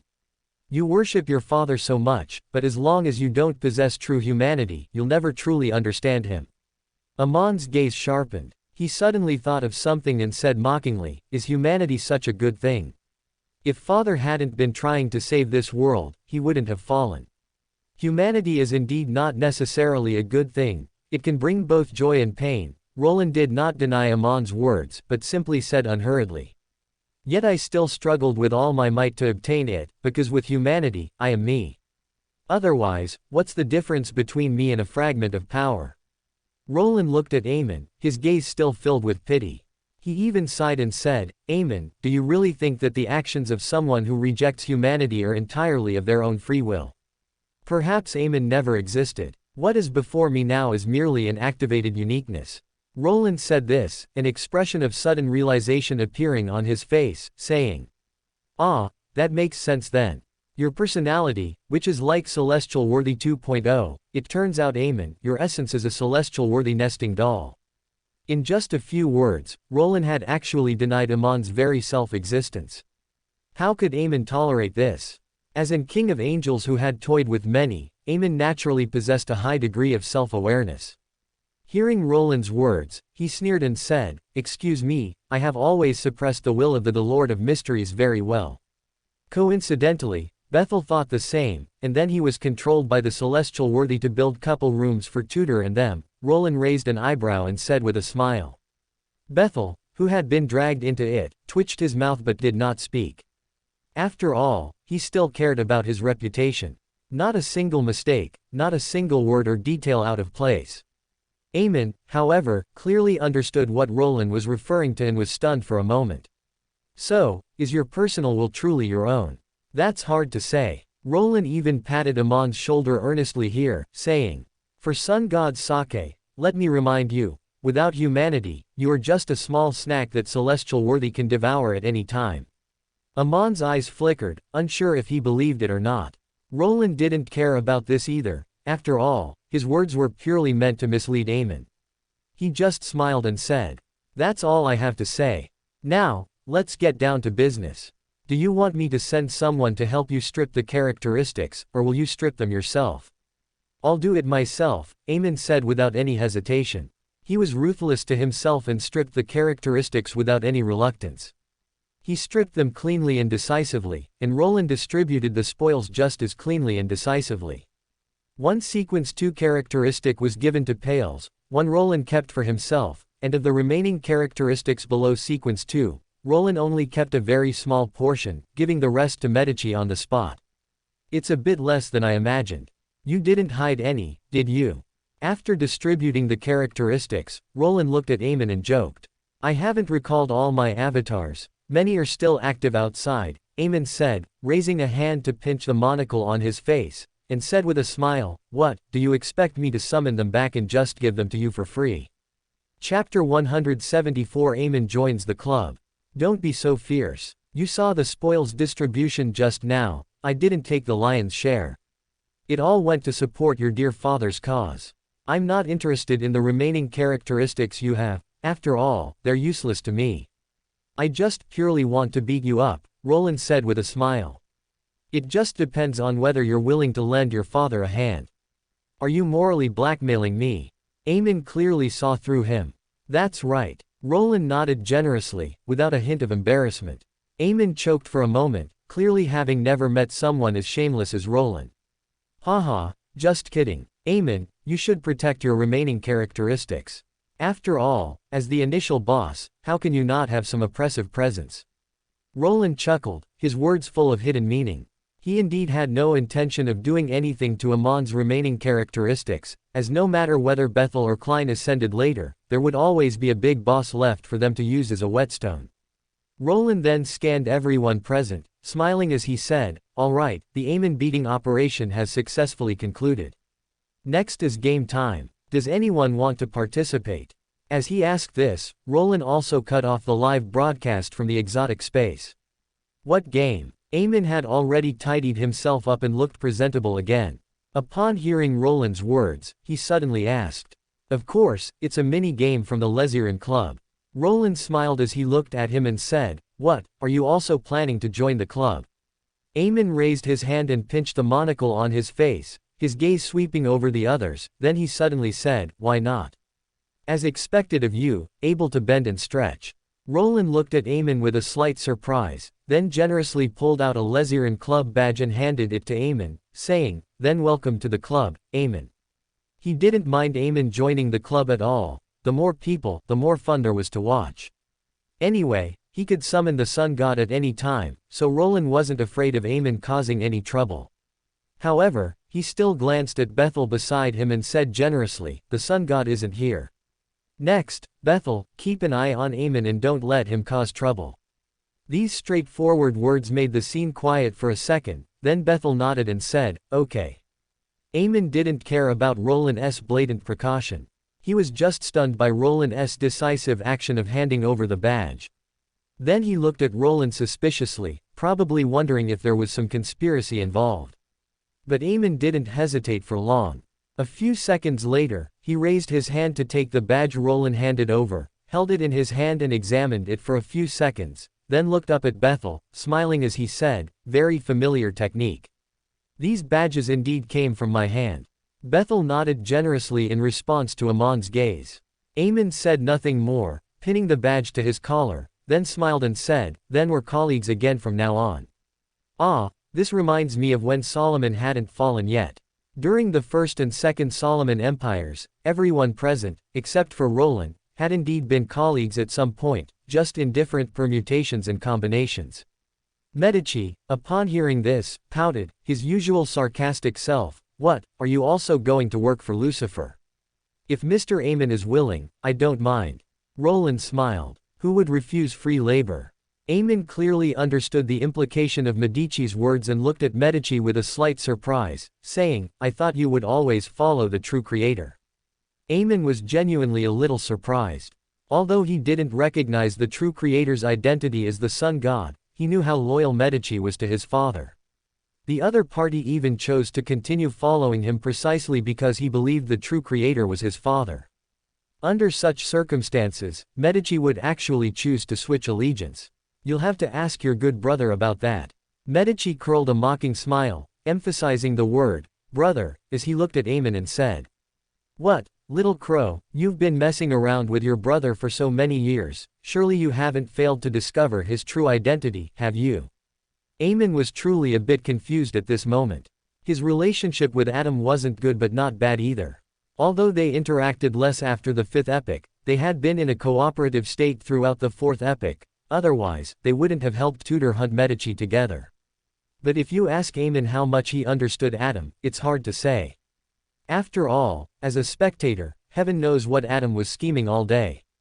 If Adam wasn't Amon's biological brother, Amon actually wouldn't want to deal with such a guy. He's hard to deceive and easy to be schemed against. But no matter how little he understood, in Amon's cognition, Adam was his brother, the sun god's eldest son born with him. Besides that, what other identity could he have? And this identity directly made Medici choose to betray his father. Amon suddenly froze, a certain conjecture surfacing in his mind, yet making him even more incredulous. "Huh, so you really didn't know? Little crow, what kind of god of deceit are you? You might as well change your name to God of the Deceived." Medici laughed, a sarcastic and unrestrained laugh. His reaction affirmed Amon's guess, but he blurted out, "Impossible." "Coincidentally, I also thought it was impossible at first, but unfortunately, it's the truth. It's useless if you don't admit it." Medici clearly saw what Amon was referring to, the corners of his mouth curving with a mocking arc.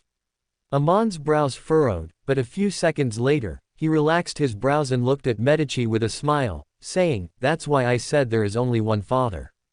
The rest, whether it's the true creator or something else, are just substitutes."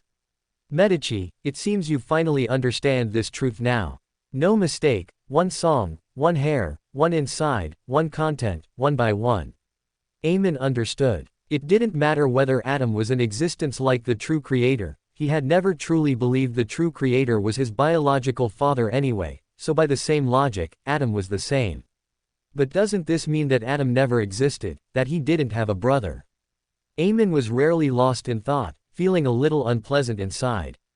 Amon quickly figured it out, but Medici was uncomfortable.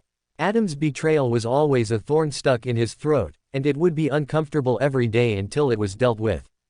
"Don't worry, there will always be a day for revenge. You work hard to advance. When you become a red priest later, you'll be able to beat him up severely, stab him a few times, and ask him if he accepts such an outcome." Roland at this moment raised his hand and patted Medici's shoulder, smiling as he said, "At that time, you can even have the sun god help you from the side. Let Saucereer give you psychological counseling afterward, and then hang Adam on a lamppost together, with a sign next to it that reads open black lens bracket this is a necessary sacrifice close black lens bracket." Thinking about it this way, don't you feel that the future is something to look forward to? Chapter 175, Small Animal Edition Game. Medici imagined such a scene in his mind and instantly felt better, filled with motivation for his promotion to Red Priest. Amon's eyes lit up upon hearing this, and he eagerly asked, "Do you need my help then?" Roland and Medici immediately looked at him. Roland raised an eyebrow and chuckled, "He's your brother, after all. Are you that eager to mess with him?" Medici, however, was used to it and just skied. Amon smiled, raised a hand, and pinched the monocle on his face, saying, "First, he is not my father. Second, the fact that he is my brother doesn't prevent me from playing pranks on him. As expected of you." Roland looked at Amon with appreciation, acknowledging his Joker purity, then turned to the others nearby and asked, "Pales, Ouroboros, do you want to participate?" "So what kind of game is it?" Ouroboros looked at him, asking curiously, his expression still calm. It was unclear if he hadn't understood their conversation or if he had, but didn't care. Roland felt it was probably the former. Pales looked a bit sweaty, clearly having heard some big gossip.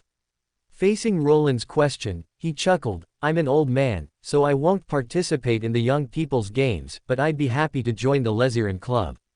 Pales knew very well that, no matter what, since he had already reached Amon's main body because of the Leziran Club and gained a Sequence 2 characteristic, he absolutely had to join the Leziran Club. The scale and gains of this, beating Amon, operation far exceeded Pales's original expectations for cooperation. At this point, it was no longer him cooperating with the other party, it was more like the other party, out of fun, pulled him in to join the excitement. There's no free lunch in this world, all gifts come with a price. Pales understood this well. If he accepted the help of the Leziran Club without paying the corresponding price, then perhaps next time he would become the main event of the Leziran Club's activities. Fortunately, the Leziran Club, as it currently seemed, was more like a relatively loose organization than one with strict rules, and its internal members were powerful, so joining it wasn't a bad thing. Roland was not surprised by Pales's answer. He had known for a long time that Pales was a smart man, so he simply smiled and handed Pales a Leziran Club badge. Roland then looked at Ouroboros and answered his question. The game is very simple. Everyone transforms into animal forms and then plays some minigames, like Pictionary, Truth or Dare, and so on. It's just a simple concluding activity. Ouroboros probably understood, or maybe he didn't, but after thinking for a while, he nodded slowly and said, "I want to play." So Roland also gave him a badge. This way, my club now has one true god, 5 king of angels, and quite a few ordinary angels. This is great. Roland mentally calculated the current number of members in the Leziran Club and nodded with satisfaction. Although Roland knew that most of these members were only plastic members, like Amon, he clearly couldn't expect him to be loyal to the club. He might even have to guard against betrayal, but Roland didn't care. After all, the club's own positioning was closer to a platform for Roland to find fun. Naturally, it would include his own people, allies, and plastic members. And with Roland's abilities, he had many ways to drive these members to do things. Once they had more team-building activities together, even the plastic members could play a role. As for the workers, truly transformed into his own people by Roland, they were naturally existences like Medici and Rosal. Roland knew this very well in his heart.